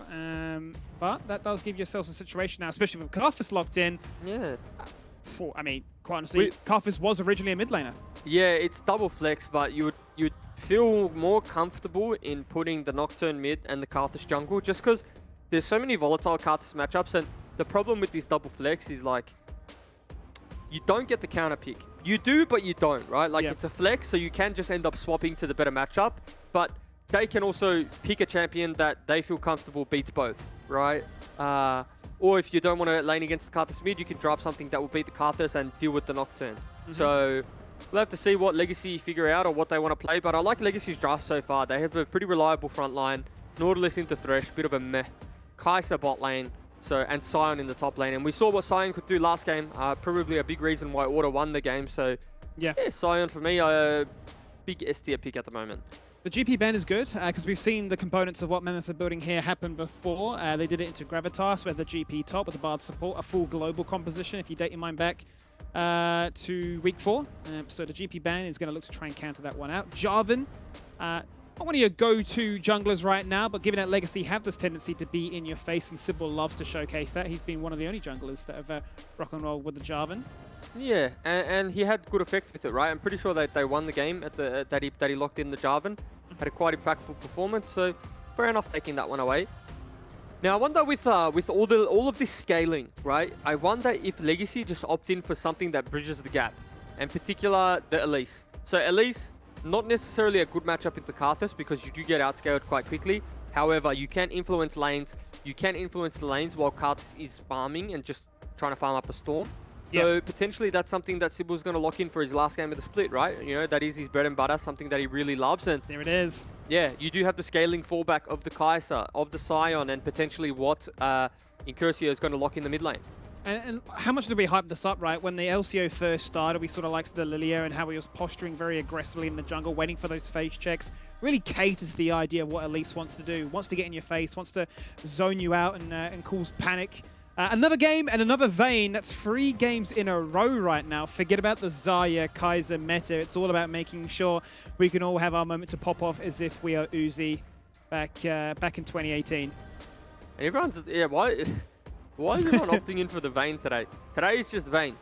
Like, we probably got the most Vayne picks in the in the world, to be honest, just purely based off today. And it's going to be a Nah locked in. A Mumu hover there. Shinky was trying to get us with that one, but nevertheless, here we are. And another Mumu hover, so, you know, Mumu probably flavor of the month. Maybe some buffs incoming. That's why teams are hovering that one. Nevertheless. Incursio ends it with a Zez. Perfect. Look, I don't mind it because even though you're up against a Nocturne mid, you do have the level 6 threat. You can just leave mid lane, find Karthus in the jungle, and there's no counterplay. You just get one shot. Yeah. Now, the saving grace for that is that Nocturne ultimate is global, so at the very least, you should be able to trade back. But the thing I want to keep my eyes on is how Sybil and Incursio work together to influence bot lane.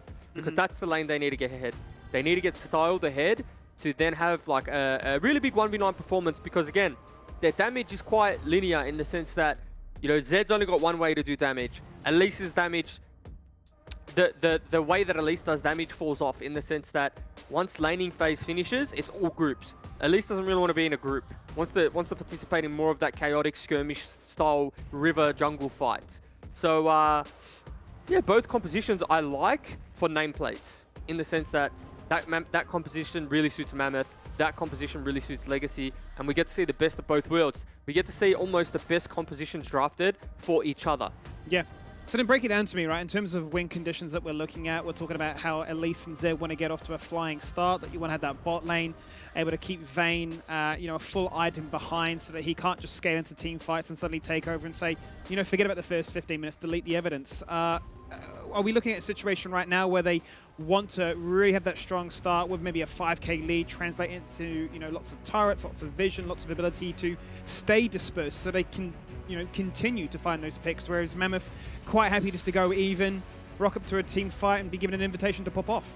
Yeah, hit the nail on the head. Mammoth are very, very, very, very happy to just hit level 6 and level 6 and beyond, right? They're happy to just nothing happens. Even level 11, if they had a neutral game at level 11, I'm pretty sure they'd be happy as well.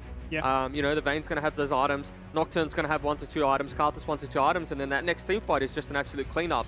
You have to feel that the pressure is on Legacy just that little bit more because, whilst you have the front line of a Scion, depending on the game state, depending on Vayne's state, if you will, that also means the Scion isn't going to be an object, right? If the Vayne's ahead, the Scion's just a walking health bar. So we'll have to wait and see if Legacy are able. And you know what's funny, Skimmy? We think back to the interview that we just watched on Legacy and the statements they were making around how they want to play the game, how they see themselves as players. I couldn't think of a more Legacy composition. 100%. I mean, how many times do we see at the start of the LCO they would find themselves up against some really good, strong opponents, challenging. Early game completely in their favor, but it's the mid game, the stumbles that happen there that would, ultimately be their downfall. And as for Mammoth as well, we've seen situations where they've been able to show up big time, but it's just the consistency. And that seems to be the biggest theme between these two teams as to where they're at right now. It has been that consistency. And, we talk about top side of the bracket, especially the teams that find themselves in the playoffs, how close that gap is. But I'm very curious also down at the bottom half of the ladder as well, exactly what that gap looks like in terms of skill ceiling as to, where we might see these teams with time, practice, and experience grow into.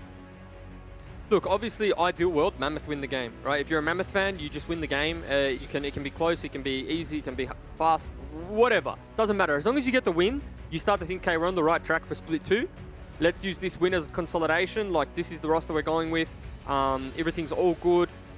We've learned a lot, but I think it is a very big game for Mammoth in that sense, right? They need to, they would want to show that they're at least competing with Legacy, or maybe next Split they're going to sneak into that last playoff spot. So I think there is a little bit on the line, even though, statistically or standings-wise there isn't. And that's the cocoon start for Sybil, so his jungle clear is going to be quite painful. Might have to get a leash from the bot lane now. Looks like it might be the case. And as we get ourselves in for the final game of the regular split, we do have a final coaching interview with the coach of Legacy in series. Welcome back. Thank you, Skimmy. I want to start off first of all and say, been a really exciting team to watch. We've seen from our time talking on the air how it's been integrating players from a solo queue environment, giving them their comfort champions, and at times it's looked a little bit questionable. We've wondered, what's the big 5-head tech behind this one? But are you happy, 5 weeks on now, coming to the end, are you happy with the progress made? Yeah, I am pretty happy with the progress made, honestly. I think that the split break will be much needed for us, especially in regards to developing a competitive champion pool. As you so aptly pointed out, a lot of times we're pigeonholed into doing just different things. Is one way to put it, based on the fact that people have had really not that much time to come in and practice, and then the split is so short and condensed. So yeah, we've had to adapt, obviously, for better or for worse. Sometimes it does look good, and like you said, we get really good early leads, and other times we just get melted. And maintaining some kind of consistency there will go a long way for us.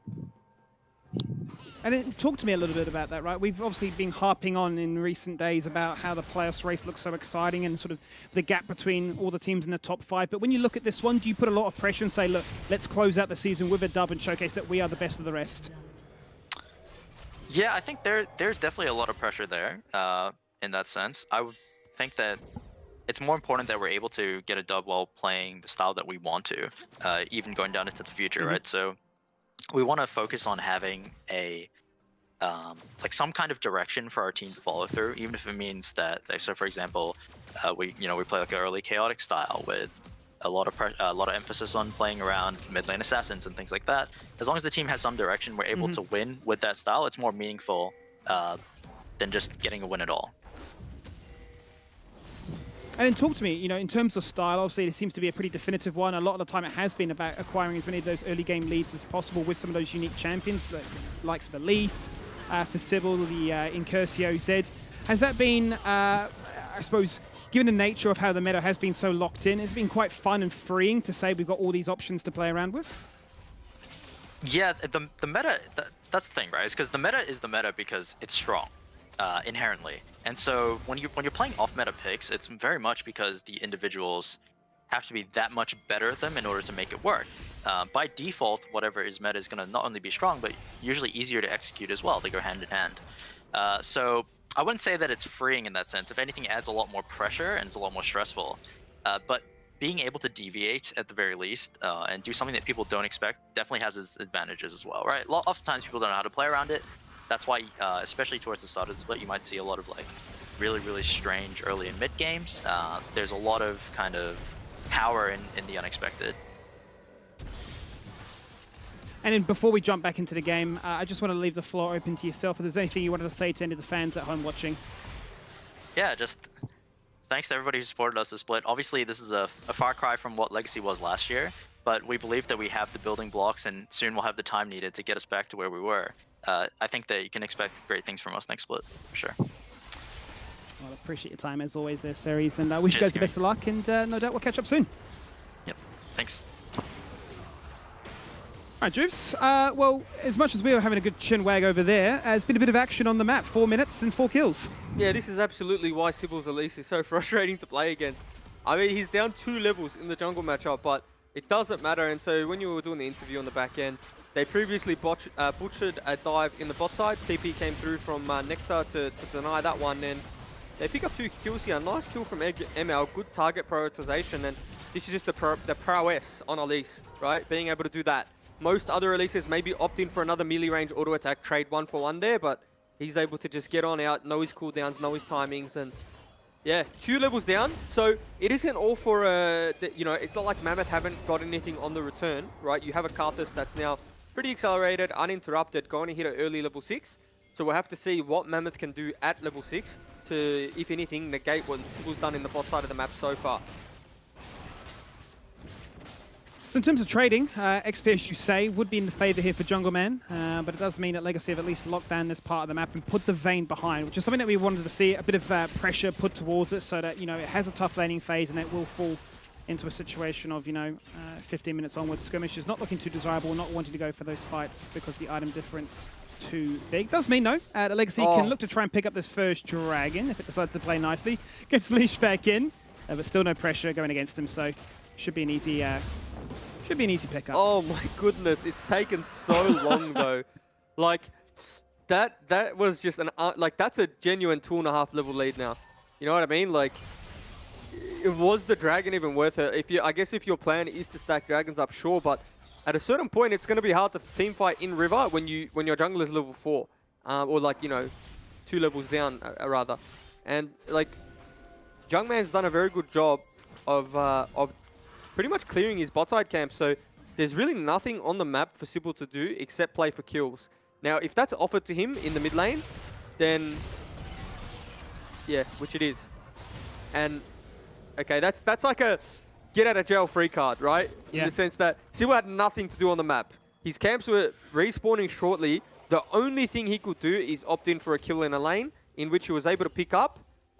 So Wei's now at a very big deficit, and Incursio is going to be quite a scary man. And it's so crazy to me, as you say, right? The fact that Jungle Man knows exactly what his opposition is trying to do, farm these waves, farm these ganks and be aggressive on the Elise because he needs to, find that, big lead to start this game off with. The fact that he's able to be bailed out in mid lane gives the kill across to Zed. Also worth noting, Juves, quickly, that it is a Karthus with no flash. He's running Exhaust. Exhaust, yeah. I don't mind that. I don't mind that in volatile matchups and assassin matchups in the mid lane. If you can get away without having the flash saw. I do think Karthuses run into the problem sometimes of like, it's very easy to fall into the trap of this is what my champion must do to win, therefore this is all I'm doing. And what I mean by that is you're playing Karthus, and putting jungle on cooldown is extremely important, right? No denying that. And Elise might be caught if Nocturne wants to pull the trigger. They know she has no flash. They opt out. Incursio though. He's hunting, isn't he? He's definitely looking to say, don't just be free running into our jungle. It is still a 2-level gap between the junglers, but it is now a Melg that goes diving and just soaks up the turret. It looked to me as if they're trying to find more after getting a plate, but Shyfrip, you know, absorbs the ignite and stays alive. Yeah, as we'll touch on bot lane in a second, but Jungman doesn't have much mana. Unless he dies here, I might not be able to participate in the fight, but doesn't look like it's going to be a contest coming out. The thing I wanted to say was, like, Jungman, nothing in this game so far is his fault, right? In terms of mid lane dying. However, I would like to see him start to participate. Start to pop your head into a lane, look for a lane gank. You have a Thresh, you have a lot of CC to set up ganks. Put a wall down, start getting active. Because, you know, with the current trajectory of the game, if Sybil is going to be able to get a few more kills like this, it's going to be quite tough, you know, come mid-game. So, just want to see some presence from him. Again, he is the Karthus, does need to put camps on cooldown. Yeah. But just let people know you're there. Let them know that you're a Karthus, but you're not afraid to say g'day and put yourself up for a skirmish. And it does feel like such a weird complex to have, right? The fact that Sybil is ganking on repeat, you can see it from his scoreline so far, but lagging behind in the camp clear as a result, where Jungman's like, well, I'll just continue to farm and try and win this game on my own. But it is meaning that Legacy are playing very aggressive, knowing they're at no risk of a gank. Yeah, and that's what they're doing, right? Like, you know, Mammoth bot lane got a kill in the 2v2 there. ML under tower, misplay, outplay, whatever you want to label it, but they still up CS in the bot side, right? And they're playing under tower. So just give them another dynamic to think about, because at the moment, all they're thinking about is laning and outplaying their opponent. Whereas on the other side of that, Mammoth are just playing safe. They're like, all right, well, we got to let waves come under tower because this Elise is an absolute madman. Madman down 30 CS at the moment, but we'll have to see what that actually translates into as we hit the 10-minute mark. He's gone for the Predator, and the Sork boots are there to rock and roll with. Still has the Herald, so that has been the trade of farm for ganks that result in objectives. And it is going to be that trading of power, which will ultimately be in question as we start to see those first skirmishes come underway. Top side, nothing too exciting there. Pretty much even between the two of them, with Nectar farming up the grasp and Winter trying to be as much of a nuisance as possible with the Icy Touch. But as for bot lane, I suppose as much as you talk about how Sybil bailed out in the mid lane with Incursio, Shyfrip getting that kill, taking down a Melg, had a situation to play around with too. That's better. That's better from Jungman, right? Bit of presence, like sitting behind his mid laner this time, able to deny that gank, because I'm fairly certain if Jungman didn't show Envision there, Sybil might look for the dive there. But Herald goes down. Don't mind the Herald mid there. You want all the gold onto the Zed. The Zed is something that needs to snowball. Now this is the problem, right? When you get priority like they did in the mid lane, your bot lane then comes under threat, right? So Shyfrip and Chinky need to decide, like, what are they going to do here? Do they stand the tower? And there's going to be an all-in here. It's looking like it, but Jungman continues to hover mid side, offering protection to the Nocturne. Between the double globals, making sure that if he does go for the all-in, they can turn the switch off. Your screen goes dark. You have no idea if you're winning that fight or not. But what's worth noting, Jubes, is that second dragon is here again, and because Legacy are the ones being proactive, it's them that get to deploy to it first. I almost feel like this is a dragon you don't need to give. Like, they could fight this if they knew it was happening. I don't think they were aware, though, right? Like, Incursio was chunked out under tower. Wei has priority. You have the Nocturne ultimate to cheat tempo. The Karthus ultimate can come down too. I definitely think that's a window gone missing. And again, like I said, sometimes you can fall in the trap of thinking that you're scaling, right? But because you're scaling doesn't mean you can't take fights. You look at itemization, right? It's only 300 lead. That's a dagger. That's not going to win you a skirmish, right? And if it does, then, oh well, you know, next split. But save it to another moment. I mean, you talked about it in the pre-game going into this one, right? You know, keeping this game even as close as you can. Come 6, even come 11. You know, we're starting to hit those later stages. Level 9 now found here for Wei's Nocturne. That gold lead isn't huge, and I suppose to, you know, play your point, if it wasn't then, looking to try and keep this gold lead locked in place before that next fight. Yeah, and I mean, they've done a good job in stabilizing, right? Sybil started hot, you know, got the few kills early, and then he's kind of pivoted into more of like the farming. It's like, hey guys, you know, I am down 2 levels. I've got to make sure this doesn't get out of hand. And so the game has stabilized. It has slowed down a little bit. Even the Roof Turret in itself stabilized the game. You know, maybe that we thought with the Elise, 1 kill turns into a turret. However, Mammoth are probably happy with game state, all things considered. The dangerous thing is this mid lane getting out of hand because Wei might be in trouble. Looking for the all-in. Here's the repel to start things off with, waiting for the cocoon to connect. Spellshoot went at it preemptively. They baited out. It doesn't seem to matter. The ultimate, it was overkill, quite honestly, there, Jubes, but the 2v1 collapse is enough to ensure that he falls down. And also, this is the final turret play going over to Zed. In all honesty, might be the tower, depending on what Thresh can do. Nice trade here from Winterer. Definitely promoting this idea, aren't they, of having priority in all 3 lanes, make it very difficult for jungle. Man, we've yet to see the ultimate, the Requiem, be used. Yeah. I suppose there's 2 different angles you'd look at predominantly, right? The lane gank with the death wall, or the ultimate to say that, hey, you're winning a trade. I'll add this into the mix.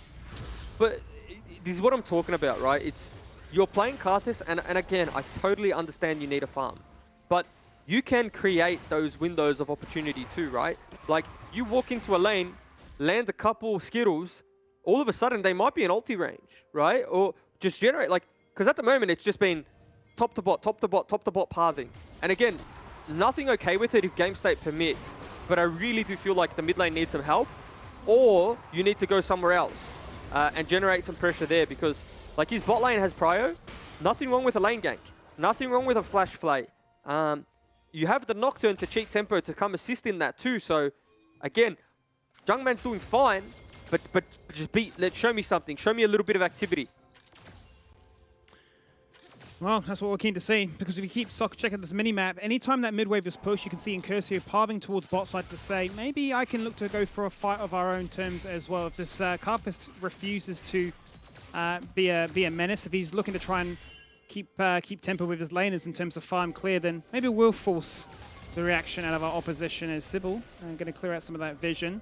Knowing that the wave is crashing, maybe looking to try and revisit. Incursio once again down here. Preemptive Lantern to disengage away. It would be a 4v2, but this will zone him away to get as much damage done to this first turret. Here we go, another one. Here we do go. And Mel's going to take the world and more. Ah, there's a good stopwatch. She might come out just the Requiem props. It doesn't matter. But then the turret shot afterwards. It's Nectar that secures the kill. It's a 1-for-1 so far.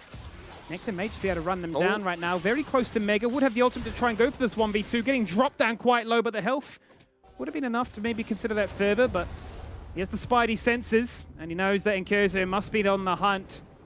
It's the paranoia, but they're ganking topside rather than bot. So a cross-map play happening here, Jukes. And Jungleman trying to run him down with a double buff. The wall was out there. Hitting the sidestep, taking the aggro, and it eventually does fall on down. Yeah, I mean, but I don't know if that's worth, in the sense that look what you're losing bot side of the map now. I mean, also Sion traded. I mean, Wei's just not having a good game, and we don't know what happened. I'm not sure how he fell down on top side of the map, but he didn't. You lose turret, you lose farm, you lose another kill, and it's just playing the wrong game, playing on the wrong side of the map, using your resources in the wrong lane, because being completely honest, Shyfred and Shinky, they haven't done a bad job, right? In terms of a couple times now, they've traded kills onto ML and Styled, or at least 1 kill onto ML, and they've done enough to stall time, but the Nocturne's not down there with the ultimate. The Karthus is on the other side of the map doing the Herald, and you have to say that it's kind of just like everyone's fighting their own battles, and it's never Mammoth fighting their battle together, in the early game at least. Yeah. It feels, and I suppose maybe fitting to the nature of this development squad, right? That they have, come into their first rookie split. A lot of them have that solo queue experience. That starts off, first of all, with Mel just not caring about his own life bar, just jumps in, says, I'll soak it up as long as you guys can get the kills. Yeah. Shyfred probably took a little bit too much damage there. You know, if you ask him again, maybe he plays this one a little bit better, but here, good TP coming on through from Nectar, but I mean, Wei used his teleport, I believe, to get back to mid lane. Then he started walking topside to make up for the teleport, right? Like, he's just going to eat top farm. But you have to say that's a mistake. Could have walked down to the bot side, assisted into the play that was then the teleport, because you probably pick up 2 more kills there if you're being honest. Then they just don't know what to do here. Do you want to leave tower, stay under tower, and one leaves, one stays under, and then Nectar ultimately falls down. probably does a little bit more damage than I expected to, but I think Incursio is at that point of almost no return, right? It just shows you how fit he is. Yeah. He's just so insanely strong, up by 40 CS, 3 kills to his name, all those turret plates injected into him as well. Still yet to know how Wei died, only I suppose we can imagine is that the afterclone of Winter just ran him down. But it's just, you know, cross-map plays that, I mean, you're one to always advocate about it. Cross-map plays, but, you know, always trying to find advantages in your own favor. Yeah, exactly. Oh, here we go. Okay. Here we go, Fake Curcio, going for the 1v3, juking out a few ultimates, hits the exhaust, okay, fancy feat, oh no, 2 turret shots, and gift wraps that kill across the jungle, man. That's huge, by the way. That's a huge kill, but again, cross map, no respect. They just don't care. It's all on like Donkey Kong, showcasing what they can do. He's mega, he's already popped the ultimate, he's not going to try and buy as much time for this Requiem to land. It's Mark, ah, no. Sybil, so deceptively strong, survives that one. Yeah, Jungman, though, like, the way I look at those ultimates, right, the Karthus ult trying to assist is, he's still got the Dark Harvest proc, okay? Like, you know, worst case scenario, whatever, makes him a little bit stronger. But again, just a little bit of a lack of discipline, right? Cross-map play being made on one side, really good pick up the shutdown onto Zed. But, you know, for all the hard work that was done bot side, we just traded it back with Nectar giving a kill over, so... Need to have a little more discipline, I guess.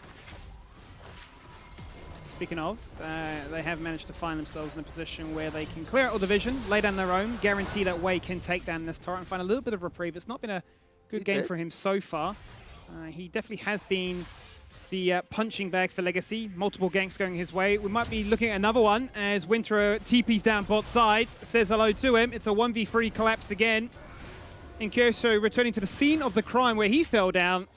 But he wants to be the one laying down the law this time. The flash goes away. Lots of mobility here for Legacy. And Sybil hit quite low as a result. He's already used that flash. There it is. Here we go. And is the paranoia going to find its mark right now? He's jumped in. Big shields as a result. That's huge. And it's going to be a 1-for-1 so far. Incursio once again the recipient of that exhaust, proving to really try and lay down his pressure. He finds himself a double. He's looking for the triple. There it is. And now can he get himself the clean quadra kill? Is this literally Incursio's game to play? Oh no. He falls down to Empowered Flay. And Shinky is the Dream Breaker. Yeah, that was a little bit of a fake Curcio moment, right? The one that we talk about. And they managed to pick up the inhibitor in mid lane too, an inhibitor turret. Probably a good thing that they didn't pick up the actual inhibitor because, you know, pretty neutral game, pretty even game. Not much to play for at the moment. So... don't want to give away that gold, but here's the replay again. It's just what, like, it's almost like a game plan, right? They're just consistently attacking Wei, and sometimes you just got to cut your losses. You know, Wei's potentially going to fall down here. The Lantern does end up saving him, and enough is enough, right? Like, you're okay with the game state. You're not too far behind. You're not too big of a deficit. He survives, and they ultimately opt in for the fight here. They opt in for the secondary engage, and I mean, those shields that came through were quite crazy. But watch Shyfred on the back end here. Maybe gets a little bit too carried away. Gets Zed ulted, keeps walking forward. Nice exhaust, but when you have a Zed ult spinning around on your head, you can't just walk past with the exhaust on, right? Like, you have to address one problem at a time. So just probably misplayed a little bit on a micro level. But Legacy in a very good position now. Certainly on a pretty good position. In terms of gold leads, we talked about it about 10 minutes ago, I'd say, about how close it was. 1k in favor here for Legacy. They're going to look to try and force that fight once again at the 21-minute mark. Wei just jumps into the fight, looking to try and congratulate the rest of his team in a team fight win. They're going to start off with that win as they find Nectar getting the kill, but it is Incursio once again. It's so ridiculously strong, so much lethality, and just ripping through the ranks here of Mammoth. But it looks like their team are losing so far as Winter's set to the afterlife. 2 members low, Wei and Jungle Man somehow surviving. Shinky being the punching bag here for the aftermath of it all. And Emelg, ever the man to flirt with danger, is forced to back away as well. So a Mammoth fight that they start on their terms, and they do convincingly win. Yeah, they're just, the Karthus just turbo 1v9 there. Just landing Skittle after Skittle, fighting on his Defile, has the Leandries, and they're just not able to do anything, and they lose Soul there. I mean, they lose Soul Point, rather, right? Like, you know, they set up properly there. They don't get caught on the mid-wave, and this was a good pull of the trigger. And this is what Mammoth's comp does, and they should have been doing this a lot earlier into the game. This time they picked the right target. Wei doesn't fall down somehow. He's able to just get out of that one. And ultimately, you're playing that fight without an AD carry. And then watch Karthus here. Just uninterrupted on the back end. Sure, he gets Z ulted. The exhaust is really good though. Doesn't die down to it, and just doing so much damage on the back end.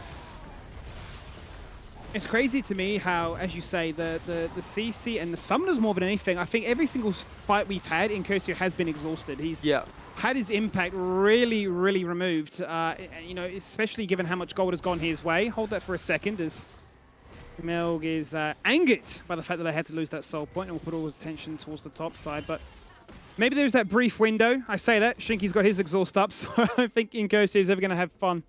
Well, that's why Assassins kind of fell out of meta too, right? Is because they did buff exhaust, and then everyone started taking exhaust, and now everyone does take exhaust, and so Sybil hits the light switch. Everything goes dark. He's fleeing. He's up in the air. He's not having any fun up there. He's going to fall on down. It's another shutdown, and a rare moment for Wei to show up here and showcase, stop bullying me. I want to be the one, and he certainly has been in these last two fights. Yeah, and this is the well, I might hold that. Wow. That's a big amount of damage. I don't think the Void Seeker connected, so the Killer Instinct can't be used here from Styles. He has red buffs, so can output a ton of damage. Scheifert actually takes it in Curcio first of all. Winterer. It's the knock up, but Scheifert untouched, and this is exactly what Vayne's thrive in, taking 1v1s all over the show. There's the double kill. Another kill off the back foot of it. Scheifert still with the ultimate running, goes for the 1v1 between the two AD carries. The shield is there. The mitigation is enough. Star managed to take him out and break up the party that Mammoth were trying to put together, and just like that, Jubes, the gold lead is dead even at 24 minutes. Yeah, dead even, and it's just coming down to team fight execution. The problem there was Legacy weren't able to kite that fight away from the Karthus Corp, so a little bit of a wasted Z ultimate. If we get the replay, you'll see Z ulted a dead target, right? Karthus ultimately ended up falling down, so the Deathmark didn't get a big pop of damage, and I think that's what really ended up costing them there. So again, really good team fight from Mammoth, and we're starting to see them use their composition, and we're starting to see the eagerness and over-aggressive nature of Legacy, right? They're really just forcing fights or getting caught being aggressive and not respecting. Like, look at the three members. Sion, Kai'Sa, and Nautilus are all on mid-wave, and Curcio and Sybil are just getting caught on top side. Now here's where we see the wasted Z ultimate that I think really just pivots the fight in the favor of Mammoth, because initially that's a really good bit of damage, but then Karthus goes down, and so the Deathmark doesn't really do anything. And then it's just pretty much clinical from here. Style can't hit. He's not able to hit anything, right? He's just, look, he's just running away, can't hit, team's dead. And he's really lucky that they traded out on Trifrid here, because that's probably a Baron that goes down if he's still alive. It's what you want to see from this composition. Maybe 10 minutes ago, looking to try and contest. Again. Back to back, to do it on repeat. The double ultimate looking to try and be as clutch as it can be. Nice stopwatch there.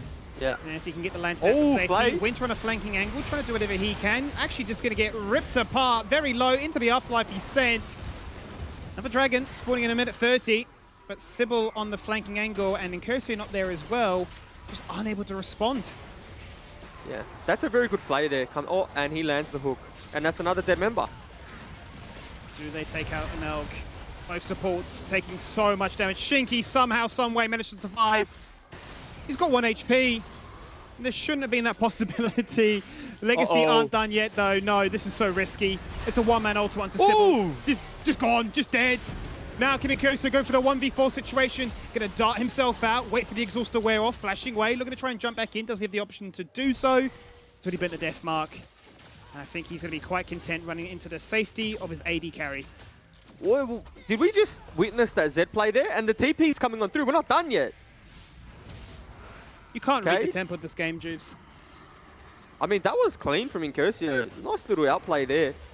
There's a reason we call him Fake Curcio, because he's either Faker or he's Faker. A fake Curcio. Yeah. Oh, yeah, that's a good one, actually. There you go. That's why you're the brains, and I'm the... I had to help you out there, mate. I knew what you were getting at. Yeah. I was along for the ride with you. You did. I let you in the passenger seat, and then you took the wheel. Shotgun. I mean, Dragon is going to be the real pivot here, because this Mountain Drake, and so we see here, nice little disengage, and this is better. Mammoth are actually together and playing pairs, right? And they're able to disengage this. Look at the flay. Oh, no, we got eyes elsewhere. So, Winterer just melts, by the way. Like, that's a Scion that's melting. And then Curcio really does save the day. See, There's a Baron dance going on, Dragon dance going on the back end. Forget the highlights, let's make some more, is what these two teams are saying, as that next Dragon has spawned, and Legacy this time find themselves in a position to play on. Note that Wei is crashing that mid wave, as the ultimate again. Hook does not connect, Dragon getting lower. This looks like soul point for Legacy now. What can they do with it? Is a Mountain Souls, there's a big shield to play around with. Winter once again, 1v5 falls on down. Wow. What can Incursio do? Lights out, he doesn't even get to use the death mark. Requiem, will that make its punch? I'm not too sure, but Stolder's low. Stolder's golden. Stolder's hoping for a dream. The 280 carries trying to survive. But they both fall on down. It's like Romeo and Juliet here, Jubes. It's a love affair between two carries. Here we go. And then it all ends with a Nautilus hook. What a team fight. I mean, Incursio didn't even get his death mark off. He had the range to ulti the Vayne, I believe. But then Vayne tumbled into Invis, and then he was out of range when Vayne reappeared. So it's actually just a really well-played team fight from both ends. And this is how close the game is. I mean, that's with the Mountain Soul Skimmy. So, you know, it's one of those games where we'll just watch the replay here. So the hook misses. The channel from Sion misses. Goes onto Thresh. And watching Curcio just go to work. Then it's well played from Tri-Fruit, right? Tumbles there. Gets just out of Z ult range, and then Style probably gets a little bit baited because he thinks Incursio is still alive. The ult's coming through. Double Zhonya's, Romeo and Juliet.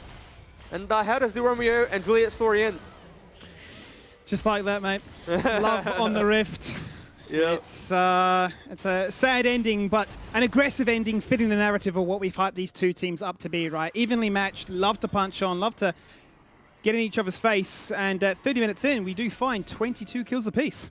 You know, with a composition that relies heavily on burst, this Mountain Drake actually has some pretty high value in this game, especially with a Scion and a Nautilus as well. So, yeah. Oh, okay, he's out. Guardian popped. But, Skimmy, in a game that's this close, right, where there's not really a big gold deficit, sometimes the Soul Dragon, when it's not like an Ocean or an Infernal that really, really helps you in the next team fight, it's quite dangerous. Because now you're putting Elder Drake on the table, and all it takes is one proper execution either side to get that Elder Dragon and potentially just win the game.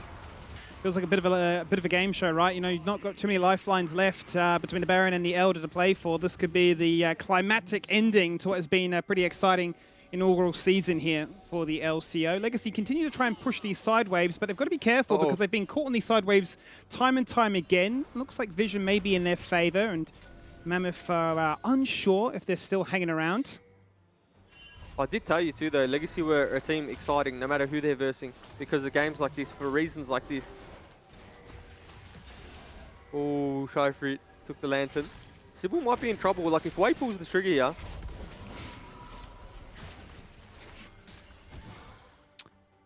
So do they know Incursio's there? They do. They know he's on Vision. Just a Vision game, Vision denial game right now, and I don't think this is the play.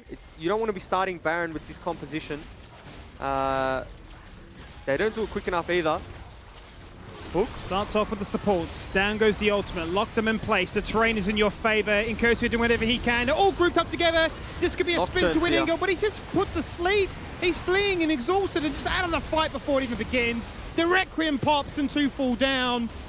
And now Mammoth are looking to run for their hills and live and hold on for their lives. But Wei soaking up everything and more, and it's Styled, who quietly has got himself 80 CS over his counterpart, with Uptime able to showcase what that actually means. But it's still a 3 for 3. Like, Incursio dies again, so Wei's done a very good job keeping Incursio on lockdown, right? You know, he's always got the tether on him, so when Incursio pops out of Deathmark, he's instantly feared, and he's not able to follow up with much damage. So again, it's like a best case scenario fight for Mammoth because it's a pure front to back, right? Incursio is not on a flank, he doesn't have backline access. He's able to flash forward and get onto Jungman, but the reality is, right, with the Karthus, you're still able to participate in the team fight when you're dead. They do a decent job in kiting off, but maybe Incursio's ultimate's better used on the Vayne. Better used on a target that he's actually going to be able to kill and take out of the fight. Right, maybe even the Nara at this point, but the Deadman's Plate does make him a little more tanky, but Style just plays to his limits extremely well here. You have to be, you know, pretty confident and pretty comfortable on your champion to turn a team fight around like that, and Style and Sybil really putting in work there. Really trying to keep this as close as possible. And it really has been what we're at, right? You know, we talk about the scoreline. There is no joke. The gold lead is basically dead even. Forget about those small margins between them. This is all coming down to who can manipulate vision better, who has the better comprehension of how to play to that situation. Quite honestly, Jubes, with a minute on the cards before the Zelda, who can claim those game-changing buffs? Well, it's going to be an Elder flip. And it'll also be down to, like, some teams value giving over Elder, not value, right? But they take the trade. They take the lesser evil. They say, okay, you have Elder, we'll have Baron, we'll try wave clear. So it'll be interesting to see if a team opts in for that trade. And sometimes, like I said, they just feel that they can't contest the Elder Drake. But Legacy, they said, you know what, we don't care about vision on the Elder Drake, we'll start the Baron again. Worth noting, both exhausts are down, so whether or not they've been tracking that, Incursio might be able to have a field day. They have not responded quick enough. That Baron is for sure gone, and now it is acquired to their hands. 2 buffs to play with. The same fight starting off once again. And Koso opens up and removes the Vayne like you wanted to see. Stull gets in on the action, but they turn it around with a Carter's kill. There's the double kill. Remove the bot lane of Mammoth and let Faker do what Faker does best. 13 kills to his name, a triple kill. Give him the pentakill. Can we find it? It might not be the case, as it's just going to be a battle between both of the star carries on Legacy. And they will now, with the Baron buff, play around those respawn timers. That might be game skimmy. They got Baron buff, 25 minutes, that'd be a bit excessive. 25-second death timers. It's always a feel bad moment when the Elder Drake's up, you've done all the work to get there, and potentially you win the game without it. But they won't be complaining. They get the win. Are they able to end? 10 seconds now on the Vayne. Plenty of damage between these three. A lot of attack damage more than anything to shred through these structures to put themselves into a situation like that. As the LCO comes to a close, Legacy will get themselves one final victory and end the split 4-10. I'll tell you what, I'd love to see a damage statistic after that game because it's not normal for a Zed, or traditionally Zeds don't top the charts, but he was doing so much AoE damage in those team fights, and honestly a little bit surprising. Didn't think the Zed would prove to be this valuable. However, they did a very good job in snowballing and getting him ahead. And Mac, what do you think about that one, mate? Mate, that was certainly something. And can I just say, today has to have been the most entertaining day we've seen in the LCO so far. So it was a beautiful day to round things off. But that game in particular, my Fakerzio, not only with the first blood, but he's finishing strong as well. You know, it's just a bloody long old battle. And it looked like Mammoth did everything correct until the end when they went into that final team fight. You know, Baron was gone, Legacy finally secured it, and then they're running in, but it looked like they had no idea what they were doing, and it was the only time in the game it looked like that as well. So you can see that Mammoth have just gone like from a 0 to hero team. They're almost taken down Legacy, another development team really putting their foot down and showing that they can be spectacular. I was hoping that this game would go for another 10 minutes, honestly. And look, when you said there was 25-minute respawn timers, Jubes, I was like, well, geez, are we that deep in the game already? Nah, I mean, it was just a really good game in the sense that, like, I think it's what every fan wants when they watch a League of Legends game, you know? It's sometimes not the prettiest, but it's the most exciting, you know? It's just team fight after team fight, mechanics max, like, Incursio doing work in the back line. Look at Shyfree just starting around those teams. They're playing rugby, mate. It's a scrum. Yeah. Headbutting one another and saying who can come out on top. It's just run straight. Run straight, and we'll see. You know what I mean? Both teams team fighting with compositions that, well, you know, from Legacy's perspective, they're actually team fighting with a composition that they probably don't want to be team fighting with, right? When you look at Elise and Zed, 31 minutes into the game, but they just made it work. I mean, the front-to-back positioning was just really, really clean here from Legacy, and it was a sight to see. But you know, if you're a Mammoth fan, you got to watch this game back and think, okay, like a lot better. You know, what we've been working on is definitely paying off and definitely showing in these games. Now, can we carry this on? I hope they can, honestly. Like, that was so good to watch, you know, Split 2 coming up. And it's really high hopes both for Mammoth and for Gravitas.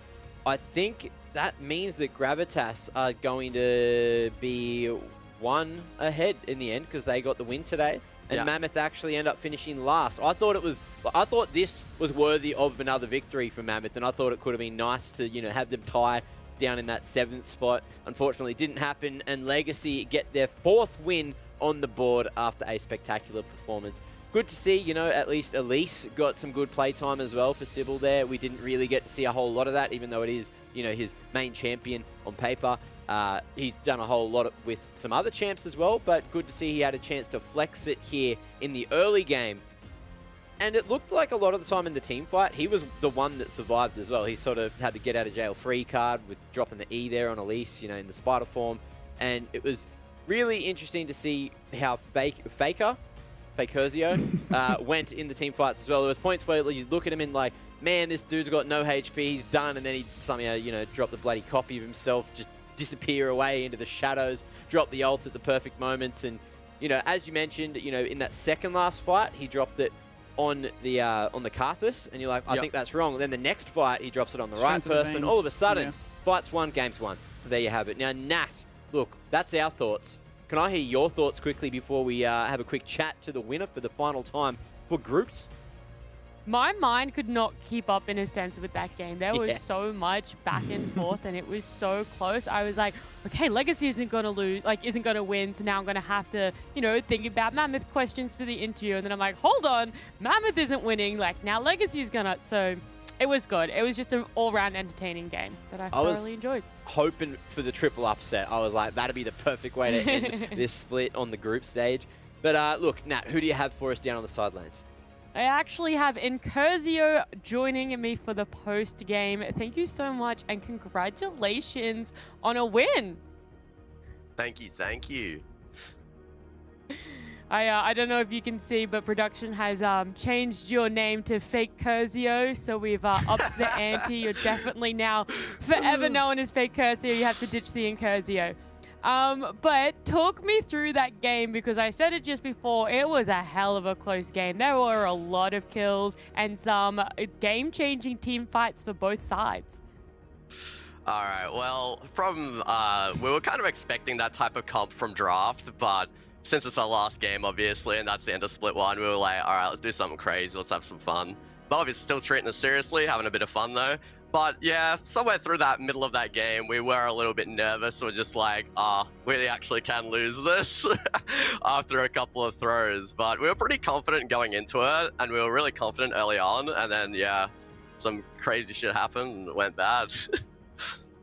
What do you think was the main factor to why you guys weren't absolutely dominating that game? Where were you guys throwing and going wrong? There's a lot of reasons, I think, but I think we didn't have a lot of practice going into that, because obviously we were doing a bit of a random comp because it's the last game, but I think, yeah, just a bit of lack of practice with that type of comp that we had, but also we're playing we're playing Elise Zed, and that's really... anything can happen, so we definitely did a little bit of iffy throws, and those are the main things that made it go bad, in my opinion. Yeah, right. Anything it could have gone, but you're lucky enough that it went in your favor. There is one specific play. I would love to know the communications that was going on in the team and the thoughts going through your heads. It was the dragon fight where the only person left alive was a Melg, and I want to know what the team was doing during it. Is that when everyone was just randomly dying? Yeah, okay, I'll tell you exactly when. Oh yes, guys! Oh no! Oh yes! Oh no! Straight up, when we were just about to die or about to kill someone, we're just oh, what's going on? It's a roller coaster. Yeah, it was a bit of a roller coaster, wasn't it? It was. I feel like that's exactly how we were. I'm like, oh, they're living, now they're dying. But Incurzio, thank you so much for joining me. Thank you for playing such an entertaining game tonight. And congratulations again on the win. Thank you, I appreciate it. Looking forward to seeing you again. All right. See ya.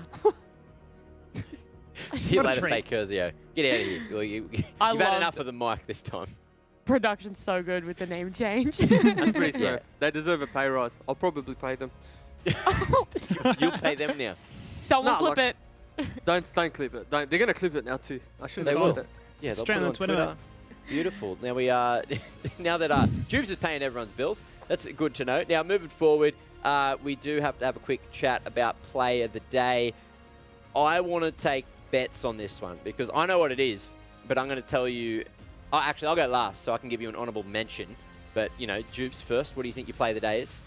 It might be Only's flash into the wall on Udia. Okay. If it's not that one, then it's got to be one of the Z plays. There's too many. Like, it's got to be fake Curtio somewhere along the lines. And if it's not, then what are we doing? What are we really doing? What are we really doing? All right. Well, Skimmy, what about your thoughts? What do you think play of the day is? I think it might be Puma getting a triple kill on Vayne, just running everybody down. Yeah, I quite like that Puma play. The OG from 2020 as a Vayne player, and he's just he's making it meta now. Everybody wants a bit of it. Okay. What about you, Nat? Any plays of the day? This is why I don't like going last. They always say everything that I'm gonna say before I get to say it. I was gonna say the only flash, and I was like, it has to be something. There were so many aces in the last game we just saw. There's potentially that. Then obviously the triple kill with Puma, or it could just be the Amumu. I mean, that decoy absolutely stomped in lane. That's all I'm gonna say with the Amumu.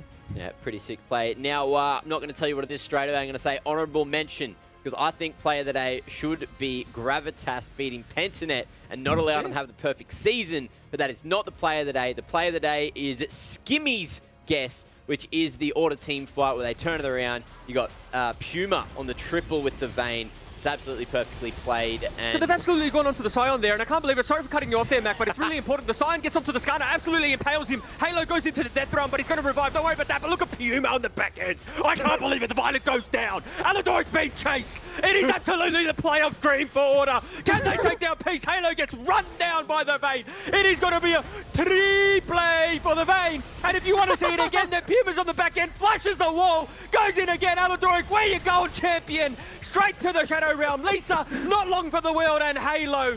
I can see you, Halo, Halo. He's absolutely dead.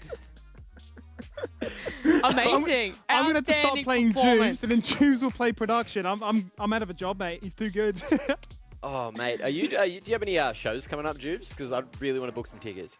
Yeah, I mean, I think I'm a freelancer, so if anyone wants to reach out, so anyone, feel free to reach out to me. We said it before that Jubes is going to do the one-man show, but not only is he going to host, interview, play-by-play, and analyze, he's also now going to do the break music too for us. Yep, halftime show. It's all sorted. This man, one-man band. Now, let's have a look at where the standings are sitting. Now we're finally at the end of the group stage. Of course, you got Pentanet up there with now the blemished record, 13-1, but still that's a pretty good record to have a blemish on. Direwolves in second, tied with Peace at 10-4 apiece, so I dare say we will see a tiebreaker there. Order in fourth, 8-6, and then the Chiefs 7-7, dead even in that fifth spot there. So this is your playoffs 5 teams. And then, you know, honorable mention to Legacy. They kept it entertaining. They're in the 6th spot. Gravitas with the mega upset today in 7th, putting their 3rd win on the board. And Mammoth almost getting across the line to get their 2nd win, but coming in dead last. They did get 1 win, however. So, look, flipping the score there of Pentanets with 1 win, 13 losses. But damn, they kept people on their toes and did a very good job. So, look, I don't have a wooden spoon on me. Could give it to them, but I don't think they actually deserve the wooden spoon, unless it's a golden one, because they've done a very good job, even though they are in that last position. I'm a little bit upset that Peace did lose, because I would have loved to have seen the tables literally inverted. You would have the same score for Chiefs and Order, then Legacy and Direwolves would have been inverted, and then it would have been Peace and Gravitas, and then Mammoth and PGG. It would have been perfect, and it would have been so aesthetically pleasing. It really would have been. I don't know if that's... I feel like that'd be scripted if we got to that point. Anyway, let's have a quick look at how the playoffs are going to play out. All right, we've got a bracket for it, all bloody ready, and you know, little asterisks here. So with the Peace and Direwolves one, you know, it's the same game. They still have to play a tiebreaker, I believe, tomorrow, and that will decide on, you know, who gets the pick of the sides, etc. But they will still be playing against one another no matter what to kick things off. Winner of that goes straight up to play Pentanet in round 2. And then on the other side of round 1 as well, you got Order and Chiefs in the lower part. So they'll be playing the loser of that upper bracket match. So, Juice, anything interesting here you want to have a quick elaborate on? Well, they're all interesting. Like, it's actually too hard to pick because they're all interesting for different reasons. It's like the Order Chief game, right? You probably thought prior to today, it's Chief favored, but you know, I'm going out on a limb, say maybe it's Order favored at this point, huh? Yeah. And with what they've shown us at least, And then Peace Direwolves, I mean, we're in for a blinder, aren't we, with that one? In for an absolute blinder. Get the sunglasses on because the future's too bright. Mate, and it's all best of fives as well. That's going to be crazy. So, you know, some of these players haven't even played best of fives before. So, you know, you got at least 3 chances, if not 5, at your opponents to make sure you can go into the next stage with a big smile on your face or out or to the lower side of the bracket. So Maybe you know, that's what makes the Chief and Order game even more interesting, is because we just heard that there are a bunch of Order players that haven't done best of fives before. So no matter how strong they look today, maybe they just don't know how to manage themselves in a best of 5, energy-wise. All right, cool. So that brings us to the end of groups. Quick open floor before I wrap things up here. Do you want to say anything to any of the teams, Skimmy? Well, I'm really curious, coupling on to Jubes' point, right? The fact is that Chiefs and Order are tied head-to-head, so are Direwolves and Peace. So coming into it, it's kind of fitting that these are your entry playoff games. Shorter's going to be that tiebreaker that happens tomorrow. But those games have always been so competitive. So throw them into a best-of-5 format, and we'll get to see the adjustments made on the fly, and we'll get to see truly, you know, what those power rankings should look like. But as far as LCO's gone, I think it's been an absolute success. We've had so many of these interesting stories from week 1 to 5 with growth, with new talent, and the showcasing that, hey, we've sent a lot of really good players overseas, and no doubt we'll continue to send more. Well, that's it. 3 teams out of the mix, 5 survive. It is time for the playoffs. Ladies and gentlemen, buckle your seatbelts, go have a good sleep, and we'll see you when playoffs begin. It's been a good night. Here on Shock. Shock's managed to survive up to 50%. Clear just takes out Israel straight away. The Eddie carry of the Chiefs is gone. It's a split fight between 2 different angles. Swaith is disengaged into the enemy jungle, and the rest of Chiefs are left to the Wolves. The Wolfpack will commit. The Wolfpack will devour. And now in a straight 4v4, Kese on the flank trying to take out Clear. Beautiful flash! Sidesteps that one. He's been playing weak side all game long, but he wants to be the hero, and he certainly looks to be the hero. Hits the hook shot, gets the stun, knocked up in the air, tries to take down a double. He finds it. Penton actually turning around before the TP even connects. Poltron's baited his team. The magical journey to disengage away. Sidesteps the snipe. Back to the safety near the turret. Biopanther ultimate ramping. Looking to flash on top and find himself a double kill. And they turn around the gank attempt. Praetor's caught, no flash. He can get stunned in the wall right now. The stun connects. He needs to follow up. Poltron jumps across down to 50. He's dead. It's another shutdown here for Sapphire. Both Eddie carries find themselves in the ball. And Sapphire, it's his playground. Forget Decoy's playground. He's been bullied off. Now he's on a flank. Sidesteps the knock up and hits the exhaust straight away. Aladoric uses him as a delivery system. Jumps in, jumps out, survives, lives to tell the tale, and ensures that Appy can take down Order's star. Eddie carry. The revival after it all is so clean, and Chungy wished he didn't hit that one. Have they baited themselves into a false hope? Vital 20 put his ultimate. He's gone! The revival from Zillion, it's not there. A second kill, a shockwave for a third. Puma finds 2. Halo goes golden, but it's Order that are looking for gold. They have not responded quick enough. That Baron is for sure gone, and now it is acquired to their hands. 2 buffs to play with. The same fight starting off once again, and Koso opens up and removes the vein like he wanted to see. Stull gets in on the action, but they turn it around with a Carter's kill. There's the double kill, remove the bot lane of Mammoth, and let Faker do what Faker does best. 13 kills was made, a triple kill, given the pentakill.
It's already done. You can't scare me, cause it's already done. You can't hurt me, you can't harm me, cause it's already done. Already done.